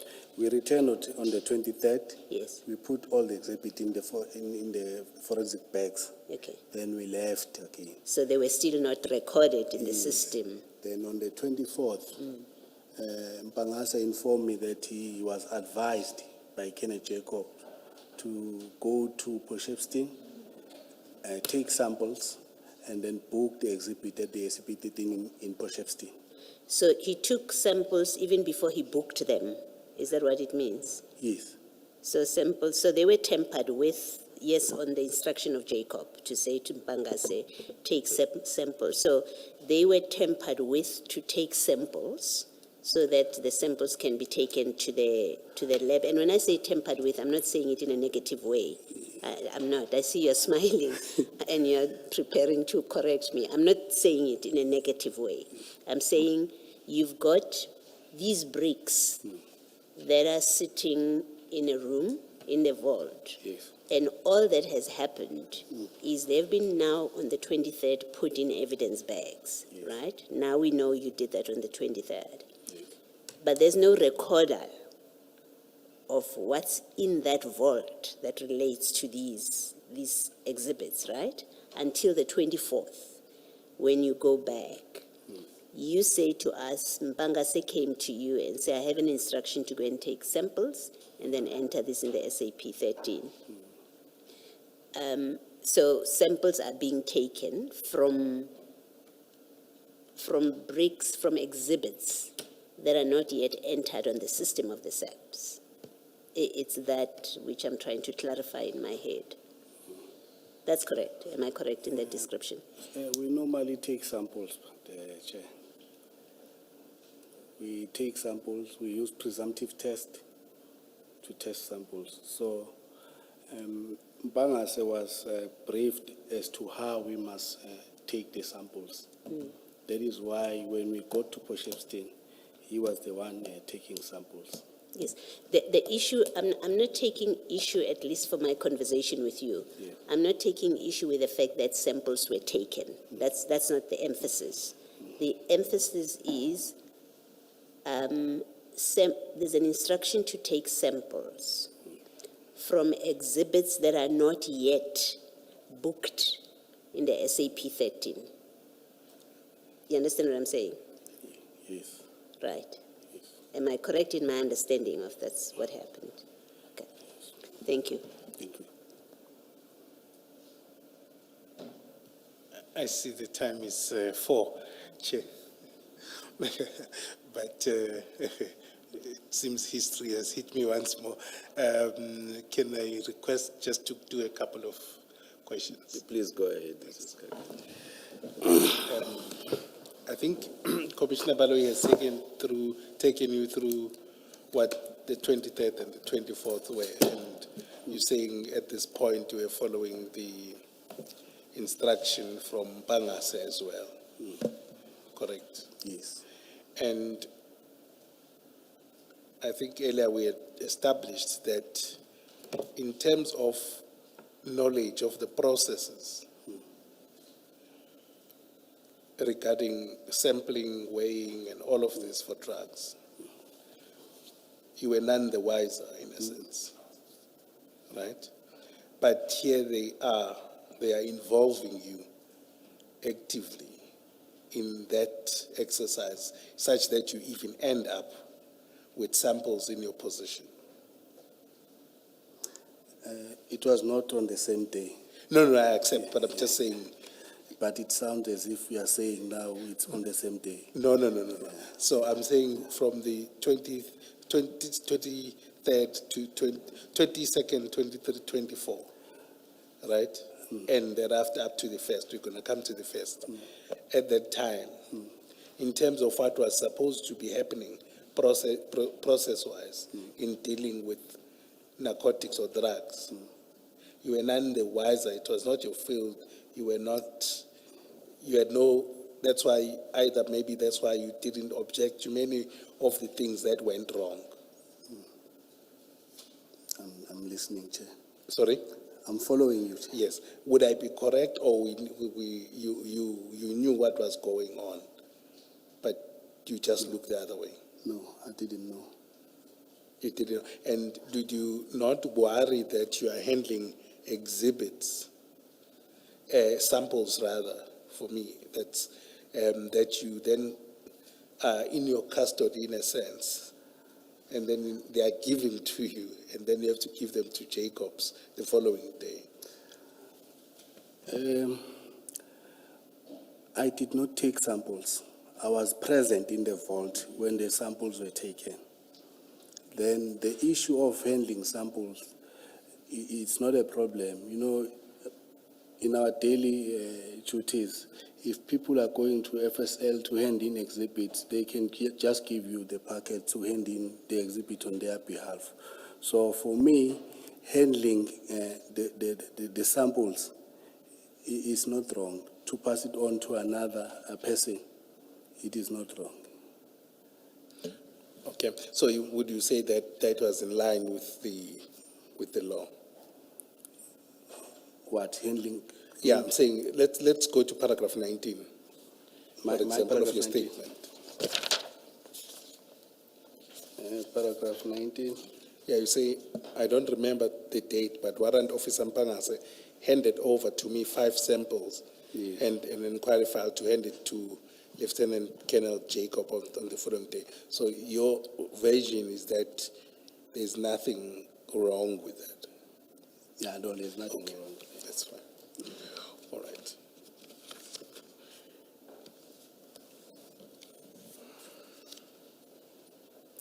And I think when you went on the 23rd and 24th, when you went to Sinona's office to get the key, you didn't go up to his office. I didn't go up. I was driving. I was parked on the road with Warrant Officer Kumete. It's only Mpangase who went up to fetch the key and came back to us. Sure. Okay. Then the other issue is then when Jacobs come back, right? Before you go to Colonel Jacob coming back, on the 23rd, all you do is you go to put the exhibits in evidence bags. Yes. And nothing more. Nothing no, more. No recorder. No recorder. Nothing. And then you go back on the 24th. Yes. Now Mpangase is saying he got instruction to go and book the exhibit at the SAP 13 in Potchefstroom and further take samples. Okay. Yes. So can you just explain what in fact happens with booking the exhibits in the SAP 13? Explain that process that day, what happened on the 24th. On the 24th, we left Potchefstroom Organized Crime to Potchefstroom SAPS. On arrival at the CSC, myself, Warrant Officer Kumet, and Warrant Officer Mkomo, we stood on this side of the counter. Warrant Officer Mpangase went and spoke to the SAP 13 clerk, and then they completed the register. And then he came back to us, he told us that he's done. So the SAP clerk did not see the exhibits. So the SAP 13 was completed with the SAP 13 clerk without seeing the exhibits. Yes, he did not see the exhibit because we can't even say maybe he went back because we left Potchefstroom with the key to Durban. So he did not see it, but he signed for them. Yeah.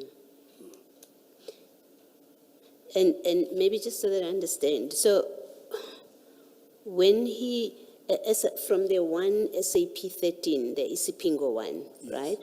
We have seen that what is recorded is each bag and the details of each bag and what is in the bag, right? That's what happened with the Isipingo one. So with the Potchefstroom one, the SAP 13, on what basis was it completed with the SAP 13 clerk if he doesn't have the exhibits and therefore he doesn't have the evidence bags and the evidence bag numbers? He doesn't have those details. How does he complete?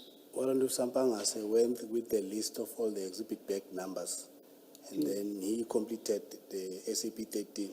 I did not have sight of the SAP 13, but I know that he said he booked them in and out. Okay, so you didn't see what he did? I did not see. I did not see. On that one, but you confirm that the clerk did not see the exhibits? I can confirm that the clerk did not see because from Potchefstroom SAPS, we went back to Potchefstroom Organized Crime where we dropped off Mkomo. Then we went straight to provincial office in Durban where Mpangase went and handed over the key. And that's not how it's properly done. If it's done properly, that's not how to do it. The SAP 13 clerk should have demanded to see the exhibit. Yes. Yeah, but she didn't. He Thank you. didn't, yeah. Thank you.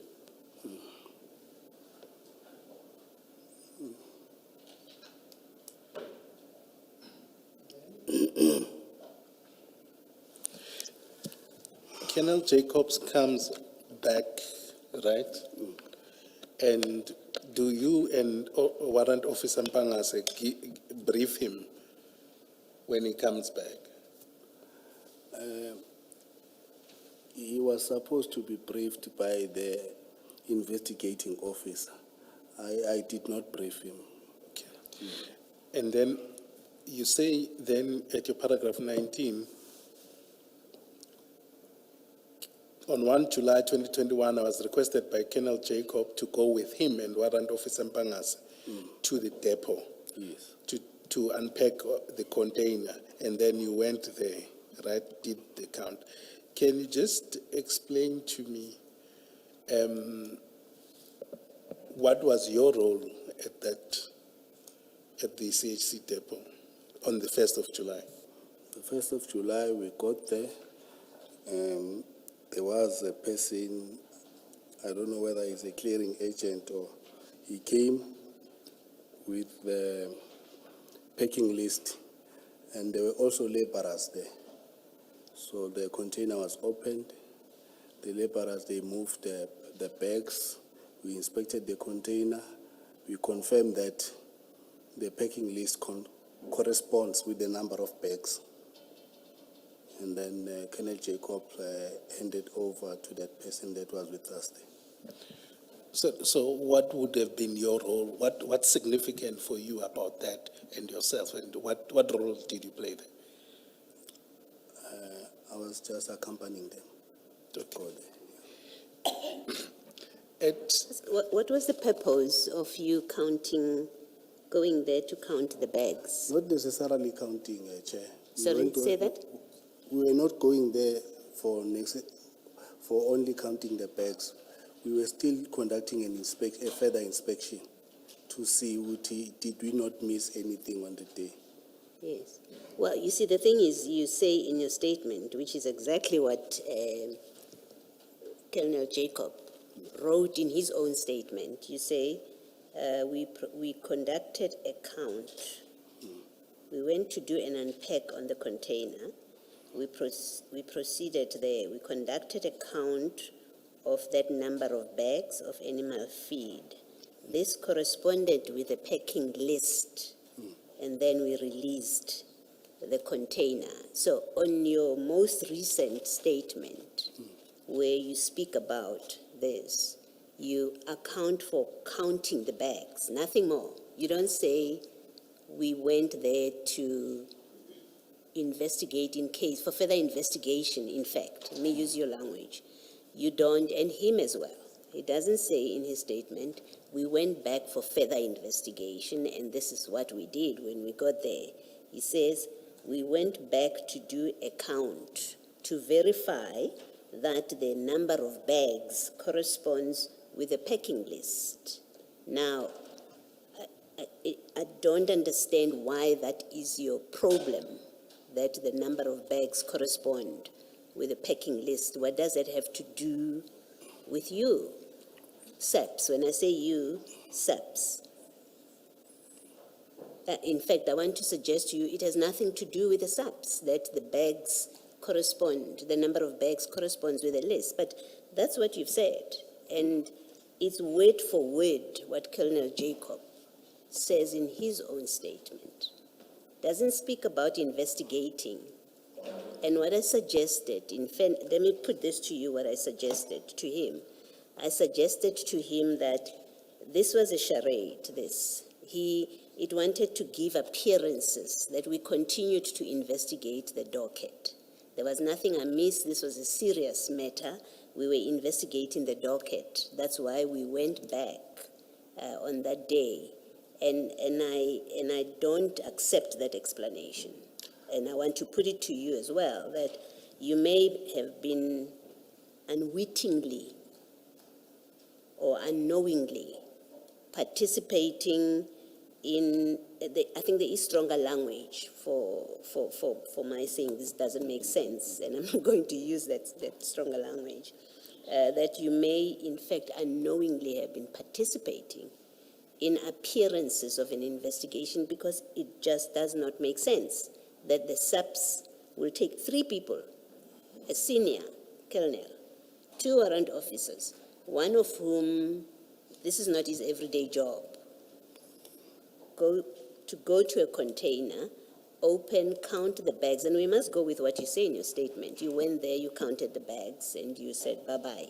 We must go with your explanation. So it doesn't make sense. There is another reason why this happened. Otherwise, you are wasteful of SAP time and resources in circumstances where there is serious crime to be investigated in the country. Then you are completely irresponsible, all of you, to use time to go and count bags to make sure it complies with the packing list. And in your favor, out of generosity for you, I want to say that was not the reason you went there. You went there for a more serious reason. The question is, what is that reason? And my suggestion is it's to create appearances of an investigation, because nothing else about this visit makes sense. I don't agree with that, Chairperson. You don't agree? Hence, the laborers were requested to come and assist unpack the container. We went there to inspect the container of further narcotics, and we saw that there was nothing. Then the container was then handed over to the relevant person. And you say, so all you did, you got the container emptied? Yes, the laborers. No, that's not what happened. What happened? You didn't empty the container. Your commander, who was in charge of the scene on the day, said you didn't empty the container. You took out the first few bags, and from the first few bags you knew that no, there's nothing, all is good. So you are contradicting Colonel Jacob yet again when you say the laborers emptied the container. That's not his evidence. The bags were taken out of the container, Chair. So Colonel Jacob lied to us when he said the container was not emptied, only the front bags, and then you checked around and you were satisfied from the smell that and the number of bags that correspond with the list that all is good. He was untruthful when he told us that's what happened. Yes. Okay, thank you. So are you saying he told you that the reason for going there is to look for more drugs? He said we needed to go and conduct a further inspection on the container to establish if maybe there was something that we did not pick up on that day. Okay. And I raised something else as well about this account of this visit. It's not in your earlier statements.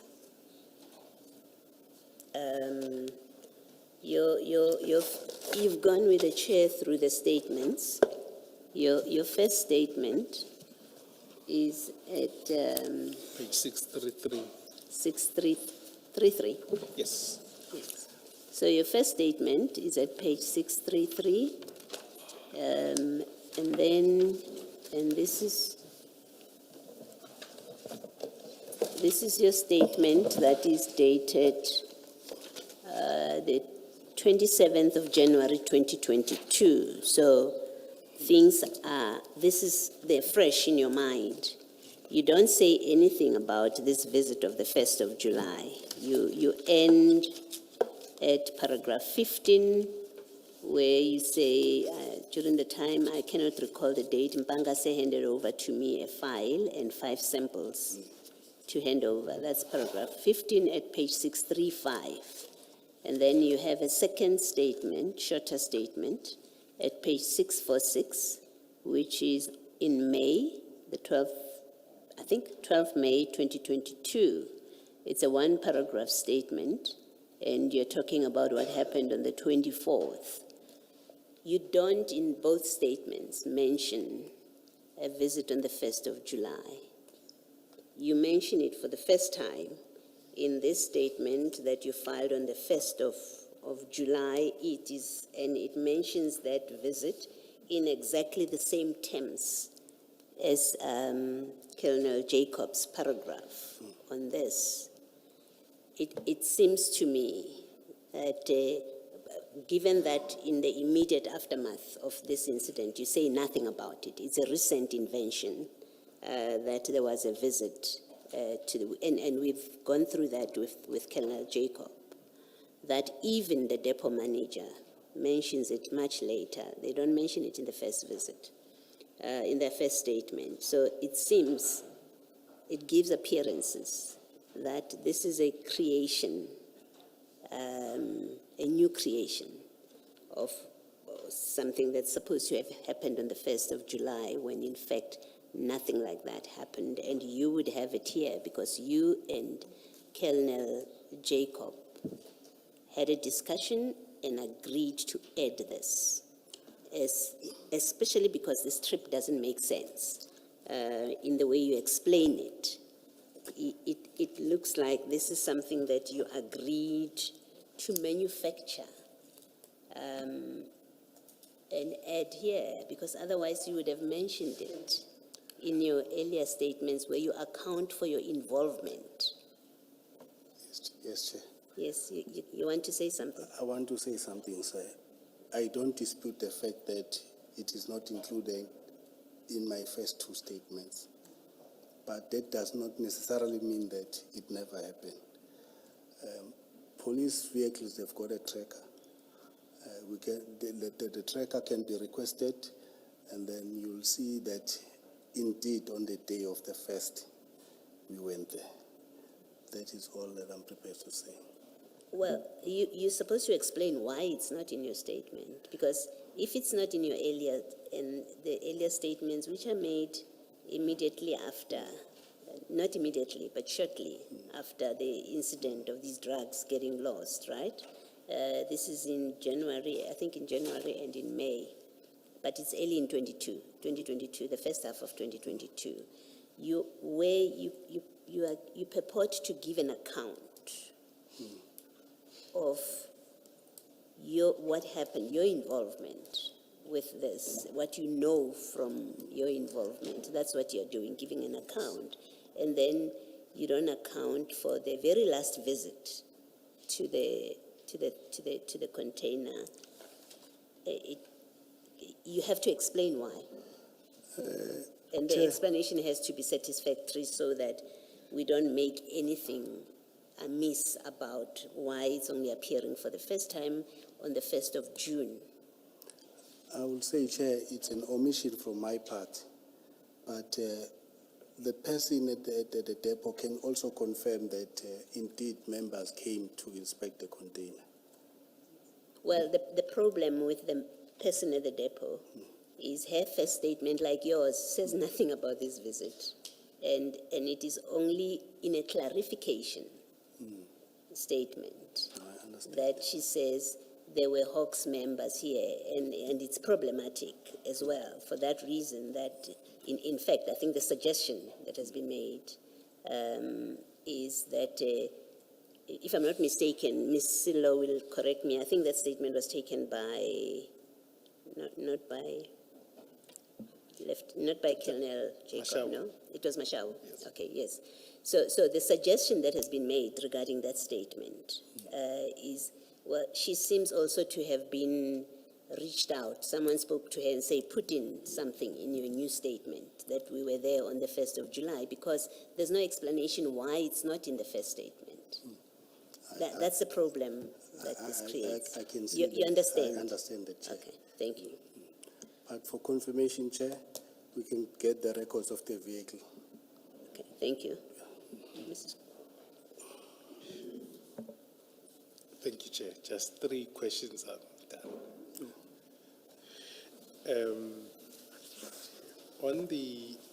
Can we then accept, in light of your engagement, that when you left on the 22nd of June and until your visit on the 1st of July, it would seem that you were not sure, well, you can't be certain that the 541 were the actual number of drugs that were in that container? Or would I be wrong in that? Is it possible maybe that there could have been more drugs than what you counted?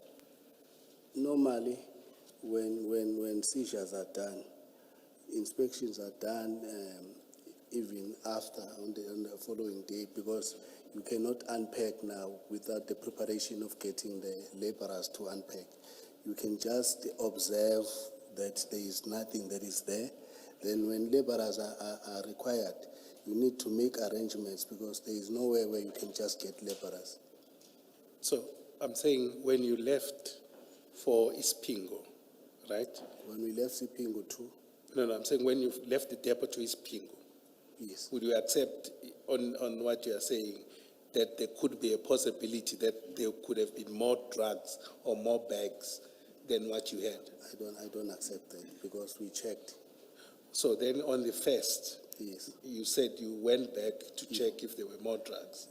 No, we went back to conduct an inspection to see now that everything corresponds with the packing list. So when you went back on the 1st, it had it was unrelated to drugs now. We wanted to go and do a final inspection on the container so that the container can be handed over. Yes. Can be, sorry, I lost that. So that the container can be handed over to the responsible person. Okay, no, then I may have missaid you. Then the record will then state. Just for your benefit, you said you got promoted on the 8th, in September, right? On the first, yes. Correct, and then that's 2021. Yes. Right? And I'm interested in your last paragraph, 21 of your statement.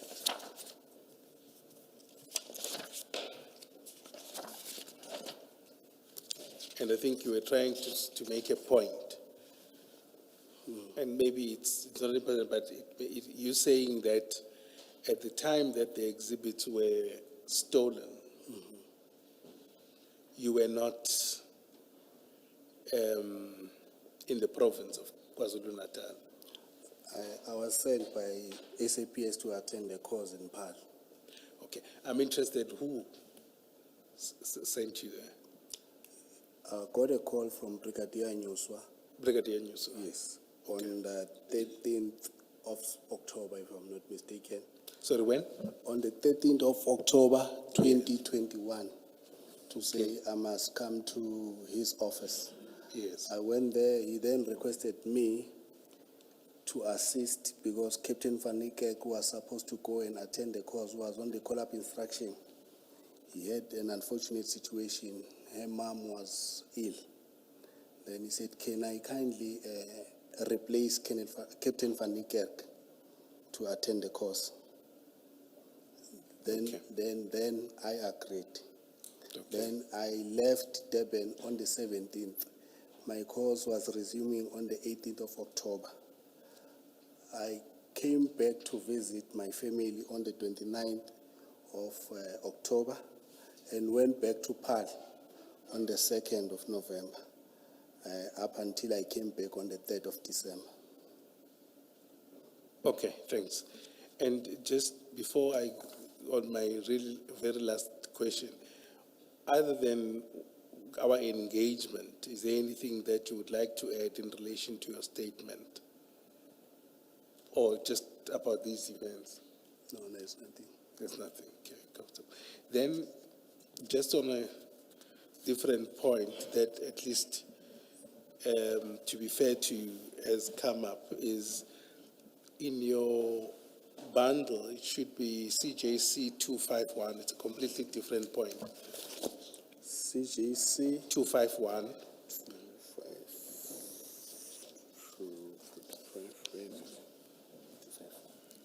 251, page 673.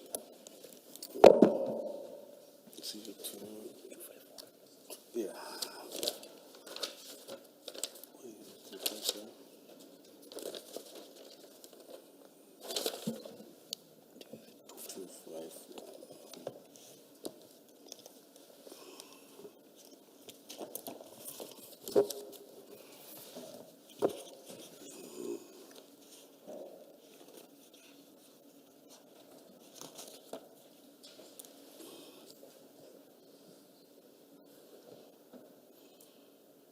Are you there? Yes, I'm there. Oh, let me wait for the Commissioner Chairperson. You don't have, Which file is it? Sorry. it should be, let me check. It should still form part of the second file.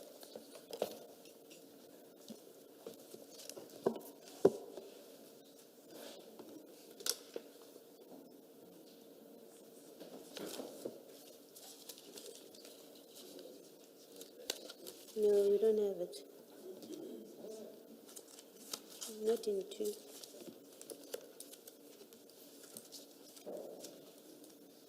Is this not the same one we had a problem yesterday when we said let's start? What document is it? It's an email. It's an email from Warrant Officer Sanders, or Sander, to Sbia K. Would that be you?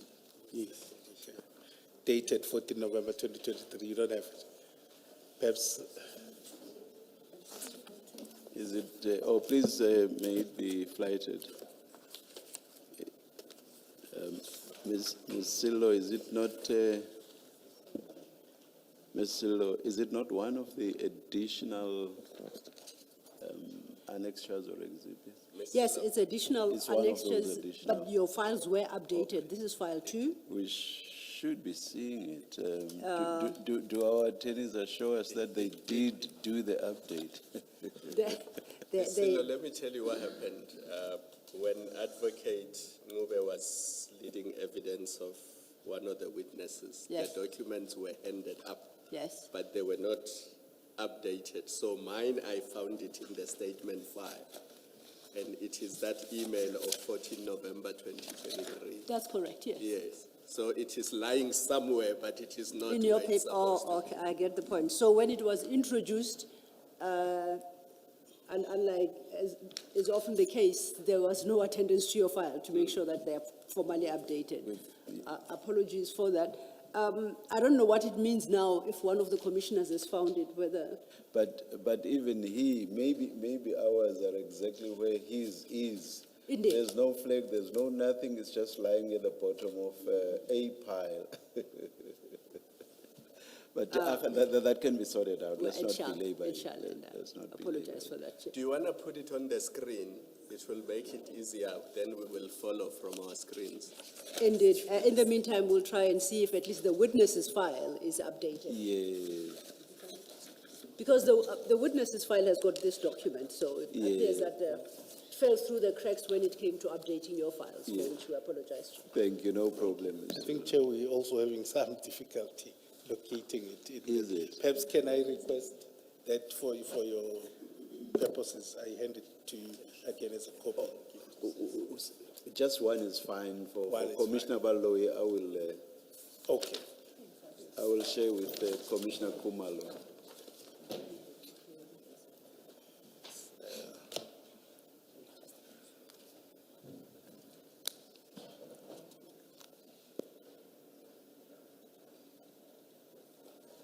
Yes, Mrs. Kakan. Thank you. You said that was your email? Yes. Okay. And you confirmed receiving that complaint from Yes, I did receive.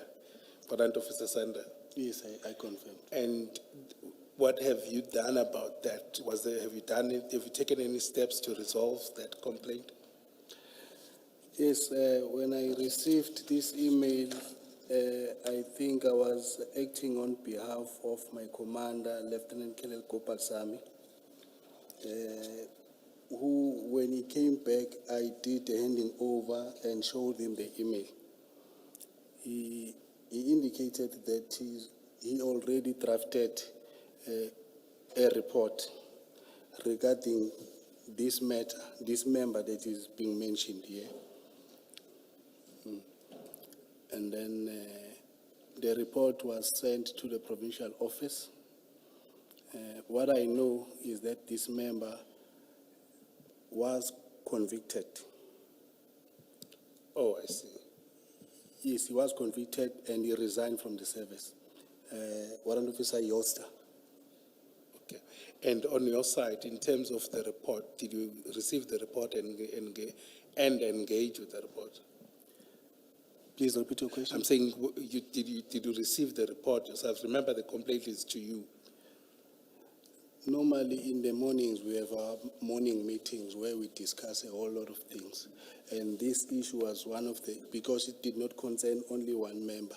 It was concerning almost all the members in the team. We had a discussion about it and Colonel Kopasami forwarded the report to the provincial office. I did not receive the report. He informed me verbally that the report was sent, and I know that the member was convicted and he resigned from the service. And Warrant Officer Sander used to work very close with this member. He knows also that the member was also convicted.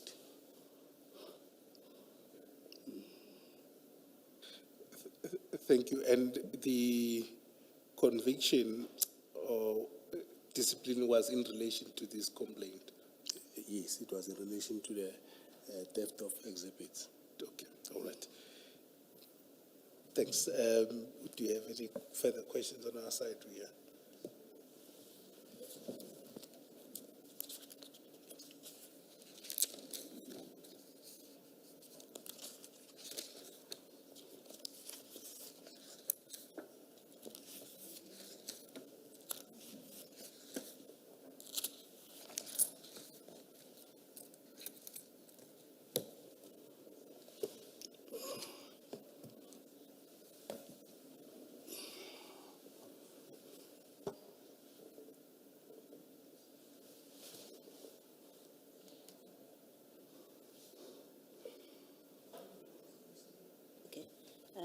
Colonel, I'm just trying to understand what is contained here and your response so that I understand what you're explaining.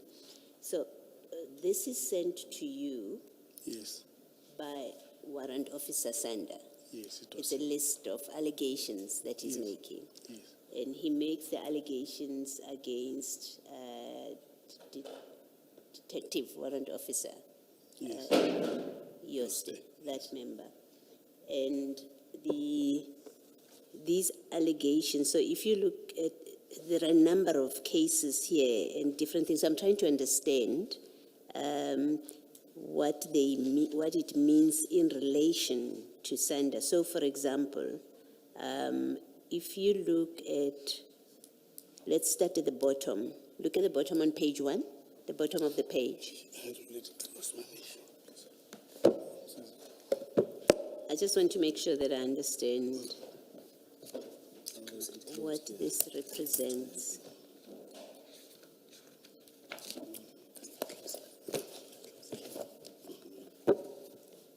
Yes, I'm on page 1, Chair. Okay, let's start with what looks like the bottom case here. So if you go a few lines up, you will see where it starts on 2021-02-23. The arresting officer, Lieutenant Colonel G.Y. Jacob, signs for the following exhibits. You see where I'm reading? Yes, Okay. And then he gives a number of exhibits. And then he says there is no further evidence of these exhibits in the docket. Right?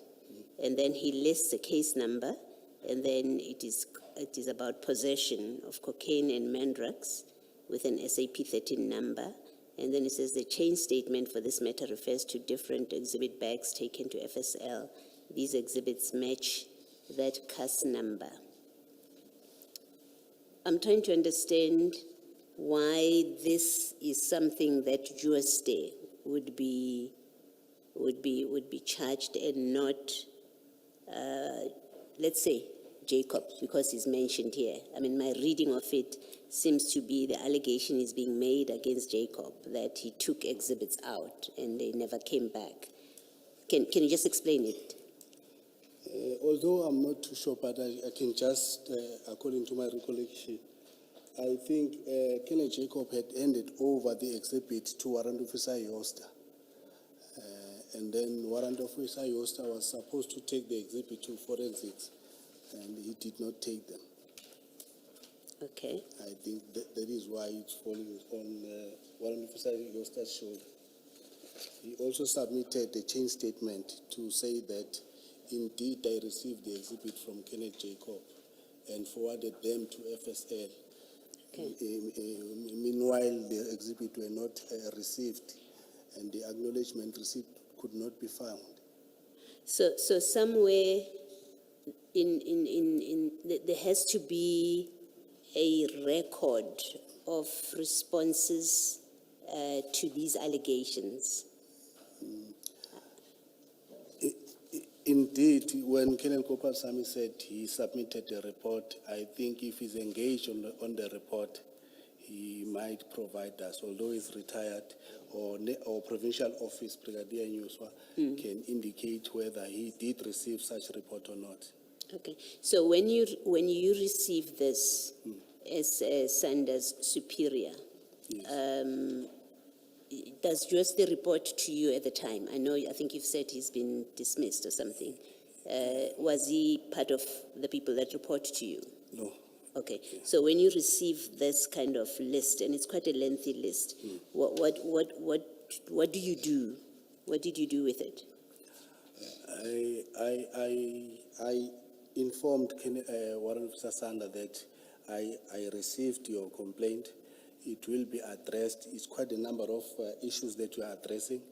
I think it will be prudent that we wait for the team leader, Colonel Kopal-Sam, so that I can give him this complaint. Okay. Yes. And then the team leader returned. What happened? The team leader said he will draft the report and forward it to the provincial office. Okay. So after that, it was now out of your hands. Now, because the team leader is back now. Okay. So So you had no further involvement in I had this? no further involvement. Have you seen the report that the team leader sent to provincial office? I've never seen that. I haven't seen the report. You've never seen that? I didn't see the report. But he told us, even one officer Sanda was present in our morning meeting. He told us that, Carl, your issue or your email has been attended to. I've submitted a report to provincial office. Hence, the investigation was instituted against a member. Yeah, I'm told the report, that's what happens when one has to go through documents very quickly. I'm told the report is in fact here. You say you haven't seen it? I haven't seen the report. You have It not was not seen it. sent by me. Okay. And do you know what would have happened, if anything, in respect of the many other people that are mentioned here? So, for example, there's one that says the exhibits are signed for by your stay, and we know action was taken against your stay, you tell us. There's another one that says the exhibit was signed for by, it gives a different name. If you look at the second page, 674. Second page, okay. Number? The very last one, number 4. Yes. It starts off with cast numbers, right? And what the case is about. And then in the next line, it says the exhibits in this matter were signed for by that investigating officer. And item so-and-so was signed for by that officer. And he deposed to the statement. And then that officer states that your stay delivers the exhibits to FSL. There's no delivery receipt, no a packing letter to this effect. There are no records at Forensic Science Laboratory. So the names, basically I think what I'm trying to find out is, do you know if anything in this investigation looked at the roles of the different people that are mentioned? There's that officer whose name I'm not mentioning. Dwarika. Dwarika. There is Msomi, there's Jacob mentioned more than once. Do you know if this investigation looked at their role? Chair, I think all these case numbers that were cited here, the report covered all the case numbers. That's what I was told. This is the report from the team leader From Colonel Kopalsam. to provincial office? Yes. Okay, so my question is, do you know if provincial office looked at the conduct, whether there's anything wrong with the conduct of the individuals that are mentioned here? You don't know? If my memory serves me well, I think all the members that are mentioned here, some of them, they just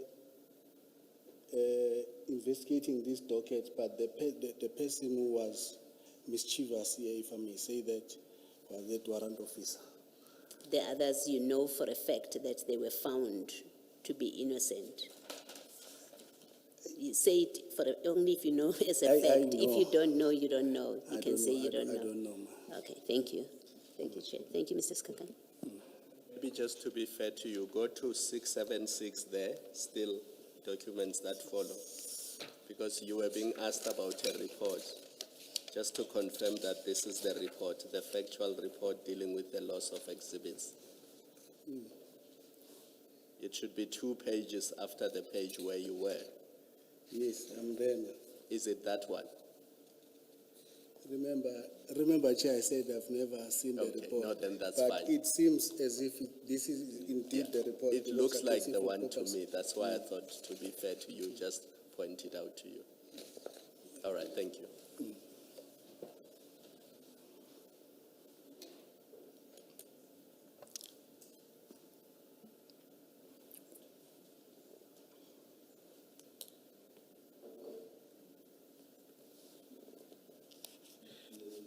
Yes, Mrs. Chair, I Kakane. think I've exhausted your indulgence and I think I've covered the key points I needed to cover. Thank you, Okay. Mrs. Kakane. Thank you very much, Colonel. You are excused. Thank you so much, Chair. I'm tired. Thank you. I can see from the smile that you are relieved. Thank you. Let's adjourn and resume it. Oh, I thought you wanted to raise something, Mr. Chair. No, Chair. Thank you. Let's adjourn and resume at 9:30 on Monday.